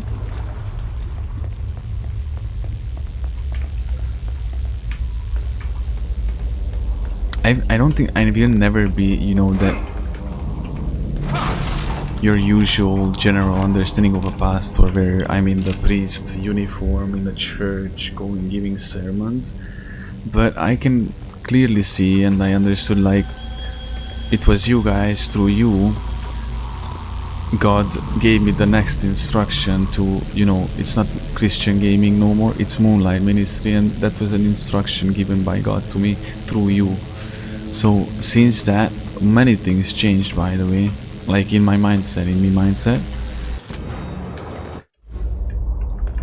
learned a lot, grew a lot spiritually. Hey. Ah, sticker wiring. Bro, no, like all food is forbidden. No food, bro. No food. We need to make Euro great again, that's right. That's right, man. Oh. Well, it's gonna be great again, that's for sure, I'm telling you. Right? It's not even that insane to imagine that in 10 years we're gonna be sitting on those Black Hawks with the Templar as a modern Templar going to capture back the Holy Land, is it? No, I always was telling you guys. It might turn out that... Guys, remind me that we have a key. When we go back to the save zone, we have to actually use the key. I might find... You're gonna choose which locker we should open.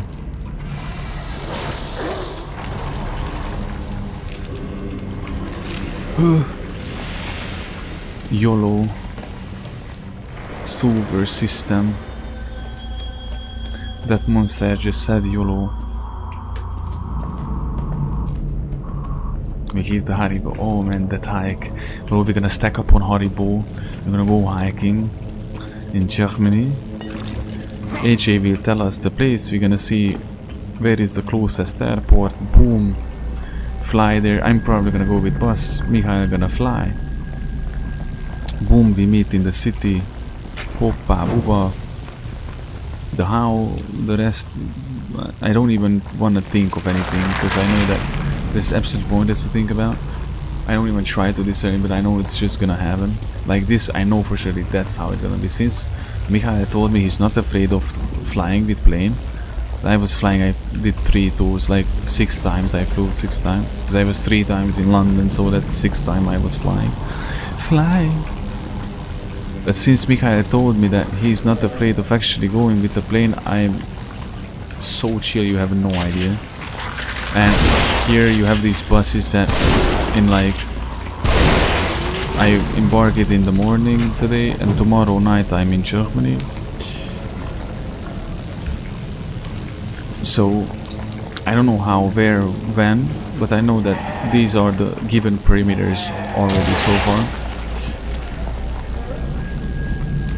But the other perimeter that I know 100% is that we're gonna have Haribo. We're gonna go for that hike. We're gonna buy those large Haribos. And a lot of coffee, dude. Like a lot of coffee. A lot of coffee, Haribo, White Monster.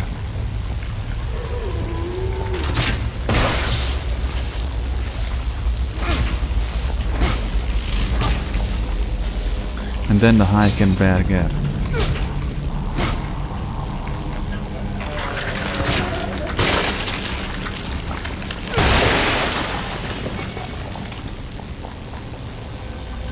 Ooh. Man, how good that's gonna be, dude. Drinking good German beer or German wine. Ooh, don't even. Daytime visiting couple of good churches, good Christian churches. Most likely either Reformed or Catholic. Germans are more Catholic, like in Romania, in the Balkans are more Orthodox. The West is more like Catholic, you know.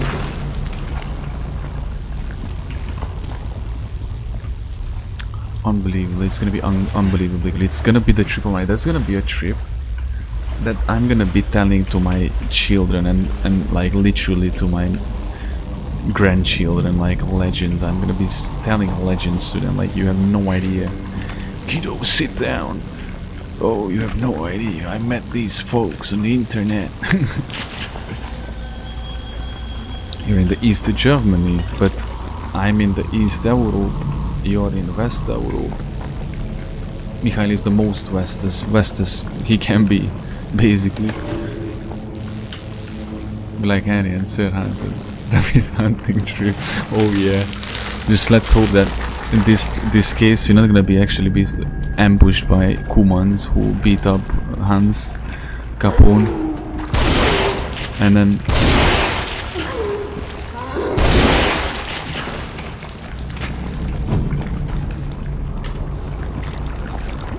East, okay. Well,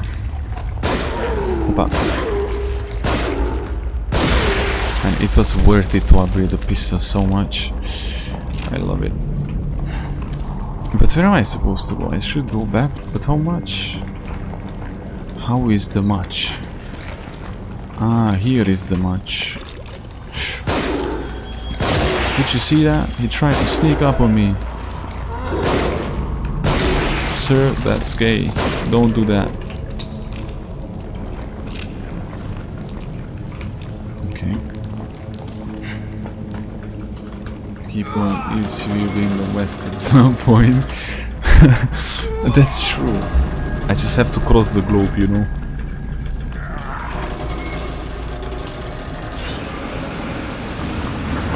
If I could just linear go through with no problem just on that one line until I get back to the same position where I was originally.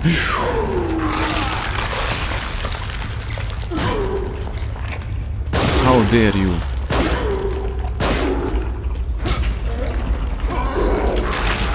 Ah, that was such a stupid idea. I should have just shoot him.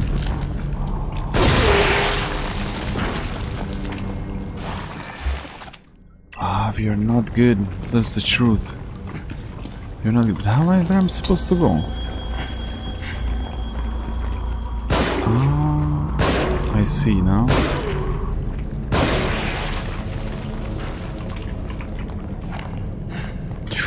HP missing head. They have two. They either have two heads or two faces. I can't decide if it's just the face that, because you can see that they have two mores in their head. It's like, I think they have two heads. Yo, bro, that was disgusting. Maybe able to do some micromanagements with the skill sets.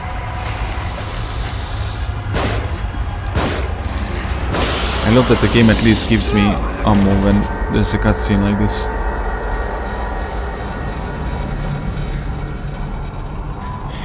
I can still do some very micromanagements in the skills. The very important thing that I wandered into some kind of nest. I have to remind me the key. I have a key. We can open a posta thing.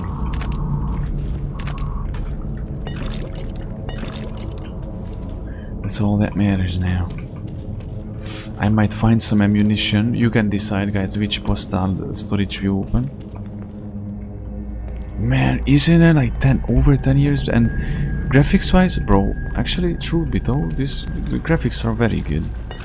I can sense that it has very Bethesda vibes, but in a good way, you know. But it's 2014. I think this game is from 2014. It's brutal.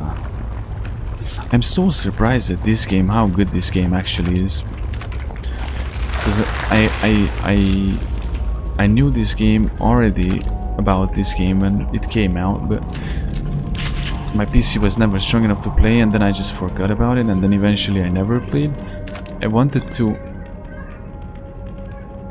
that came from outside somewhere. Once I wanted to play it, but I stopped very soon. And now I understand why I was just simply not supposed to play. Wait, can I? But it's really unique. That's what I like. It's really unique. Like the story, the gameplay, and the fact that it didn't feel not a single time monotone or anything. That's very cool. And in a game that has 15 chapters and long chapters, and it's a long game, dude. It's quite the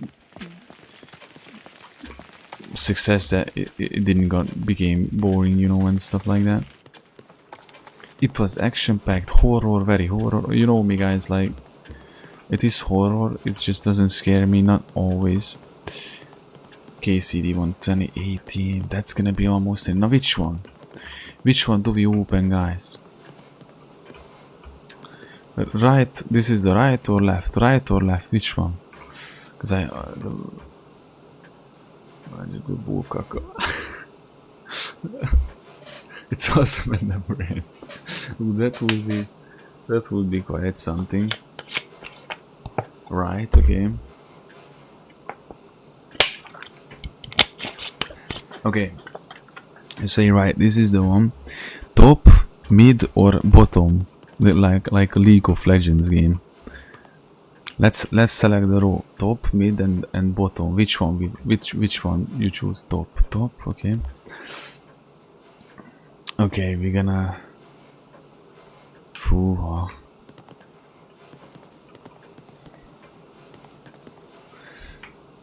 I'm gonna just randomly select one. AJ, Mikhail, hope that this is gonna be ammo, because if it's not, we're gonna be in trouble. Very limited resources.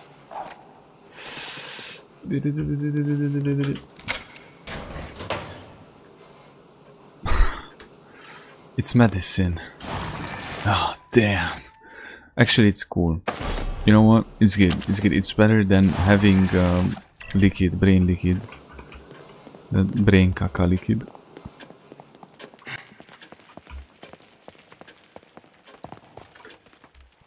I'm telling you, all this furry thing, all this LGBTQ thing, all this whatever thing, is just all the whole basis of it is sexual immorality.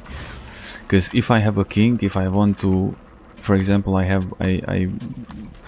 want to spice things up with my wife, and then I dress up as Leon and she dresses up as Helena, for example.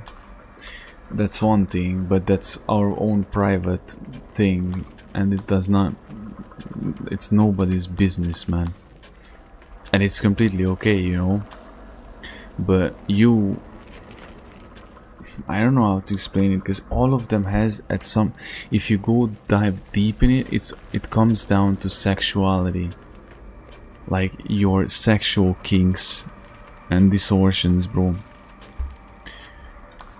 That's why when you see furries and people like that, you see innocent people, but in reality those people are actually like projecting their, because if that's your kink, so be it. I don't care, bro. Everybody has a kink. Before anybody attacks me, everybody has a kink. Everybody has his own thing. There are limits to it, what you can and what you cannot do, of course. But there's room in what you can wiggle and be free, you know, but all these parades, and there's a reason why the furry community is so hand in hand with the LGBT community, you know. And all of that comes down, again, to sexual immorality. Normally, what you do in the bed with whom, it should be your own private thing, you should not. Because they're all marching to be accepted, like, what the fuck? Okay, you've been accepted so long ago. This is not about acceptance, this is about domination. They're trying to dominate. They're trying to overtake. That's the problem, because they overtook the industries. Like they want to affect the children. They are literally want and protest for children hormone treatments and shit like that. That's delusion. You're mentally ill if you are if you teach children that they are not who they are and that they are trapped in their bodies, and they, if you tell a little girl that in reality she's a little boy, then you are sick in the head and you should be hospitalized, you should be institutionalized, bro. And I see all these clips that they are literally protesting for child hormone treatments that support, oh dude. And the cartoons, look at the Cartoon Network was the coolest cartoon channel ever in my childhood. Ed and Eddie, Dexter's Secret Laboratory, Camp Lazlo, Foster House, bro. All these cool and more Powerpuff Girls, bro. Samurai Jack, dude, like the best cartoons ever. And nowadays, you look on the Cartoon Network, this new Cartoon Network, it's teaching children they are non-binary and shit like that. It should be illegal. It should be crime. It should be crime. You should be literally held accountable for it. If you tell a child that it's, why would you talk about sexual things to a child? Even a porn is 18 plus, because you have to be an adult to be allowed to watch porn for a reason. Why would you talk about sexuality and sexual things with a 9-year-old or a 7-year-old or a 12-year-old or 11-year-old? I discovered porn when I was 6 years old, and I realized that I cannot only pee with my long sword, bro. But the thing is, that's up to me. That's on me. But you should not talk about sex with children. Are you fucking out of your mind? Are you sick in the head? Like, period. Are you sick in the head?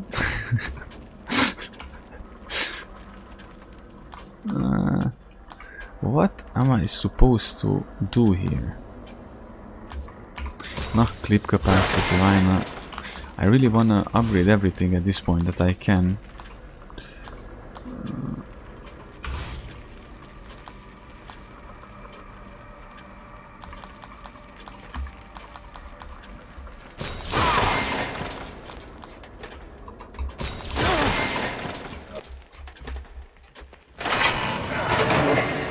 And those people who are like, they are not coming for our children.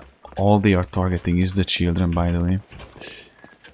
One of Elon Musk's child died because of this shit.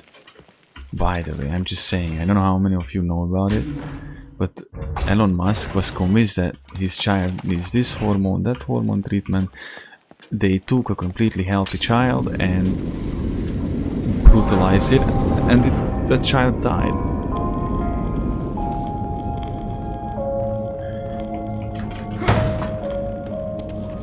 It's unbelievable.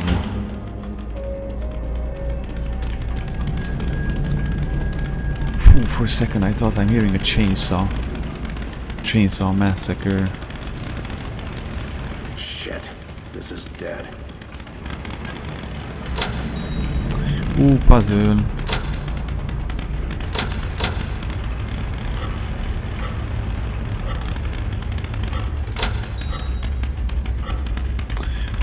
So this is how it works.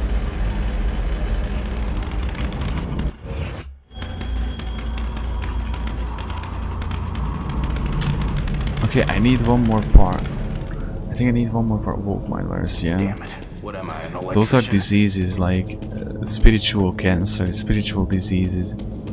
You are not born gay, by the way.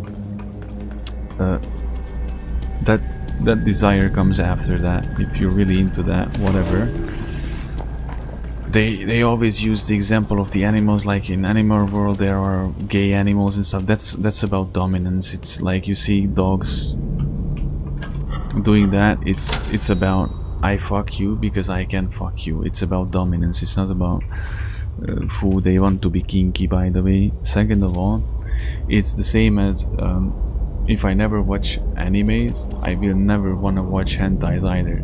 So it's not like I wanted to watch hentai before I watched anime, you know what I mean? So it's not like you were born gay. I don't know if it's understandable what I'm trying to explain here.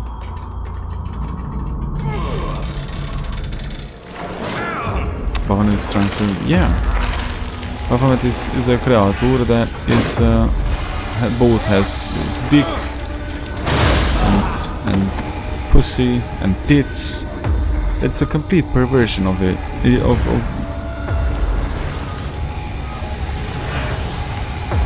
Telling you, the devil attacks specifically targets. It's nothing random. It's not like, oh, look at that. That's just.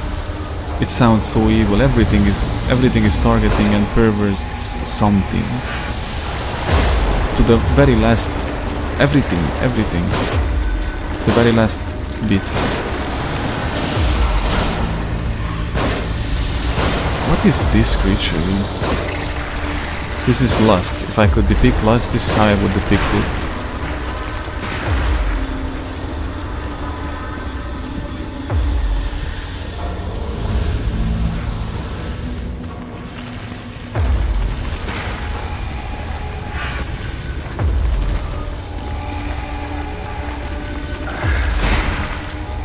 Oh, bro. So, you know, guys.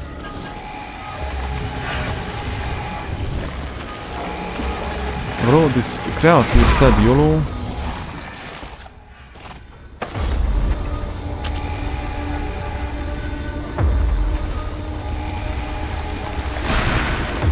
I'm just saying, for an example, you're not gonna have the king to dress up as Resident Evil characters or do cosplay about a certain thing, for example, without knowing those cosplays in the first place. I don't know what example should I use to make it the most obvious.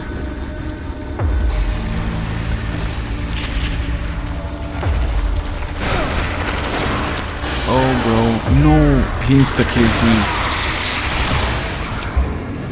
This hooba booba. I hate so much these insta-kills. Like, what do you mean?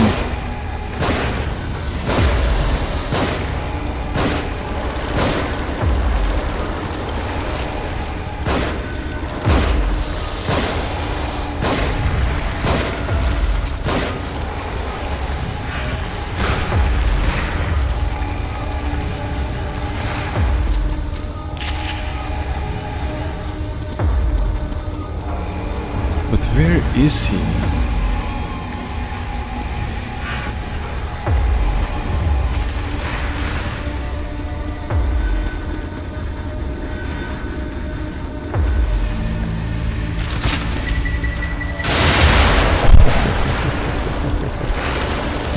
It was right in the face, baby. It was right in the face.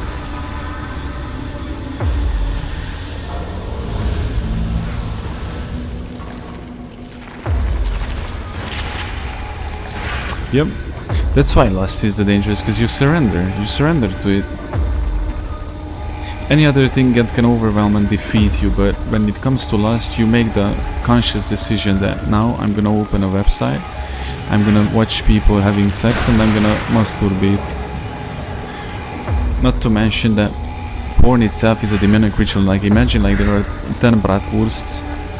Like, you know, there one is with the sound, one is the cameraman, the other one just there for the fun. And there are the people who are actually fucking in the front of the camera. That's nothing, everything is directed. Nothing is what it seems. That's just artificial, sold affection, like intimacy. That's a great gift between two people under the covenant of God, and they just pervert it, you know. And it's a satanic ritual. I'm telling you, like porn, as it when they create it, when they are making it, it's satanic. Just don't you ever saw like porn art, like actresses talking about how porn industry destroyed them? Bro, what the And you, when you are doing it, like when you are watching them and then, you know, doing your thing, that's again a different, the other side of the, let's say, ritual. and then you know it's no good. You know it's no good at this point. You know, guys, it's no good. It's not fun. It's not pleasure. It's shit. You're better than that. You don't need it. You're a man. You're a godly man. Stop doing it. Don't waste your life. Don't waste your eternity. Because you can't have parallel be lusting and then leveling up, growing. Bro, what the where is this dude?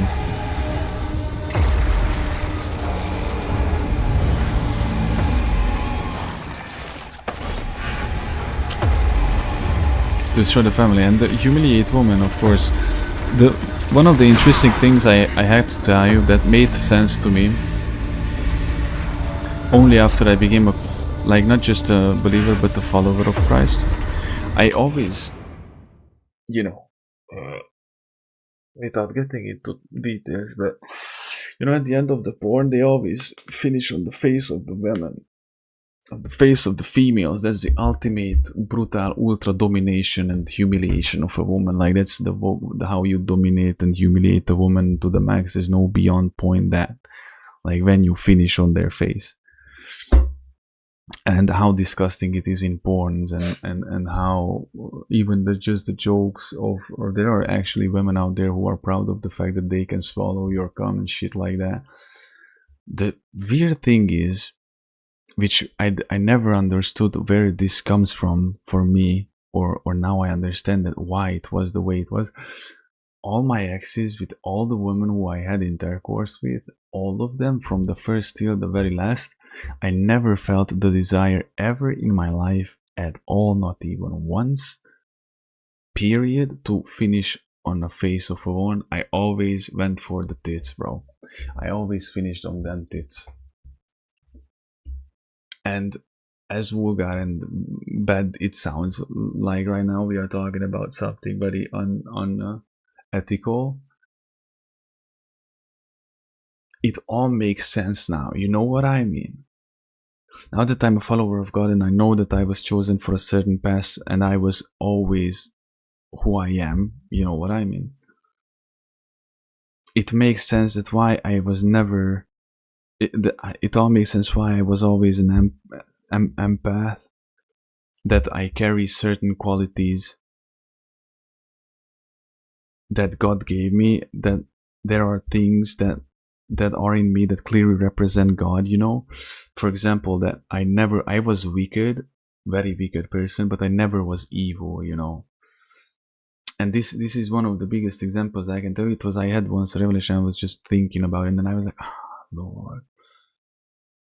You know what I mean? Because don't get me wrong, I was brutally sexually immoral. I did things, you know, watching porns, doing speed, and then smoking weed, drinking, and then beating my meat for 12 hours, bro, straight watching porn on hours and hours on end, and then having sex for another 10 hours straight, and like doing this for days and days. And because those who did amphetamines, those know how it works and stuff, or crystal, or methadone, or, you know, MDMA, or whatever.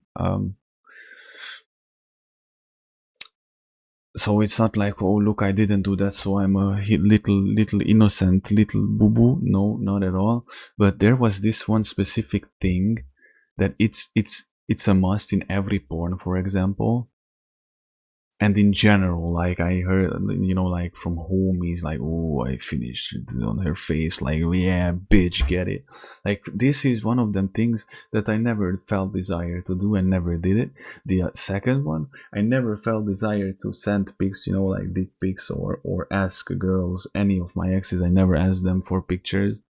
My last ex actually got me into it. Like, she was sending pics, and then we recorded ourselves and while fucking and doing shit like that. And now I understand why I never had certain desires to certain things, you know, because the Holy Spirit was in me the whole time. Since I was born, I was chosen for a certain path, which you guys know, and I don't want to get into that, you know, that's a secret between us.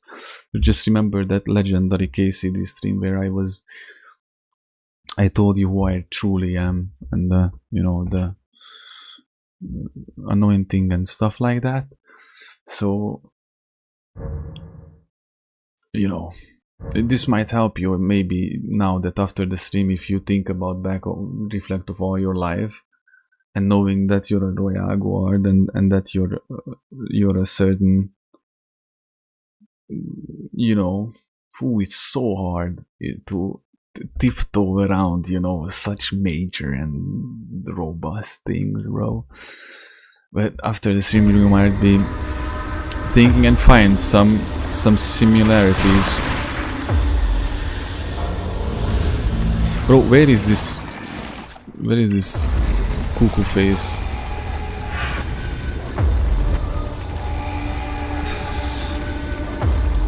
Bro, he's sending his worms.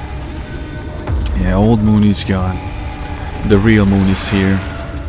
Mr. Moonlight, you can call me Midnight. The Moonlight Ministry, unbelievable. Unfreaking believable.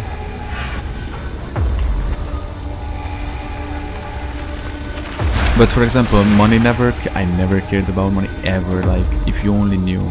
Of course, stability, for stability cool, and of course everybody lives off money. But I always had my own unique understanding and philosophy of it, you know, guys. What's happening? Why is it?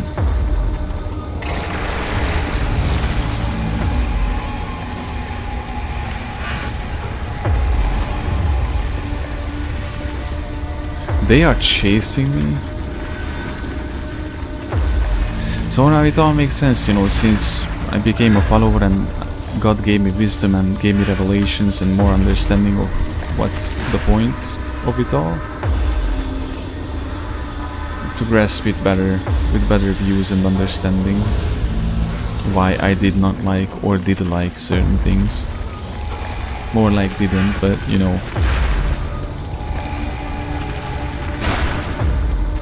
Bro, he just keeps sending them.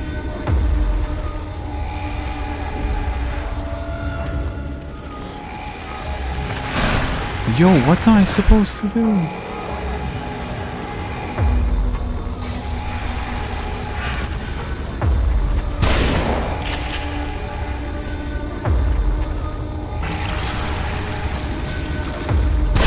Oh no, I think we are glitched.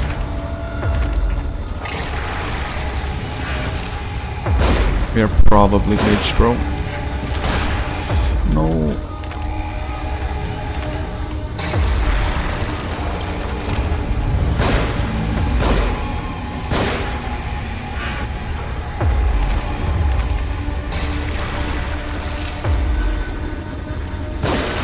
Oh, bro.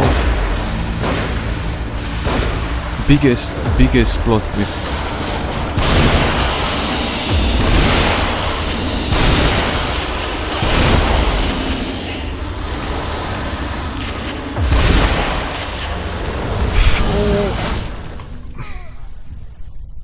Yeah, but now I know that he's just invisible there.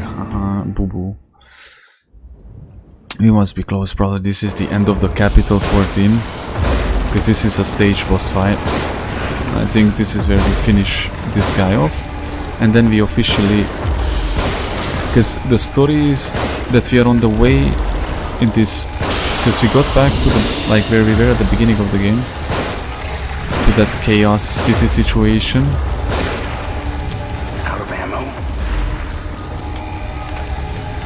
And we were told that if we go back where it all started, to the asylum in the city, then we killed the school, and then it's all gonna be fine. You know, the main villain. So I think this is the end of the chapter 14.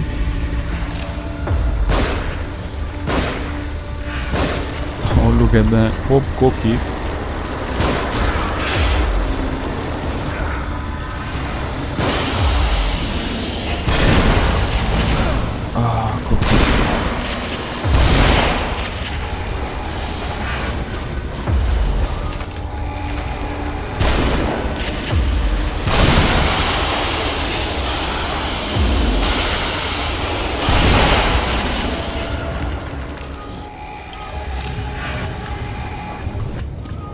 Mousefire, I think I saw videos about it. Isn't that the like noir type black and white game. Man, there's so much content in playing either KCD or Witcher. Like,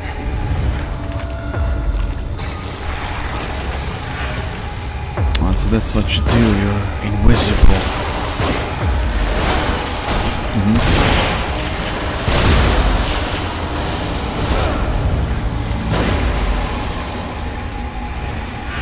Yeah, this might be a problem. This might be a big problem.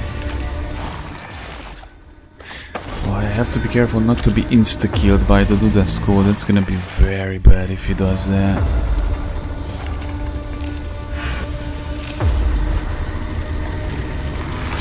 Oh no.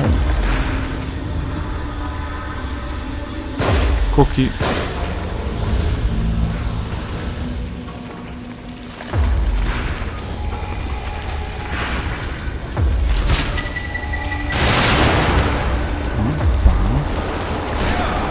I don't think that he liked it.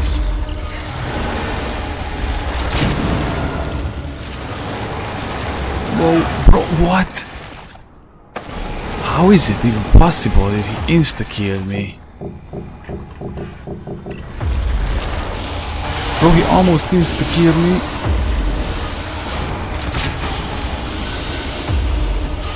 Bro, I had so much HP and it's all gone. Forward.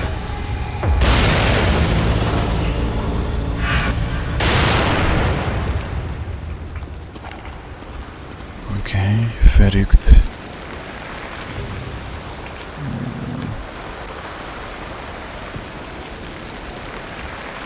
Okay, this blood whatever. 10,000. Yeah, it was a pretty tough opponent.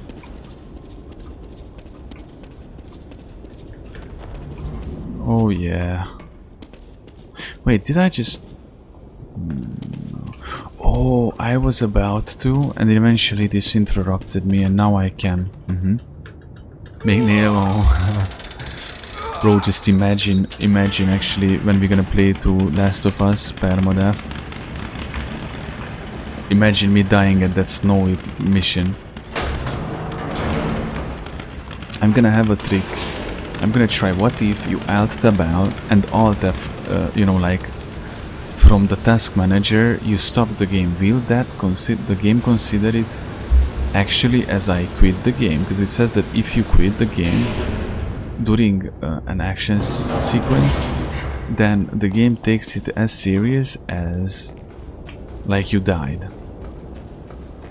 So what if I alt tab out and in the task manager I stop the game, and then I could actually, you know, if I get in a situation where I know I'm not gonna be able to, okay, where I'm not gonna be able to perform survival and end up dying. That's, see, that's the only, the chapel, that's the only place that's intact. We are closing in on the last chapter. Only one way to find an answer. That's gonna be the first thing I'm gonna do. Like, we're gonna start playing the permadeath, and when I get into some action or something, we know that the game saved, have auto-saved. You. I'm just gonna do the trick. You. Okay, it turned us back very much. You will die.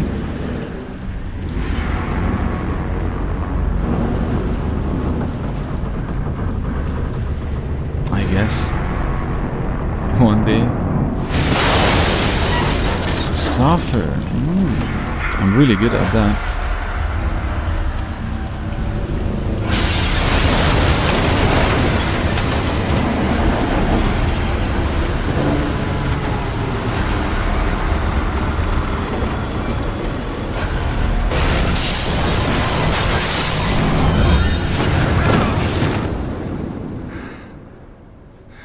You never know where you are, really, you know what I'm like where I'm at, really. We don't even know, like, You know that we found with Joseph the newspaper, no, that missing poster, Evil Without You. That's actually a second game, lol. Did you think I wouldn't find out? And I have done you a favor. You have no credentials. You'd never appear in a reputable journal otherwise. Nobody in the world knows you even exist. Oh, but they will know. I have surpassed you in every way you can imagine. Honestly, this doctor was crazy. All that's left is the procedure. Indeed. This is the sea consciousness from Stalker. We?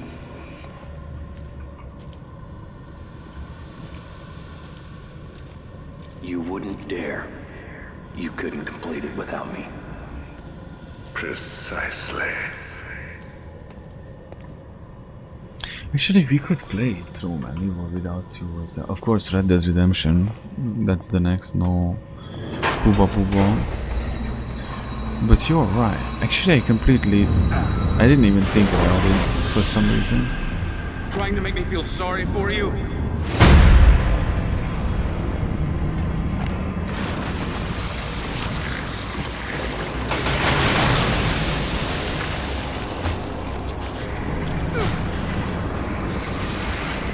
Oh, bro.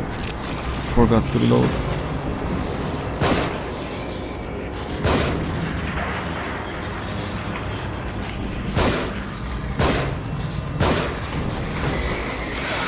Why?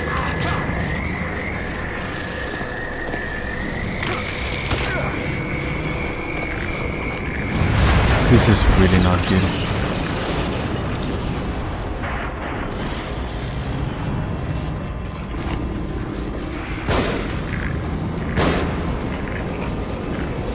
Can't even sprint. Bro, they are tanky, man.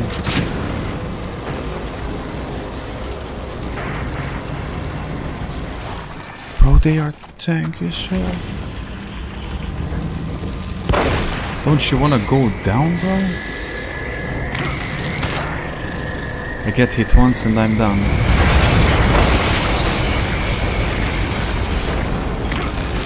Had to use the Magnum.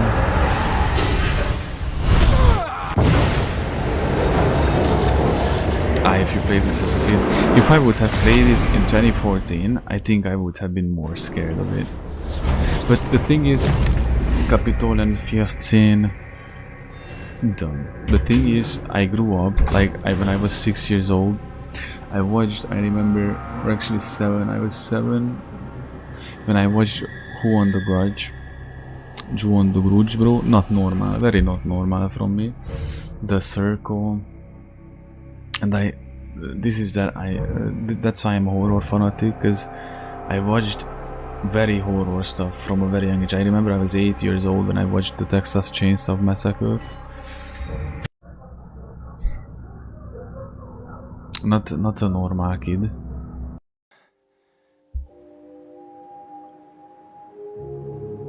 The Who Won the Grudge, I remember that actually almost low-key traumatized me, though I was afraid. I was afraid for a while. That's kid, man. Stay hydraulic, guys. We are in the last chapter. Chapter 15. PTSD, man.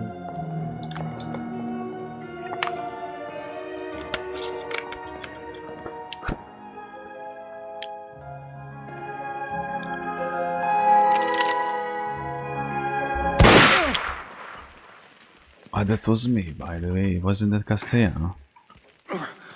Oh, we have a key. We have a key. Let's go. Give me ammo. Keine Munition laden. Yeah, everything is dry. I could craft for these boats. And that's it. That still doesn't solve my problem. Bro, this is actually dangerous. I can light myself in fire. Red Dead 1 Extreme, yep. Nobody here at all? Red Dead Redemption 1 Extreme and Hardcore difficulty, not just Red Dead Redemption 1. is that we play on hardcore difficulty. Missing woman, short brown hair, brown eyes, respond to nickname. Okay.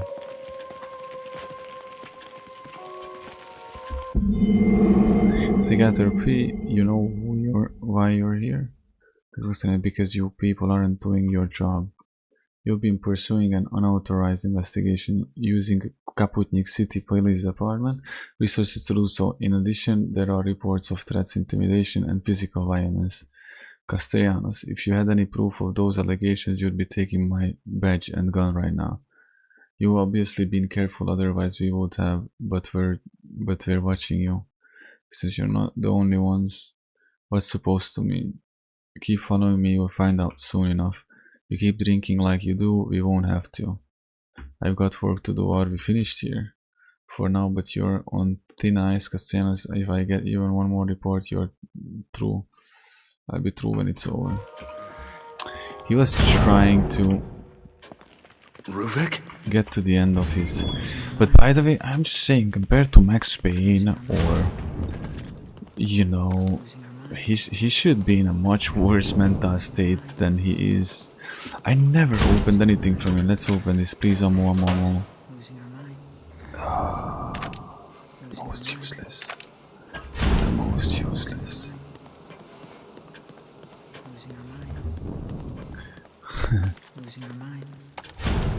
That's actually creepy.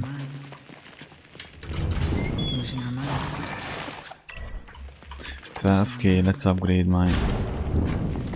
After all, this is the very last chapter, I think. This is gonna be the... What did the chapter say?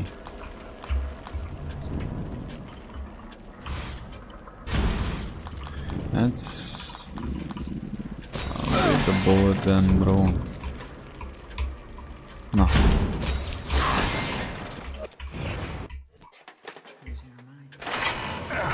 Simple minds. Last weapon, I don't think so, but because I think we have all the guns that you possibly can get from the Gomez school. Evil Within, chapter 15, and Evil Within. The name of the game is the chapter of the name.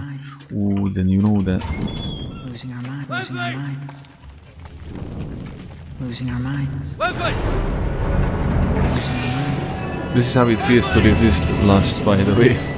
This is a very precise depiction of it.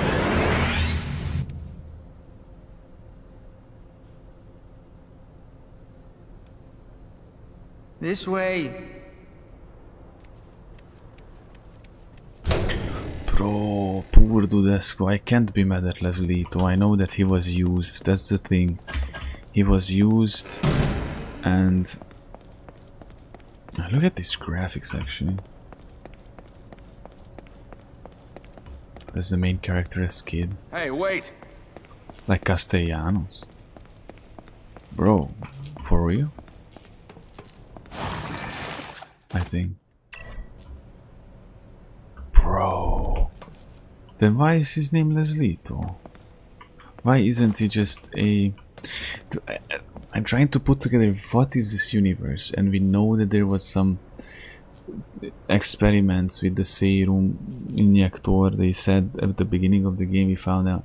Then this very evil guy who is appearing and disappearing and controls this environment was burning down in a barn. That was it in fire. That was in the last stream we found it out, along with his sister who died in the fire.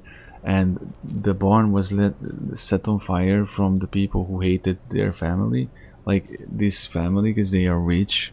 They bought up the land, and I know that this Rubik or whatever his name is consumed by utter rage and hate. But what is the connection between the wife of Castellanos, the death of his daughter? Because now it turns out that it was not a coincidence. And this whole thing, that's why he Kaputnik in brain. Ah, this is all in the head situation. Alright, kid, where are you taking me? So in reality we never even were in these places, it's just Castellanos sitting in a wheelchair and being catatonic, probably.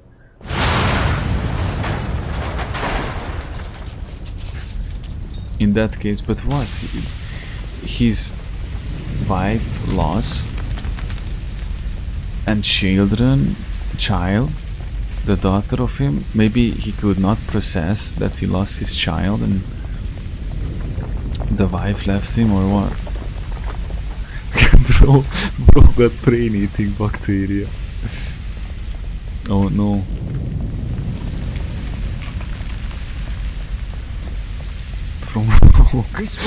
From woke propaganda. When we come down. Those jokes are top tier jokes. This way. This way. Sebastian! Leslie!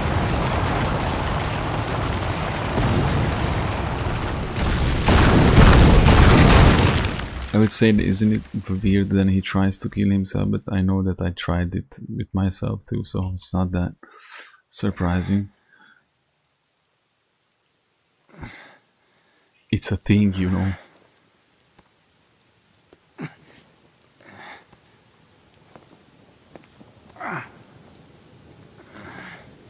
I just can't wrap my head around it. It's just, but where? So the game, the start of the game, just like Joseph said. An evil within. Hoppa.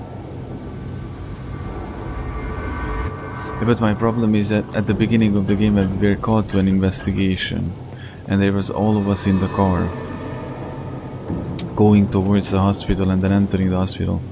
And then by the time we got there were already nobody out there, only police cars, but there were no police officers. Was that already in the head moment? That was already like, has to be a dream, he did not pee for last. That's true. Maybe he just didn't notice because we were in that water park yesterday. He might have poo-pooed himself. This is where the game starts. I knew it. This is where the game started.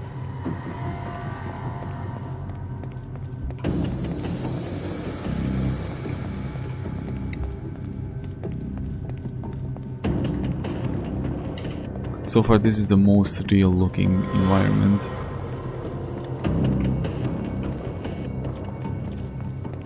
This is like straight out of Resident Evil. Straight out of Compton. Oh yeah, bro. We really needed that. We really needed that. Alright.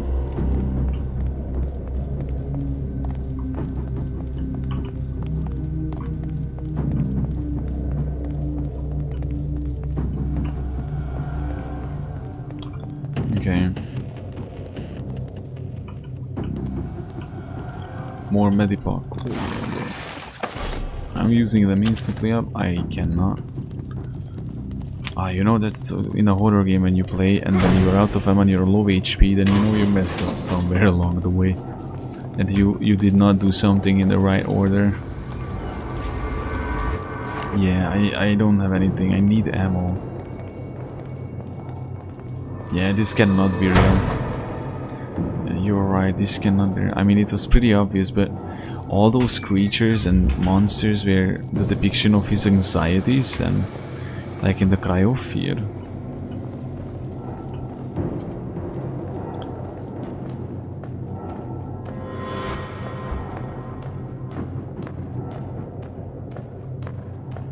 The fears and traumas, unprocessed traumas, and bro.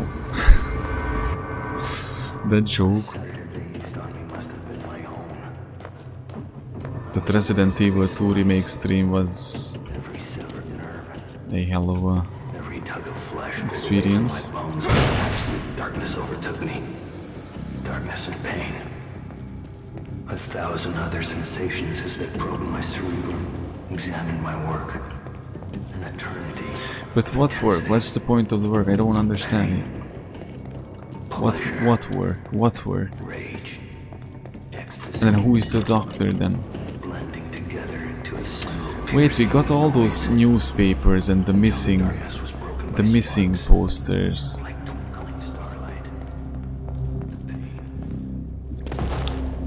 Wait, this is the beginning of the game, man.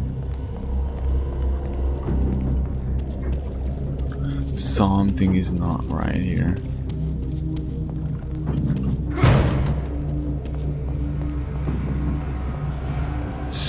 Lol. I have a brutal flashback. I have to fight the woman? No way.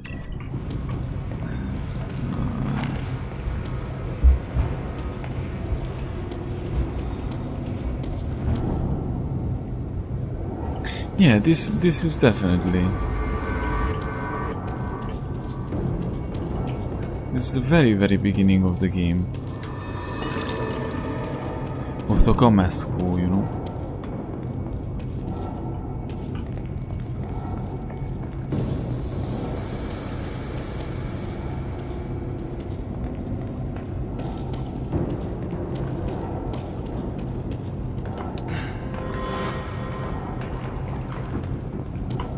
Trying to figure out if I can find more loot. Do you still dream of escape so near at hand? What is the point of dreaming when your body lies here, never moving? This is typically something that you would write when you're losing it. The other thing is, I don't know which direction is the right direction.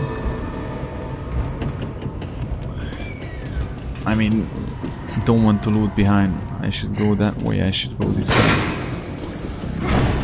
Let's try this way.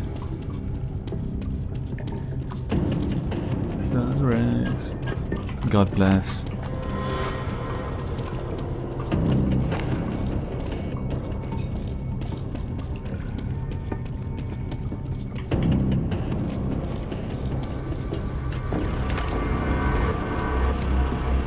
Schnipper. Okay, that's just ammo. Cool. This is what I wanted. I wanted to go to get the ammo first, and then proceed further. I traded the 2 pistol ammo for 2 sniper ammo. But what's the... I still don't get it, dude. I mean, how it all connects to the colleague? Then what we were doing, are those the real people, or is it just a depiction of them in our head? You know what I mean, like Joseph, the guy.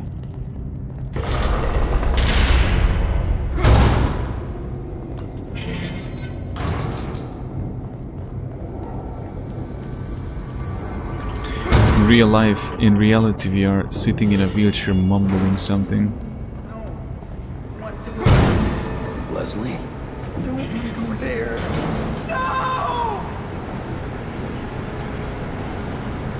What a dope video game, dude.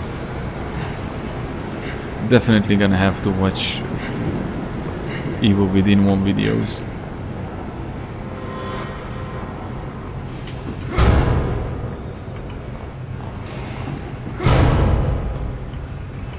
Okay, let's go this way first.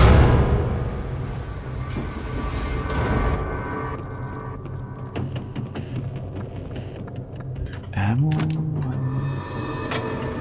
By the time I realized Jimenez had betrayed me, it was too late. I knew that that doctor was not cool from the very beginning, man.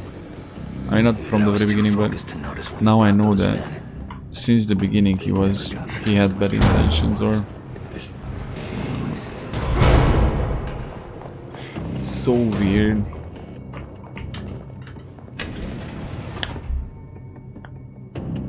Dude.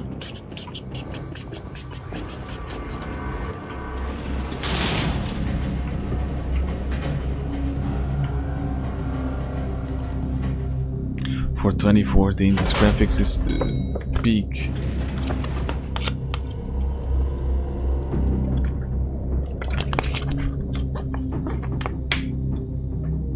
And actually, after Red Dead 1, actually we have a couple of games already planned, but after we finish this list we have already, this little list that we have already planned. I think I'm gonna play through Evil Within 2 as long as I can get it, you know. Because we realize, but this Sifu, bro, Sifu. Man, you crazy alien isolation, Sifu. Oh, bro.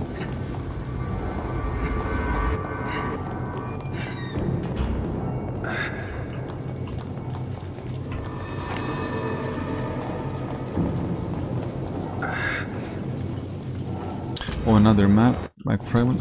I wonder how. We have to check how many fragments I've got. Collected quite a lot of them.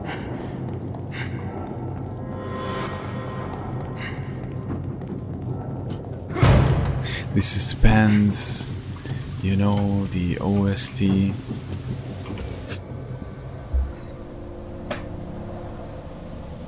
Oh, this is where we fight the woman.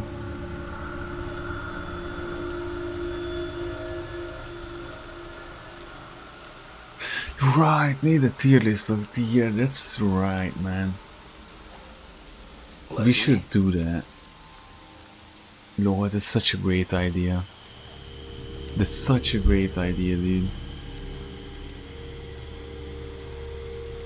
Leslie is even more scary and, you know,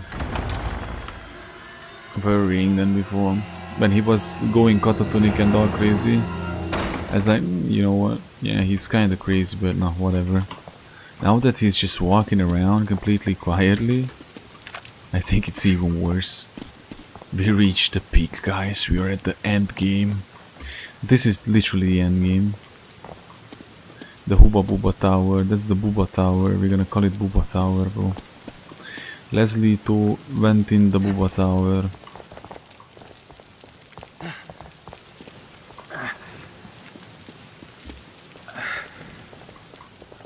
Okay.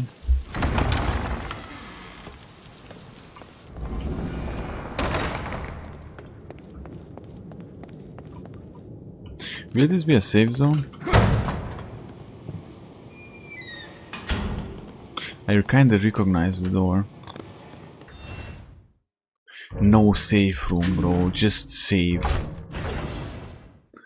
The evil within. Whoa. And the chair, there's no more, you know. The game said hello. And I get by.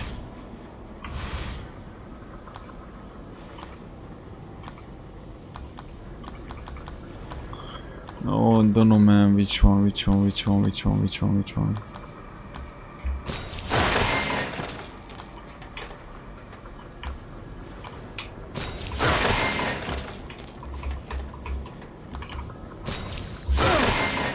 It's so irrelevant at this point. I need so much more to do other upgrades.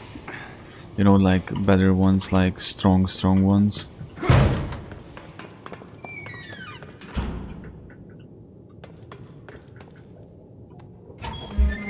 Take your time and take your time. Dear Mikhail.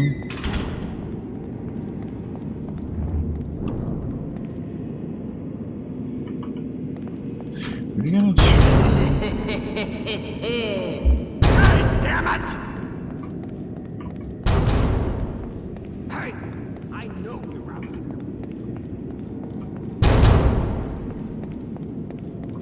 here. This is how I have my dreams, by the way. So fun.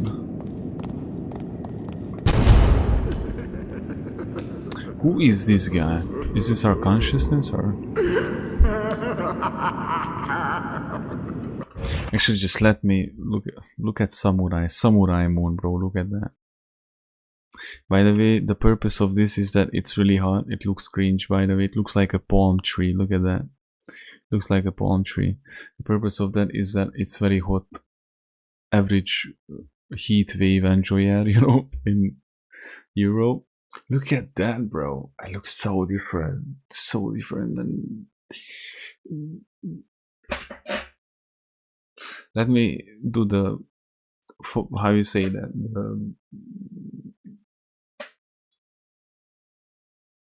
Actually, curtain. Curtain, is that how you say it? Blindfolds or folds, blinds. Give me a moment. Because the sun is shining in my eyes, bro. I can't.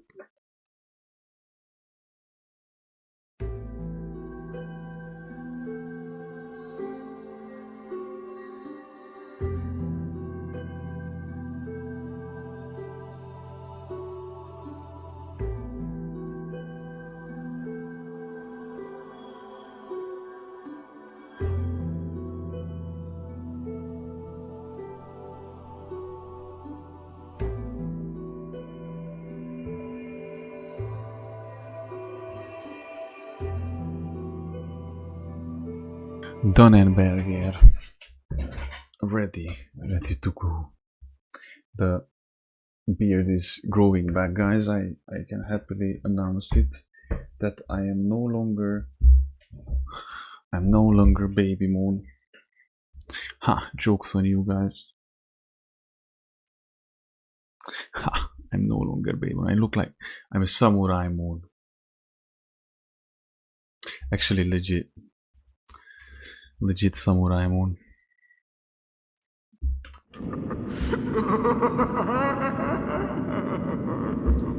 That's me after this stream. Watch out for his eye. What?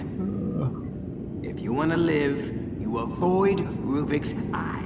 Rubik's, not Rubik. His eye. Rubik. What's that supposed to mean? Rubik cube. You'll see. I have to avoid his eyes because they're so beautiful. I get lost in his eyesight. I look him in the eye and I'm like, oh no, your eyes are blue like the ocean, man. Poor guy. Rest in peace. Just saying, the Nordic, Hungarish genetics, German genetics, everything kicks in. I carry the blood of my ancestors who conquered half of the world, by the way. Oh, I just have to learn throat singing. That would be so ultimate, cool, brutal. This is it, like from the beginning.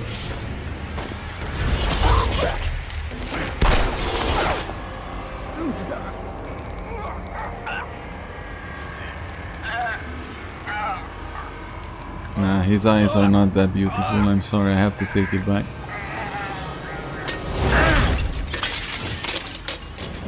No more lantern for us.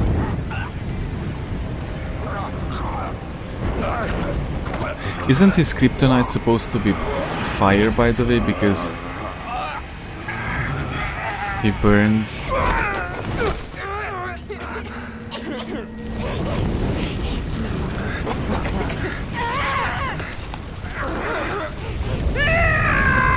Yo, what?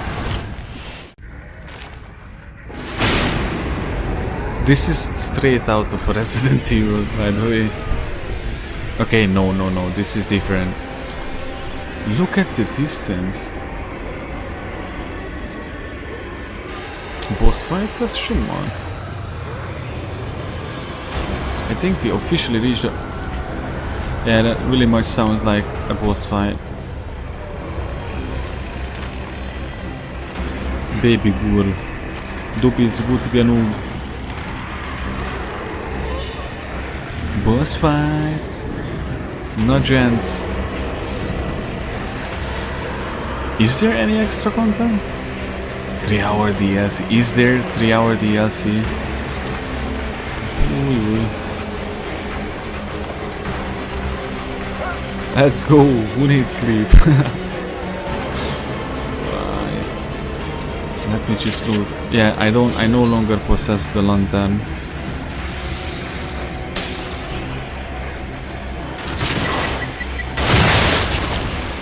Okay, just burn them alive. That's the spirit.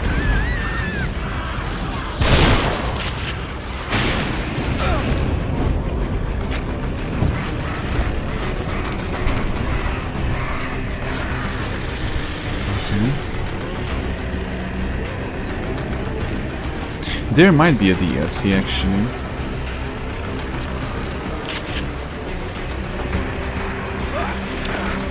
Truth be told, I did not calculate it then.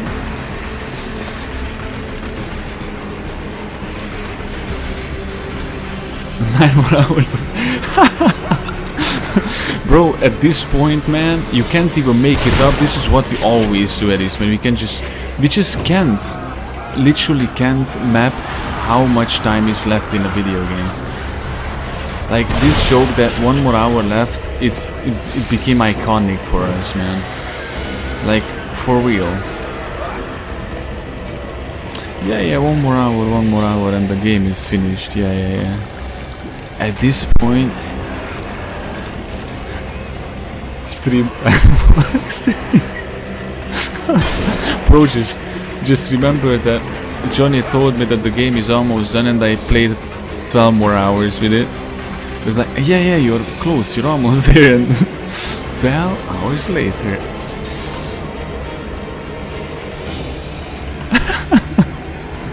Bro, but that's just so iconic at this point. Those who know, you know, type of situation.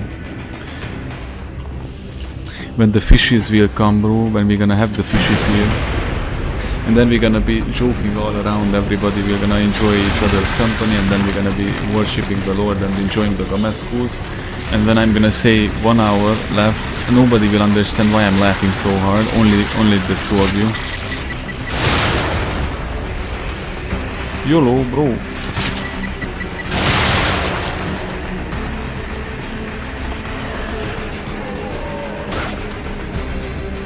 Oh no.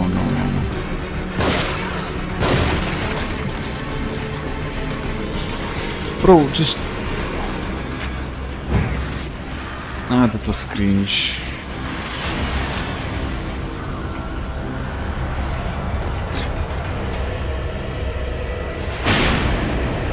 I have to give it that, it's badass. It's badass, dude.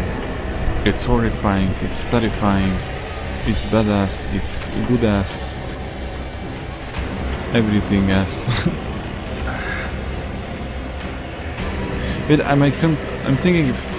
Am I supposed to meanwhile, on the side, to kill something or somebody, or...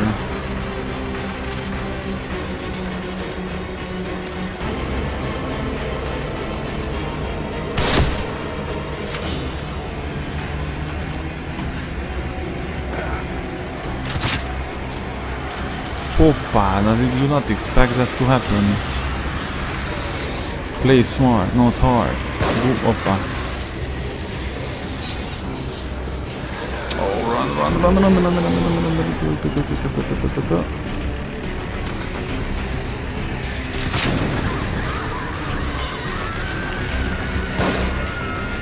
Oh, no. They wield weapons. This crazy weapon. This is not just that they're wielding weapons, they're wielding RPGs, bro. Oh yeah, bro. Oh yeah. Of course. Of course. It's completely normal to be unalived by an RPG in a simulated horror delirium dimension by the unprocessed traumas that you have towards your lost child and wife and stuff. This is how I usually don't process my traumas either. I'm like in this world, and then when I come back to reality, I'm like, what happened? I got unalived by an RPG, bro. In my dream there was a monster that came, slaughtered me, gave me the big epic treatment, said go bye-bye, goodbye. I went to sleep instantly, there was no... But can somebody explain to me, like, why I'm doing this? Oh yeah, boy. Like, just a simple answer.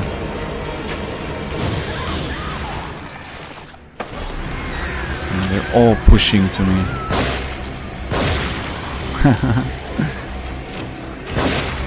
Ooh.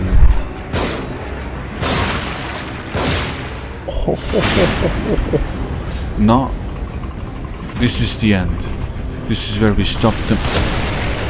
Bro, I shot the rocket. Are you freaking crazy? Bro, I shot in the rocket, dude. Are you crazy? Like, genuinely.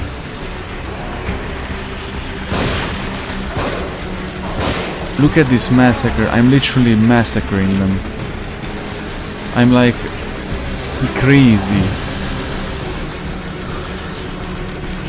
Jump, Castellanos.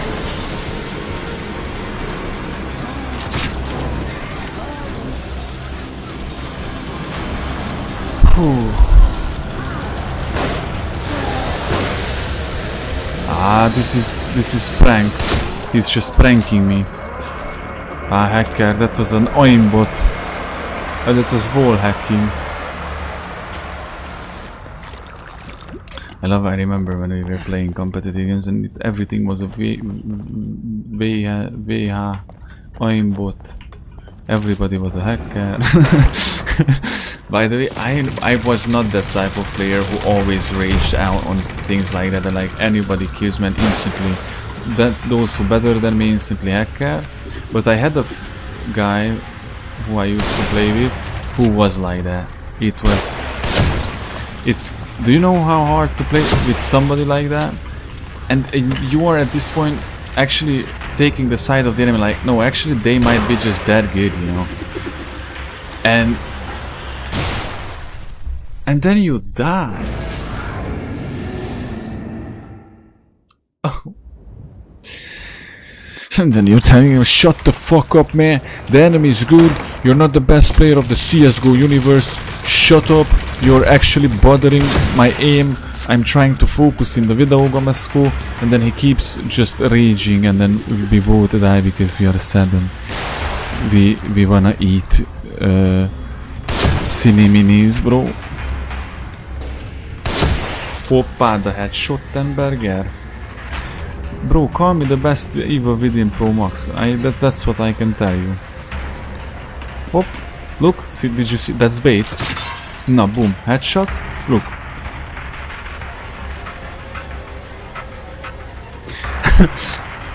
Shut up. Hop, did you see that? That was only a pixel of his head. Only real Pro Max veteran players can do that. I don't know how to tell you this, but I have to go to the mountains to learn these skills. Every video game, before I play it, I always go up with the Shaolin monks. I meditate with them and then they teach me the secret forbidden jutsus of video games, how to play them, how to be the best in the best. Like The Witcher 3, you know, I was the best. You never see gameplay like Witcher 3 like that, bro. Imagine how many people could be rage baited like that. 3 years in Dagestan and forget. Better not actually, I would not leave my children in Dagestan, man. I would not do that.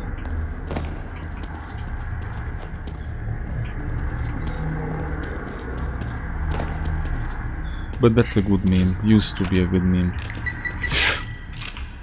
Oh, bro. Ah, I have inhumane reflexes, you know. Nobody disarms the bomb like I do, man. Did you see that? I was like, boom, disarmed. Tell me, you tell me, guys, did you ever see? Look, sneaking there, hop, boom, bam. No, best player in the world. Imagine somebody actually taking serious my moments when I'm like this.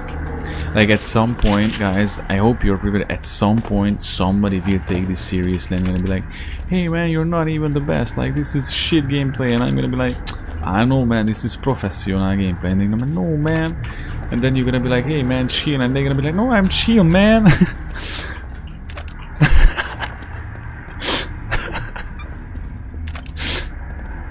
I'm just saying, you know.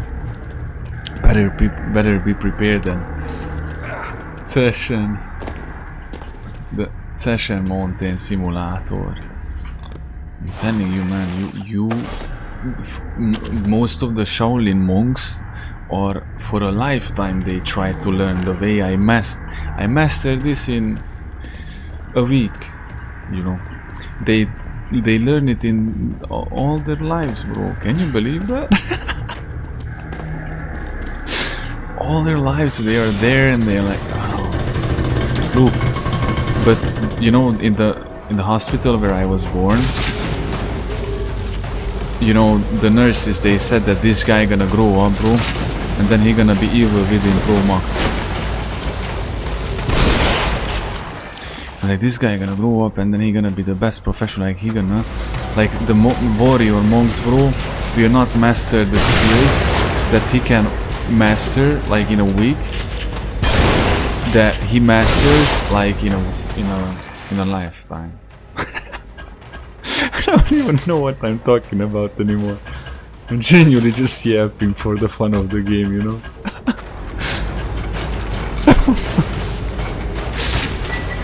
Even though, and then the Shaolin master, you know, who was like 100 years old and lived all his life in those mountains, said like, ah no, dude, this moon guy,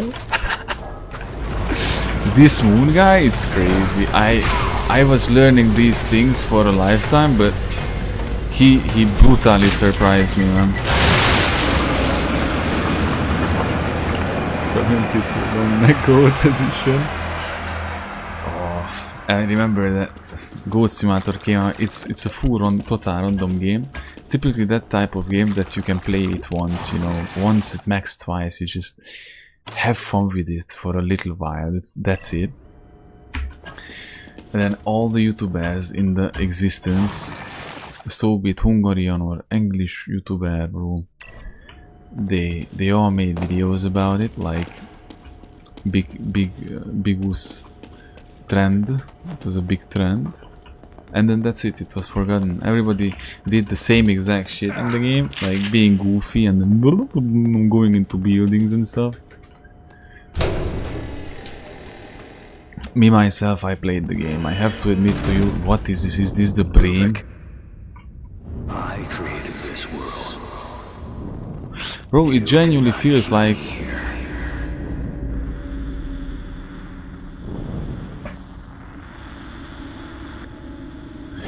political incorrect boxing. When the Schubstaffel kicks in AJ's door, you know. Oh wait, that doesn't exist no more. Are you sure about that?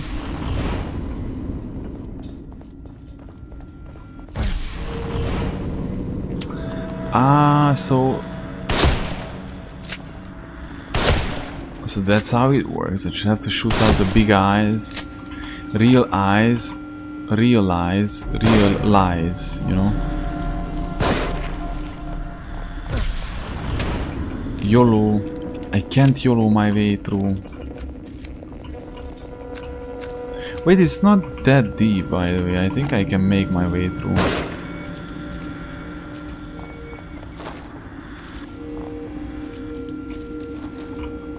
Just have to mix together the speed .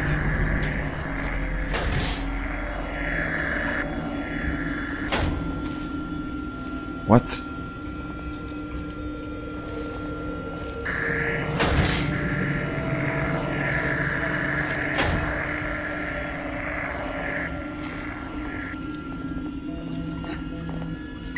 Oh, speed. Oh, bro. See, that was the Shaolin techniques.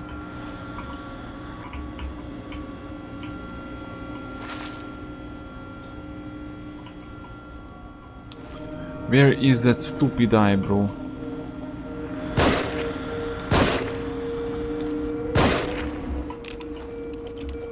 Oh, dude. Oh, dude. No. Bro, and the problem is as soon as it freaking comes back to life. Okay.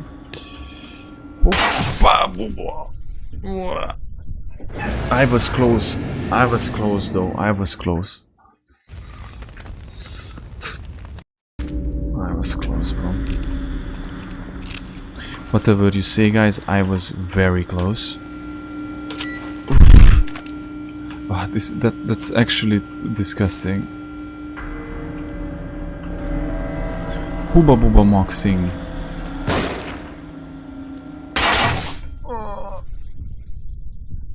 Call me later and tell me how was your day. Sing for me when I wanna sleep, so I don't feel lonely. Tell me you love me and that you want to be with me so much. Fuck. Oh yeah. Those are trauma-induced songs, bro. Whenever I say Hubba Bubba, in fact I'm telling you, help me. No. No, this is a joke. That's just a joke. Okay. What? You know what's not a joke? This bullshit is not a joke. I should, like, if I was in America, I could sue the developers for giving me emotional damage, like emotional distress. You can legit do that's. You try to do that in Europe, you would first of all never win a single anything. That's only an American thing, that, oh look, I sued this, I sued that, and I win millions of dollars. That's literally an American thing. Like in Europe, you can sue something or somebody, and then that would be for like 15 years going to the court and doing all that stuff, and eventually not winning, you know. Or even if you win, bro, get the even if you win like 10 euros, and then you goodbye, good night, you know. In Europe you don't do that.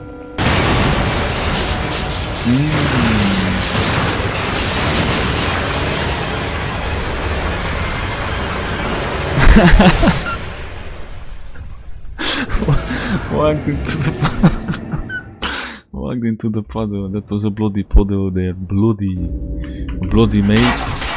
Oh yeah, bruh. How can you die backwards? Next stream, piano lesson. Next stream, I'm gonna play violin. Next stream, we're gonna violin Maxim.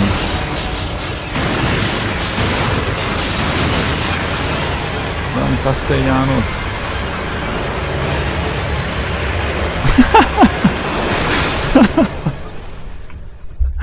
It's so goofy that he just walks into that. Bro, from one bucket to another.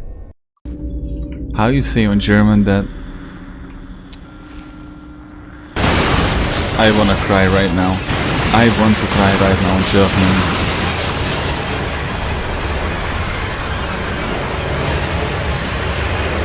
Hoppa, inhumane reflexes.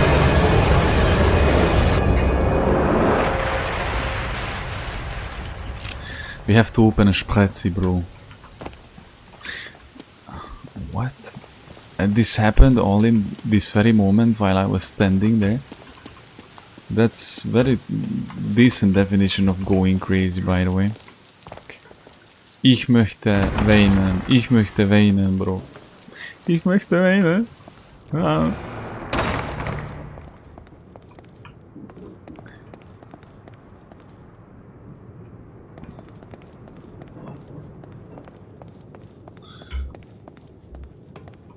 Was noch ich mache? What am I supposed to do?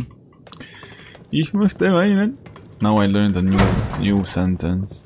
Ich bin's, it means it's me. Hoppa, you did not expect that, did you? Oh. I know it's crazy. It's crazy. Literally, AJ sitting on the stream and it's like, this guy, dude, it's almost like he's native German speaking at this point. After all those months. Next stream, how to open next stream. Bro, but we have to drink a Spezi, bro, when we go to Germany. Me and Michael, we visit you. We, the trios, we have to drink Spezi, open a Spezi next to the campfire day. Like, period. That's mandatory. Or we're gonna invade the Middle East. That's my If I make it out alive, I'm never proposition riding in an here. elevator again. Oh, we are going to the tower. This is literally the very end. It was that 1 hour ago. That was like literally this one stream ago when I said like we are at the very end and it's over. Reverse invasion. We have to invade them and then they go back. That's like how in StarCraft, if you get attacked, then you just attack and then the troops fall back to their base. Logic. This actually is... No, that's me, bro. How is this?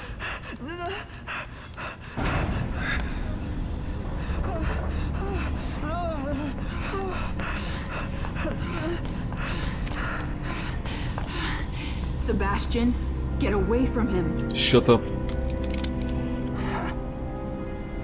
Toxic masculinity, you know? Sebastian, listen to me. Stop. Your interests are the same as ours. Look, who is I get us? it. Who is ours? You're not just some rookie detective, and this is not just some ordinary kid. You killed Joseph and you shot me. So right at this moment, that's enough reason for me not to Joseph, trust dude. you. You're a good man. Just shoot her in the face, That's man. why doesn't matter anymore. If you know who this kid is, if you know anything, Must be you fine. know why he can't be allowed to live. Bullshit. It's Ruvik. He's the one that... You mentioned his name. Just shoot her in the face, dude. I'm telling you. I don't really get why Leslie has to die. But I'm kinda on the same side with Sebastian. Let's not kill the kiddo. Leslie, stop! Strong independent simulator. Bro.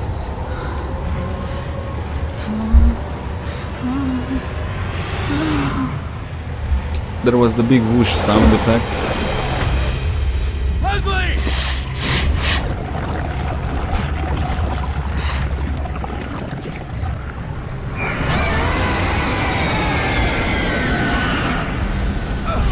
What's happening?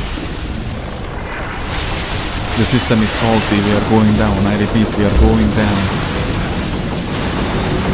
See, it's all because Rubik did not drink a Spezi. If he was drinking a Spezi at the beginning...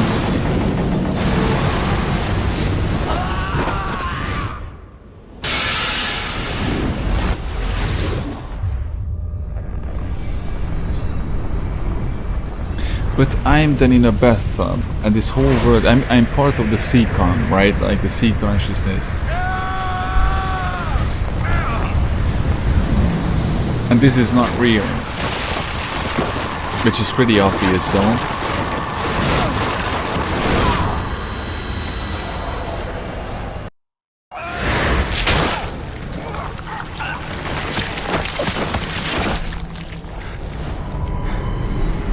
I don't know, we're gonna end this, like, destroy, kill Ruvik, and then we're gonna wake up, and then it's all was a dream.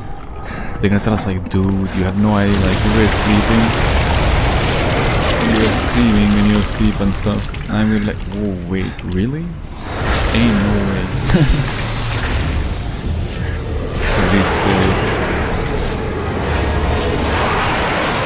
Wake up the 9-hour DLC.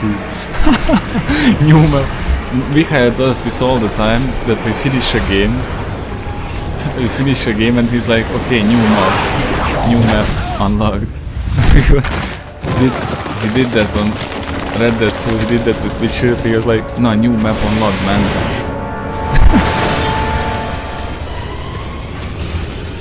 Sprint simulator. Ooh.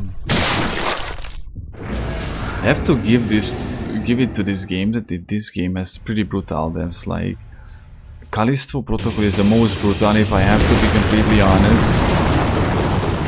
I don't think that I have ever seen more brutal main character player devs than in Callisto Protocol. We have to play through Callisto as well. Callisto Protocol. Ja, schön, wunderbar. Fantastisch. Sehr gut. Imagine AJ is like, I'm actually speaking his mother language, you know. For me it's like just chilling and funning around. For him it might be like, why are you speaking like that?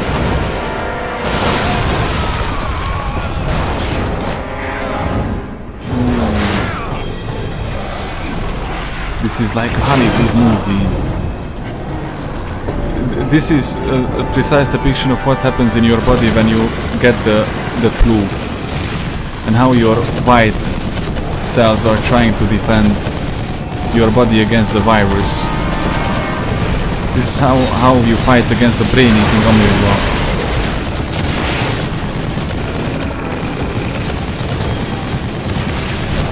I'm telling you, this game is awesome, by the way.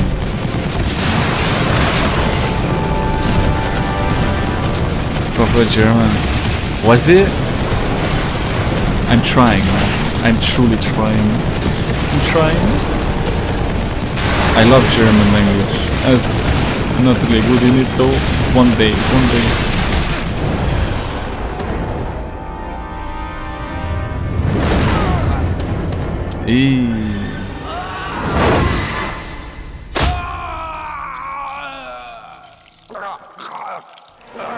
I don't think that I was shooting fast enough then. Just got impaled. This is how I impaled myself, by the way, when I jumped out. Like, exactly how he impaled himself. Look at it, see? That's how I would have done it if it wasn't for God saving me. Oh, look at that, how convenient. That's an RPG, bro. Hey, mate. Would you me borrow that RPG, mate?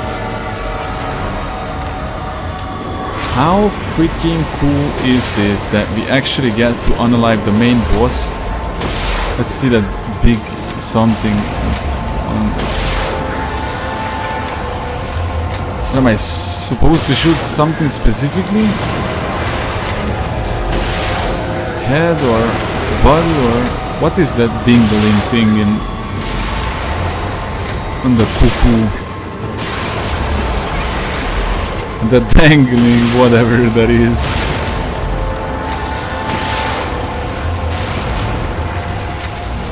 The dangling booba booba.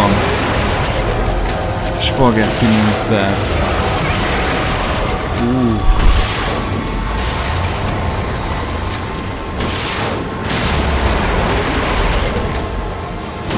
Whoop. Oh no. Oh wait, I can't shoot no more. I think it's over. Guys, I think it's over for us.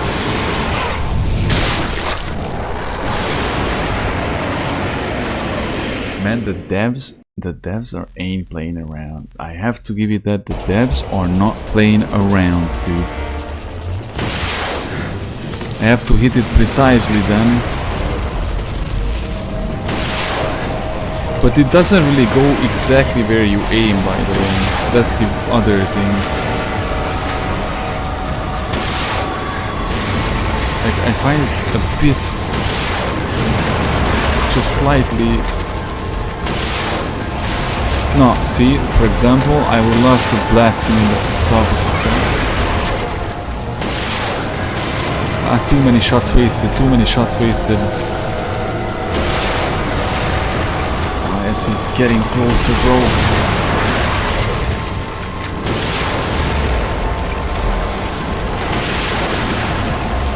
3 rockets left.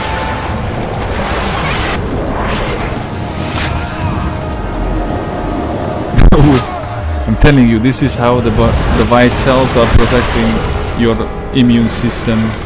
Like your immune system protects your body from viruses and bacteria. This happens in your skin when you scratch your skin too hard with your nails. This is what your white cells see. It's the POV of your white cells. What the fuck is this, bro?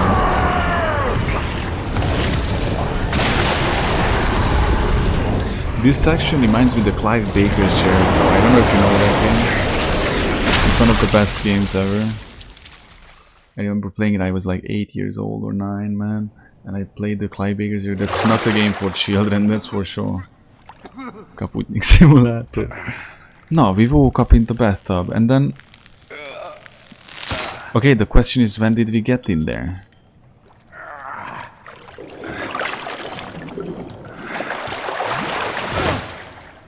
Oh, imagine how uncomfortable it is that you have your socks wet. This is how I wake up after a good chest day, you know? A good chest day, after a good cycle of chest day with triceps, I created this biceps with back, and then abs. Keep me here. Bro, nobody wants to keep you here. I want you to die, bro. I'm going to finish this. Curious about it. Ruben Victoriano. That's the brain. I just took his brain. Pop. Now his brain nothing more than dog food at this point. No more pulsating, no more. I have to make sure we have to. It's 30 hours to go. 96 hour stream.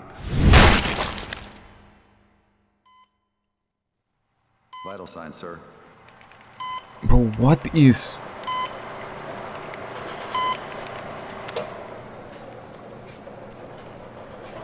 Are we in reality now?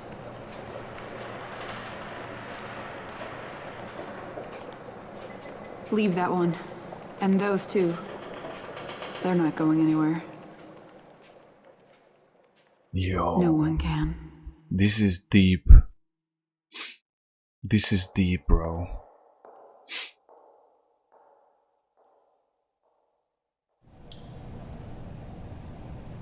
This is deep.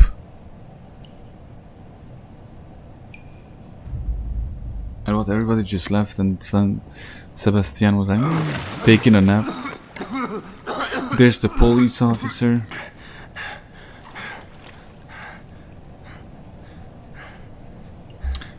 But my question is, how did we saw the Kidman herself? Yeah, they all died in the simulation. They all died in the Kaputnik simulation.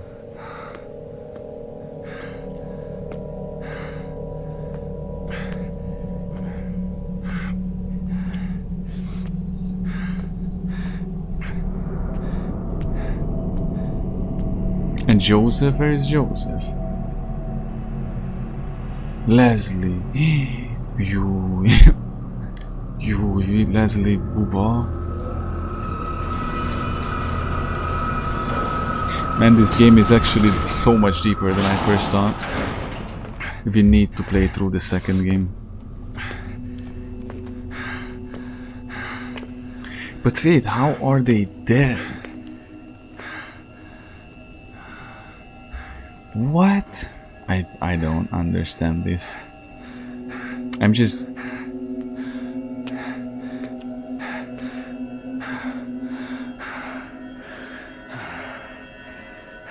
I genuinely don't understand this. I just...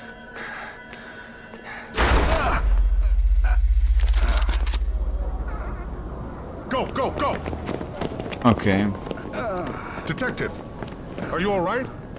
Is there anyone else? Just give me some real fresh air.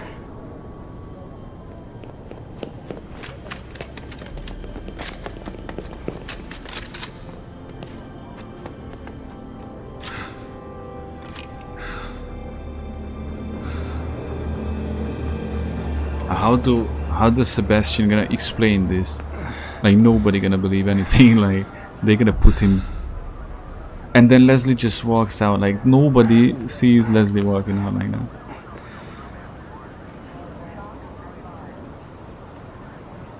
I don't think that he's real though, right?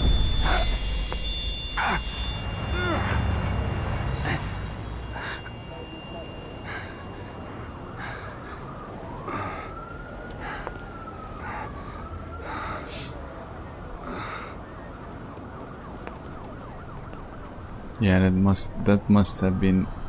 I don't think that Leslie vision was real. Bro, this game is insane. And this is the ending.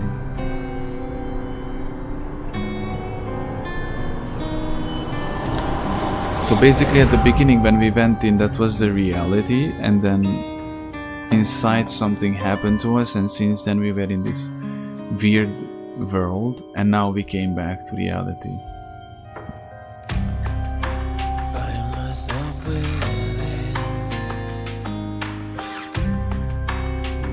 Ooh, wow.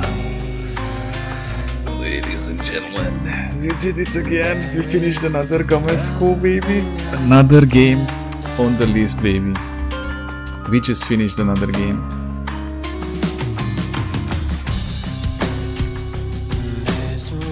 Another 15 hours of Gamasco. Thank you, sir. Dankeschön. Vielen Dank. Meine Brüder in Christus. Thank you, guys. Bro. This is vibe, I'm telling you. This is awesome. This was an awesome game. Copyright be like hitting us in 5 seconds.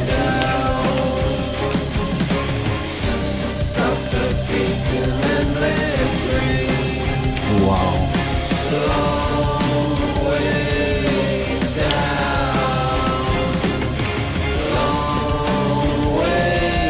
This ain't gonna be a surprise for you guys, but right now I kinda put it together at the very end.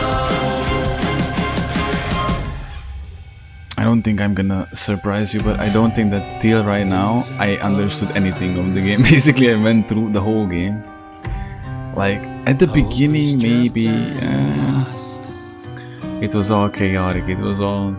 This game knows what it's doing. Bethesda, you were cooking here, dude. Bethesda was cooking here, man. And Red Dead 1. Red Dead 1. Redemption is the next journey, bro. We embark on it. Another, like, I don't know how many hours of that plus the DLC. We gonna play through the DLC, actually, that's for sure, in Red Dead Redemption, by the way. Professional YouTuber Pro Max.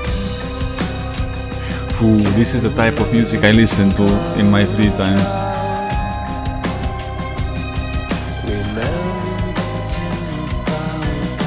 Bro,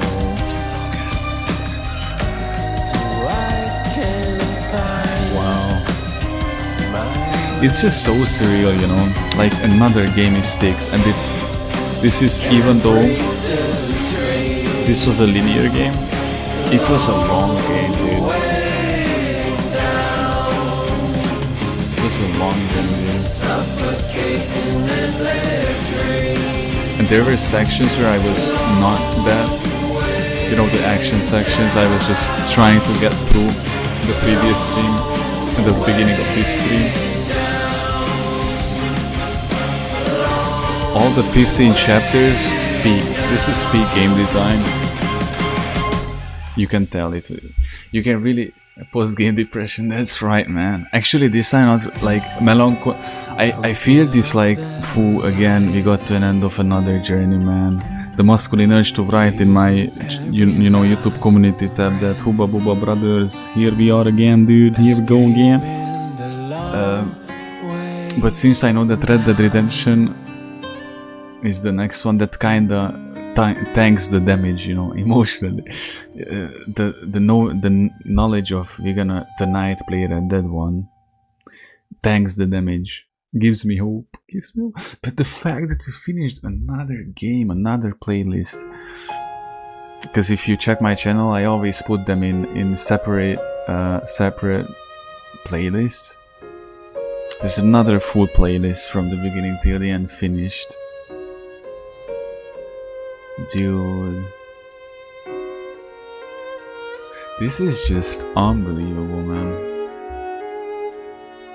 Okay, emotional urge, I take it back. Actually, I have post-game depression. It just hit me. I'm gonna cry, it just hit me, bro.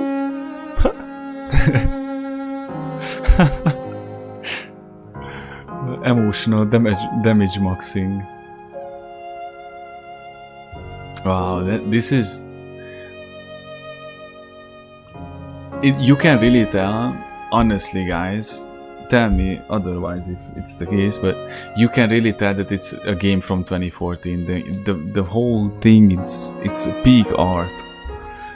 This is something that you can't explain to somebody who is not a gamer. Dude. Like, how would you explain the Witcher experience, or the KCD experience, or Stalker experience?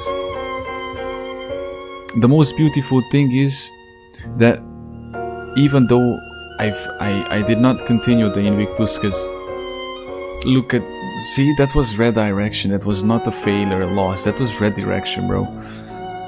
But the greatest thing is when I talk about Invictus, when I say CNPP raid, when I say Rodor raid, when I say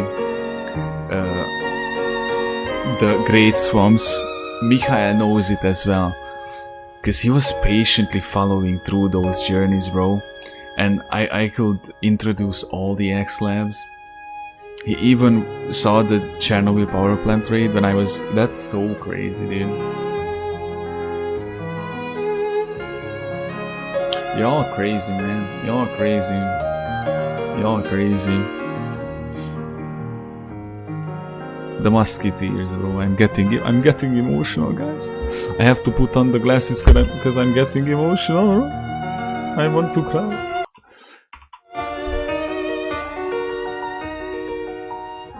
You know, you could say that I grow with every game, but I would a bit correct that. I grow with every conversation we have, guys. Truly, when we are brainstorming, and even when there's nothing really much to talk about, or when I'm not on the peak of my game, but I'm just, you know, marching forward, and I can't really provide anything fun, you guys still show up for me and then provide. I'm so much more because of you guys. Games are games, of course. Experience is amazing, but you guys make these so special. Like, period, dude. The jokes that we are cracking along the way, the sleep deprivation that we share together, you know.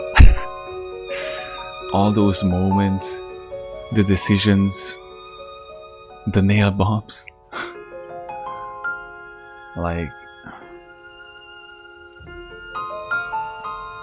when I'm gonna recite this or reflect on this, you know, in the future. Bro, it's cracking voice, I'm gonna cry. Are you serious, man? The most important thing, that what I'm gonna remember mostly, it's you guys, your companion, and your jokes, and most of all, our good worship time. Dude, come on, man, it's actually gonna be emotional. Whoa, bro.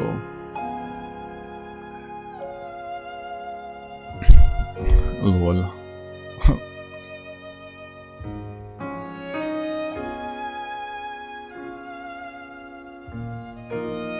Damn. It's so surreal. I'm telling you guys, like, this is so surreal. Like, the fact that we are just drilling through games, man. Such awesome games, by the way. Yeah, this was peak, one of the best horror games. Like, easily one of the best horror games. The previous stream was a bit rushy, but machine gun acquired. Clear bonus. So there is so there's a new game plus. New game plus. There's a new game plus. Oh, there's a new game plus. It's from Bethesda and it's not Skyrim or Fallout, you know. That's a hidden gem of Bethesda, bro. Total clear. It took us 14 hours and 20 minutes. And I died 56 times. It was because I'm Hungarian, and that's as a dedication of the 1956 revolution against Russia. I am protesting against Russia because I don't like them, you know, the way they are acting in Europe, bro. Russia is not cool, man.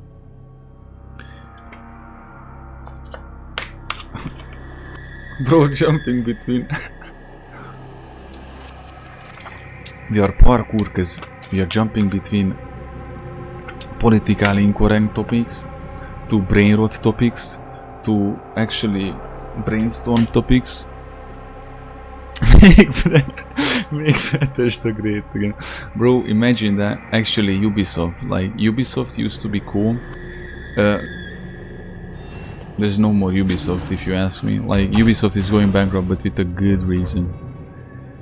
And there's another difficulty. The hardest difficulty. I think that's expert New Game Plus, bro.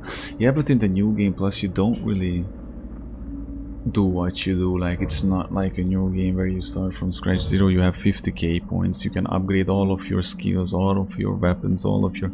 You one-shot people. You have the machine gun, so yeah. Well, this was great. Definitely it was great. I think if it has Samurai Moon. Hoppa, look at that. Hoppa. The beard. Ah, I'm so happy that I'm not Baby Moon no more. That was crazy. But let me show you something. Hope. Oh, jump scare. Nah, just joking. This is following up.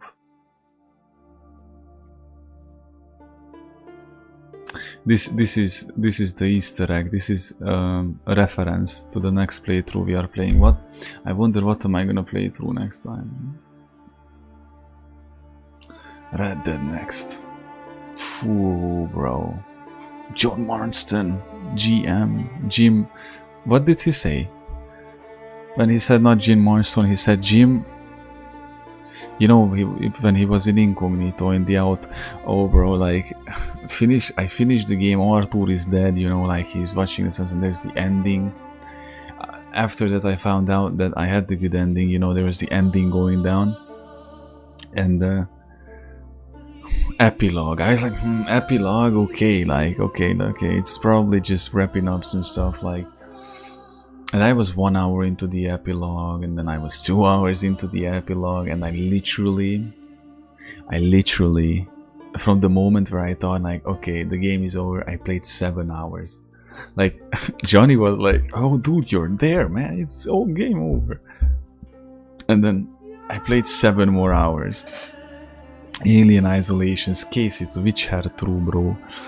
Uy. Foo, dude. The Witcher 1, the only reason why I don't want to play Witcher 1 is because there will be a Witcher remake.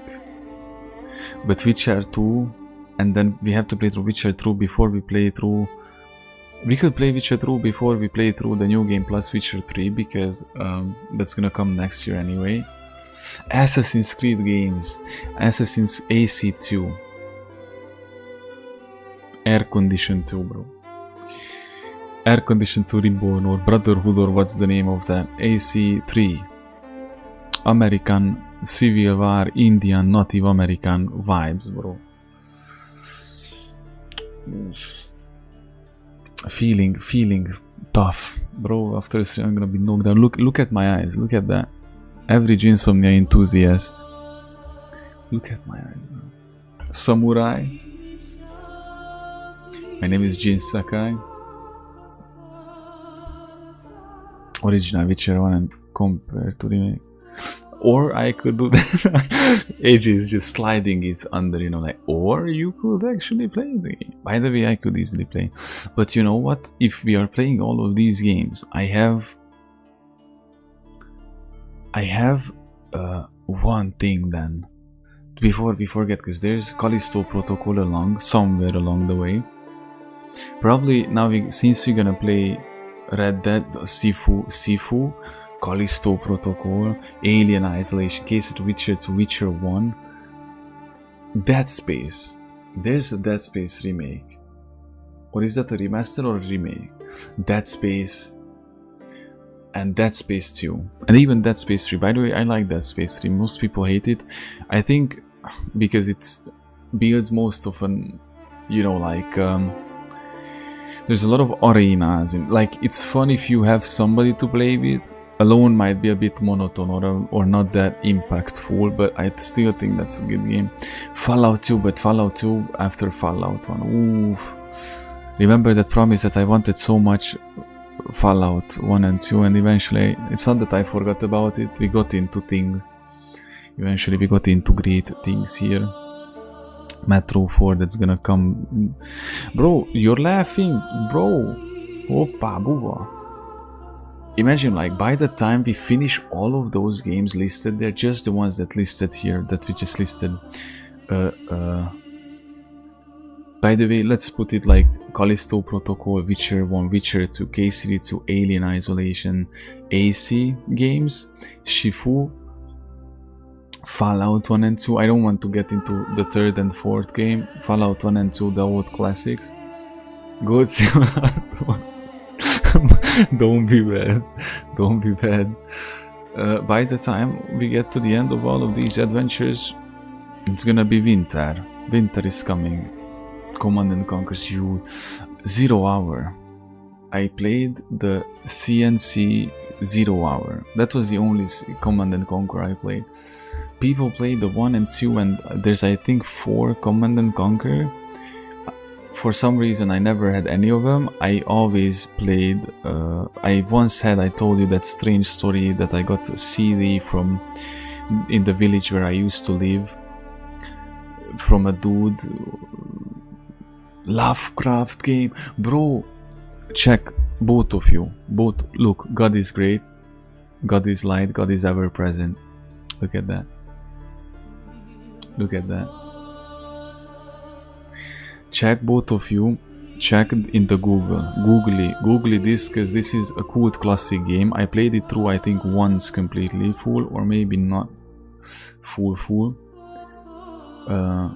Once in the stream for a long, almost completing it. Call of Cthulhu, The Dark Corners of the Earth. Call of Cthulhu, DCOTE, I think on English like that. Bible reading stream, oh bro, like we have to do, that was the one of the best things that we ever did in KCD. I loved it so much that we could actually go to churches and interiors of churches, and it was just so much fun, like, because in real life we are so many kilometers away from each other, and this connects us, you know, as technology, through technology. But if we walk into, you know, the church, even it's in game, that spiritually we are there, you know, mentally, and it almost creates the same effect, you know what I mean? Because there's no limitations to God. By the way, Life is Strange, I could play that, but the problem with that is that I already know the plot. I watched playthroughs of it back in the day when it came out, and I'm afraid that it would happen the same thing with Heavy Rain. I would play and randomly I see something that triggers memories, and all of a sudden I know the lore, you know, Cyberpunk. Bro, KCD 2, Cyberpunk, The Witcher 1 and 2, and the New Game Plus, and the first 2 Fallout games. This 7 game gonna cost us like 500 hours. Are you fucking crazy? What 500? More. Just, can you just let me put it to first 2 Fallout games, Witcher 1, 2, the New Game Plus, and KCD 2. Like, and there was another game, Bioshock. I won't say the actually without the Cyberpunk, because I can't run it on this PC. So take just these games, this 6 game. This 6 game would take us how much? 500 hours, dude. Only the New Game Plus of The Witcher and the first 2 Witcher games will take me 500 hours. No way, bro. Like, there was 28 episodes. 28 episodes, man. Like, let me calculate that. If I calculated an average 5, that was 140 hours on its own, and I was like lame and mentally very drained off and kakamaka, bro.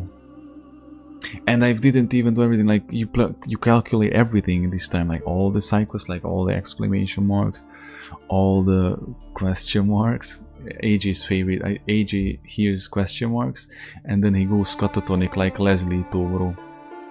When I say question marks, hoppa, we go question marks, AJ transforms in Leslie. Dialogue moxing. Isn't that right? Dialogue moxing. Samurai moxing. I have to replay it, Ghost of Tsushima, but I don't know when. But I have to replay that game. And Days Gone, bro, Days Gone, Ghost of Tsushima, KCD1. I want to replay KCD1, guys. I didn't think that I'm gonna I didn't thought with KCD1 and with Witcher 3 that I'm gonna feel the desire to replay them so soon, you know what I mean? Like, I miss Witcher, bro. Gotta be. And KCD1 as well. I want to go with Teresa. Teresa, take me to the river, bro, and let's get married and then make children. Teresa Boba. Bible stream song, yeah, man. There will be streams. I don't know where the road. Remember when? This reminds me. I think we talked about it, and I told you that there will be times when we're gonna have a podcast. Hoppa. Imagine we don't even play no more, we just talk. And it's okay, because I can yap for 2 more hours here. You know me, guys, both of you, you know how it is. Like, I can literally sit here and talk about the most irrelevant random stuff for hours on end, because if something, I have that ability, God-given ability. But the podcast, imagine we sit down and then we get into it, you know. We get into the things detailed, heavily. No more tiptoeing around, no more small talk, no more hoppa. We just get into it and talk, you know, because right now I'm limited and convicted to shut my mouth, but once the testimony arrives, and after that you have no idea what's coming after. And like anything that we did till now, all this was a preparation, all this was just a warm-up, you know, until the fishy is coming. When the fish is coming, I think AJ, I don't know if Mika, you were there, but correct me if you were there, but I remember we played Red Dead 2, and AJ said, like, every time, man, like, people join the stream, every time you mention the name of the Lord, every time you say Jesus Christ, they just leave and stuff. And then I remember telling AJ, like, it doesn't matter, man. Imagine if we wouldn't talk about Jesus just to have people join on our stream. What point would that have, you know? What would that be, you know? Like, I would rather be like this. And then I told AJ that all that we went through right now, all these adventures, and just calculate, like, in the last 8 months, bro, more than 8 months at this point, because we are like 7.5 months in, or 7.5 months in, bro. If I calculate just from November, dude, like, how many things we went through. How many things we went through, man. And this is all of ours. This is all ours, you know. The only person with whom we shared this, there were a couple of people in the Witcher streams, but that person who kind of got into it actually decently was Johnny and not Bravo, you know. So the only person with whom we would share from the Witchers here on, and he was there on the Dying Light streams. But beside that, this was all ours, you know. Because if you like to do something, if you truly committed to something, because I know that we had brainstorms about this, like, if I wasn't truly loving streaming and I wouldn't be dedicated, I would have given up already. If I would be doing this for the views or for the money, I would be already giving up. I would have already gave up a long time ago. Like, this is for the love of the game, that's the whole point, and for the purpose of it, you know. But even though we were alone, or even though it might have seemed that we were losing or something like that, you know, like, not losing, but even if it seemed like the things were not going the way they should have been going, and that we should have been already much more ahead in progression by now, I still feel like, dude, God bless that God gave us these adventures, dude. We grew in spirit, we grew in faith, we gained wisdom, we became smarter, we became wiser. We are not who we were like 8 months ago, and it's the most radical and most crazy, most you know, like the strongest way you could take it. And as I always say, these are not just games, dude. And the bond that it created, you know, because we don't have the ability to go out and then sit in a park next to each other. And despite all of this world and all of the lack of, you know, like trust issues, and then the disadvantages of the technology and you know, the internet, the personalization, we went over that, we fought that, we actually how you say that, got over it. And how much we bonded through these journeys, man. How much we kept each other, you know, up, and you know, helped each other, inspired each other, just were there for each other, loved each other, you know, understood each other, made each other laugh and stuff. I'm telling you, like, these games, just as I said before in the credits list, these games, okay, are cool, and they are on their own, it's crazy, brutal and experiences, but what made it so special, and what because of what I will always remember these, and will be brutal, it's not because it's just the first playthrough and then oh, it will be there on YouTube forever, but because of you guys, the two of you, my dear brothers, my family, who I can call my brothers, and the musketeers, the royal guards, who God handpicked and sent to accompany me on this journey, man. Even though, like, the confusion and that danger at the beginning, like the beginning of the KCD streams, I remember how I told Mikhail that if you are who you truly say you are.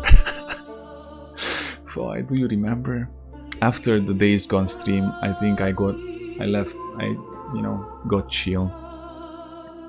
Or with AJ, those KCD streams when we were...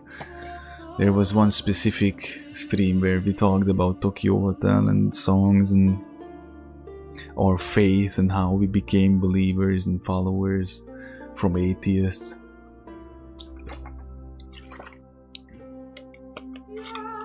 Nope. I just have to row. Exactly. I'm just rowing. God will steer the boat. I'm just gonna row. If I have to do it sad, I'm gonna do it sad. If I have to do it broken, I'm gonna do it broken. If I have to do it tired, I'm gonna do it tired. See, before the stream, I prayed to the Lord. I was like almost, you know, like falling off the chair. I was so tired, and I waited for 3 hours on standby, like just be 1 AM and just please, I just want to stream, and I couldn't start before because of certain reasons I can't talk about yet. And I prayed the Lord, just give me strength till daybreak, please, just till sunrise. And here we are, you know. So it doesn't matter the condition or the circumstances. What matters is that God is with us in the middle of it, in the middle of the storm. And no matter how bad it is right now, no matter how uncertain anything and everything seems, we're gonna push through it, and we're gonna see the end of it. God did not brought us this far just to leave us here. That's not how it works, you know. He is faithful. He did not change. If He promised us something, if He promised me something, He's gonna get through with it. He will fulfill it. We just have to endure till the end. You know the verse, which verse is that exactly? You know, those who endures will be saved. Those who endure. It's one of my favorite. Wow, there's so many good verses. Like, those who endure to the end shall be saved. Matthew 24:13. My boy Matthew, huh? Bro. And it's true. Just imagine what I always, the very thing that shocks me, and I'm gonna close it. I let you guys sleep, me myself gonna go sleep. And then tonight Red Dead Redemption 9, bro, Cowboy Chronicles back, is that do not confront the world and do not let the world shape you. It's a good one. That's typically that's so true. When just think about how many people care about the opinions of others and, oh, should I do this, or real people like that, or the world in general. Like, you follow a trend, you don't have, like, it's okay if there's something trendy and then you just join the hype train, for example, sometimes when it's justified. Like, if I'm a Metro fan, I always was all my whole life since I played in like 2013, the first game. But you know, like, if you're authentic to your true self. But for people who trends, other people's opinion, and in general, like, they just afraid to be themselves and crack the jokes they like, be goofy, weird as they are. You know, there are people, like Johnny said, the exact same thing that you said, guys, that in the dying light I was like asking, you know, all of you, that do you know this game, did you play this game, like maybe one of you played, then for you it's gonna be even better because you're gonna see how I'm gonna react to things and stuff. And Johnny said the exact same thing that you said, guys, that he watches for, he doesn't really care about the game, and that's so cool, you know. Like, he doesn't care what I play, he watched for what for me, like exactly what you said and what you're doing. And it's just so cool, think about it, you know. But many people are afraid. There's two opportunities. It was like that my whole entire life, outside the stream, IRL, anywhere. You either hate me with all your guts, or you love me. That's the two options, man. So somebody joins the stream, will either be like, whoa dude, like, this is cool, man, let's go with it, or gonna be like, what the fuck is this, bro? You know. Hold the flame in the light, the flame will cast no shadow, there is no darkness in the light. Exactly. I never forget, I put it out on Instagram, dude, in one of my posts, a quote from AJ. I'm afraid that if I open my Google Chrome, it's gonna go ballistic, but I know that I have a post on Instagram that I posted AJ's quote. I stole AJ's quote. Wow, what was the quote? The smallest source of light can make the greatest darkness disappear, or something like that, dude. I remember it was so impactful. I remember I forgot first, and then I told AJ to tell me again, and then I instantly stole it. I copy pasted it, and then it was over. It was on my Instagram. I'm gonna check it after the stream. I just don't want the stream to cut off or my PC to overload, you know. I'm here, I'm shining, maybe not as bright as I want yet, or as I thought I'm gonna by this time, because believe me, 6 months ago, 7-8 months ago, I thought that I'm gonna be somewhere completely different by now. But that's okay, that's okay. God is great, and he, you know, he protected me, let's say. He protected me from my own self and stuff. Details I cannot talk about, that's the problem, like I cannot go deeper in that. Alright guys, that was freaking awesome. God is with us. There's a good quote, there's a good verse that just reminded me, do not fear, for I am with you. I'm pretty sure you know it's Moses, fool. What verse is that? Oh, I just read it today again. Oh, it's the I don't know verbatim what the verse, how the verse is. It is, Moses says, Lord, lead us where you are, or if you're not there, we don't want to go there, or something like that. Wow, how is that? Moses Lead us, Lord. There you are. Let me see if I can find it.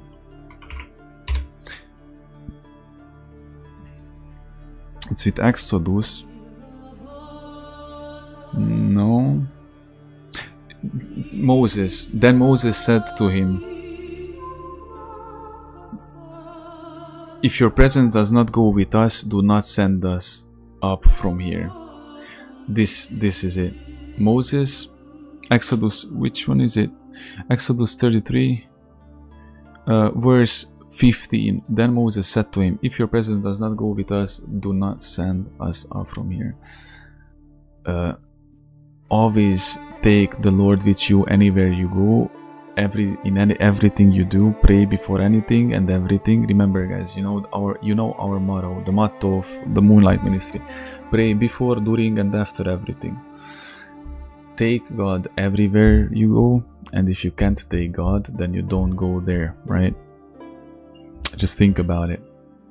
Alright, guys, thank you very much. I appreciate you guys. You're insane. You're insane enough. That's the truth. The British in it. And again, no German guy. That was awesome. This playthrough, emotional damage. Love you guys with all my heart. I thank the Lord that I can have you as my brothers. Sleep well, guys. Let's pray. We're gonna pray and then we leave for tonight. It's morning. It's 7 a.m.